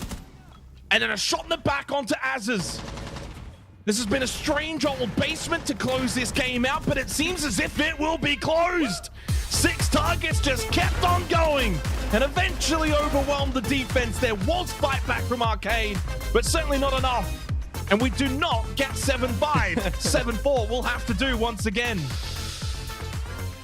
Oh, wow, they threw everything at that final round. 6 times. They somehow were able to make it stick.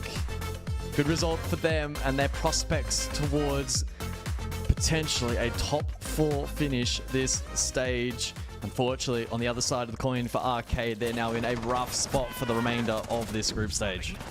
Yeah, rough spot for Arcade. That's the biggest takeaway from this match. It's the way we build it. It was 2 teams that started 0-1. You don't want to start 0-2 for Arcade. You've played Man LFO. You've played 6 targets. Loss. You've still got to play Chiefs. You've still got to play Enterprise. The reality of the situation is now you're going to have to steal a game from one of the big hitters. That seems unlikely. And while they showed some good promise in this match, they did some good things. And clearly, I don't think that the gap between 6 targets and Arcade is that extensive. But extensive enough that they've lost. And for 6 targets, well, they needed that one. After losing to Enterprise yesterday, they are able to bounce back, get a win. They're on the board. Their goal, of course, will be to make playoffs. This will go a long way in helping.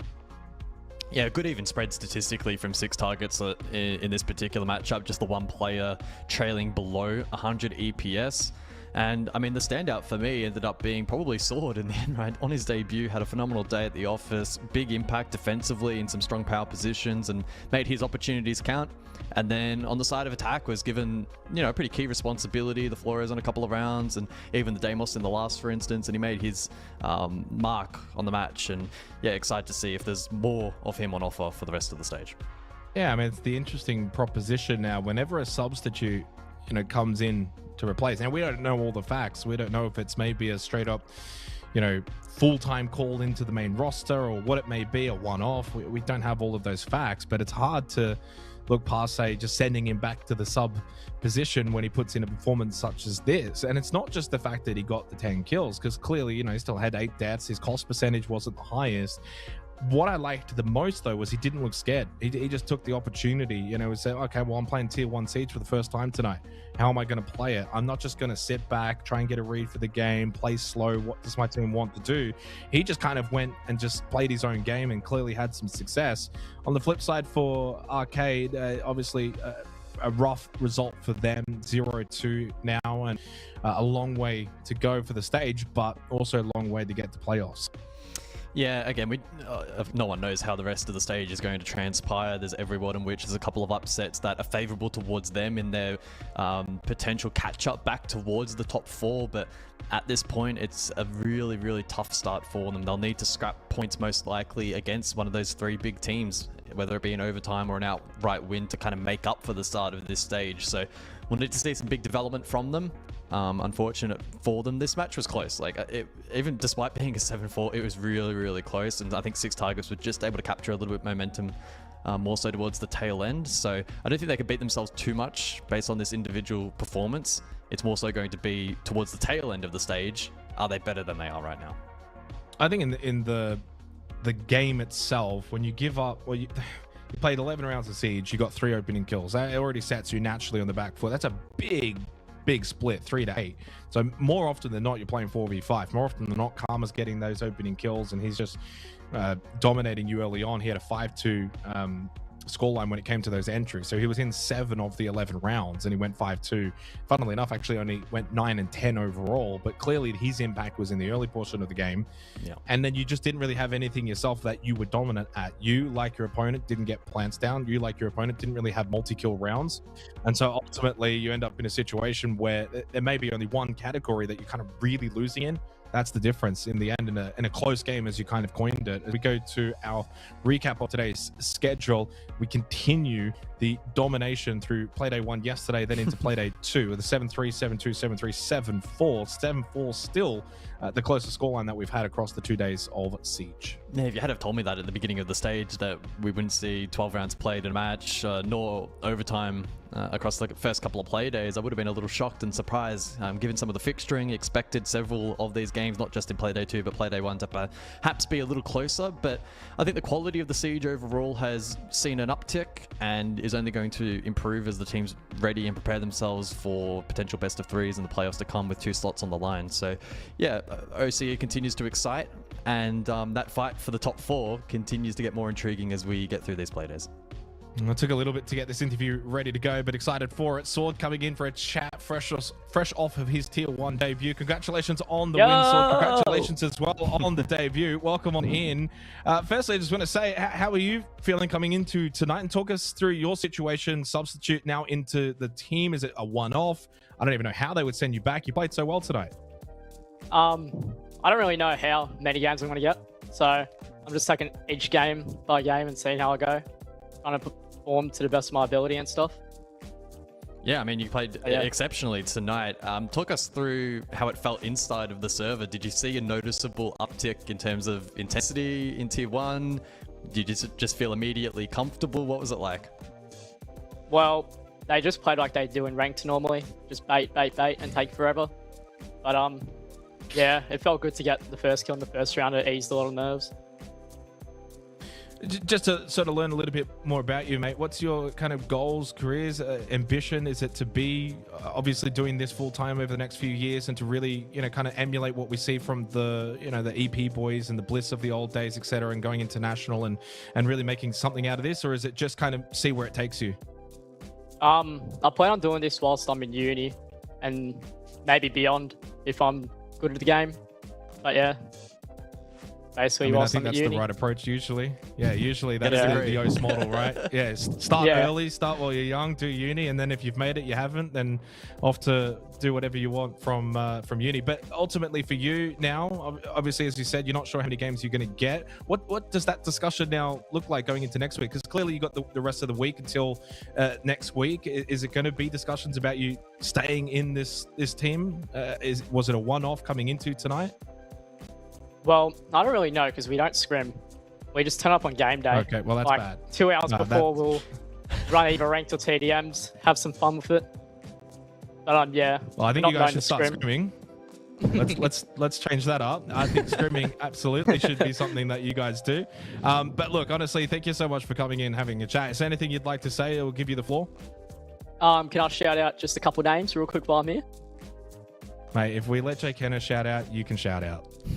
Thank you to Tim Karma for helping me get this opportunity. I appreciate it. He took me under his wing. Thank you to Goof for the motivation before tonight's game. Jack Scurry and JPR6. And that's about it. And to all the haters, I proved you wrong about it. Wait, how have you got haters, bro? Oh, I got haters. All right, well, everyone does. Obviously, we're not your haters tonight. We loved what we saw from you. Best of luck with the rest of your career and the rest of the stage. Thank you. Have a good one. So Sword making his debut in Tier 1. And I'll tell you what, look, it's not a 20 bomb, but 10's pretty good. Yeah, I mean, I'm a little concerned and shocked that these guys aren't screwing with 2 slots on the line, boys. What are you doing? But a good result tonight, and maybe they'll start screaming towards the tail end if the top 4 looks likely. We have the MVP, though, decided for tonight. And if I'm not mistaken, Neptune was the selection. And indeed, he was a 141 EPS. And I think even more impressive than that, it actually, to me, stands out the 80% cost alongside 4 multis. So he had massive impact across a large portion of the game tonight. Yeah, very dominant win, of course, against Barbie Boys, and he was a big factor in that. 80% cost, I think, is one of the better metrics to really look at in terms of the overall round by round. How much impact are you really bringing to the game? Because was it Proxy, I think, had 7 kills, and all 7 of those kills were in 2 rounds. So sometimes it's not just a case of looking at the overall KD numbers, but what's the widespread of that? Are you getting clutch kills? Are they impact kills? And Neptune kind of did all of that. Started really hot, set them off to a perfect start, and then they were able to close out the game as well. And clearly a very talented player, and a big reason why that Chiefs team is doing as well as they are. We've been talking about rankings. We've been talking about seedings, guys. Right now, it's the big 3. I think EP, Chiefs, Man, LFO really will occupy 3 of those 4 slots. There's another 2 weeks of action still I think 2.5 weeks to play out for the regular portion of the season. But clearly those 3 have started well, 2-0 across the board for them. Then it gets to that next question, that 4th spot. Barbie Boys, 6 targets, Arcade, Shy Academy, Rival, all going to be battling for that. And that's where it gets really interesting. Yeah, as it stands, I think if you took a snapshot of the standings, it looks like it's played out in a fairly expected manner. The only asterisk that I have on that, and it could be quite intriguing how they shape up for the remainder of the stage, it is Rival. They had a very tough fixture to begin with this first week. Chiefs into EP. They looked okay in both of those games, and I don't think have been outruled from a top 4 slot. So next week for them is going to be particularly big. They've got Arcade, they've got Man LFO. Good opportunity for points and to start their run towards a top 4 finish. I mean, realistically, if you kind of put Men, LFO, Chiefs, and EP down as losses for those other 5 teams, I'm not saying that's going to happen, but if you were to put that down, that kind of leaves you then with the chance of getting 4 wins from your other matches. And so I think when you kind of look at that full spot by the end of the stage, 3 to 4 wins is kind of where you really need to be. And so that's why when you look at Arcade losing the 2 games that they've lost, 0-2 starts, still need to play EP Chiefs, puts them well and truly behind the curveball. And on the flip side for Rival, as you just said, they've already played the top 2 teams. Now they've got the opportunity to see if they can clean sweep through the rest of the competition. Easier said than done. Well, it's been a wonderful start to stage 1 here for Oceania. That's it for this week for this region, but so much more Siege still to be played. You've got Asia, you've got APAC North, and then there's a couple of other regions floating around somewhere out in the world. We're not too fussed about them here in APL though. OCE is done for the week. Make sure though you tune in for Asia, APAC North over the coming days.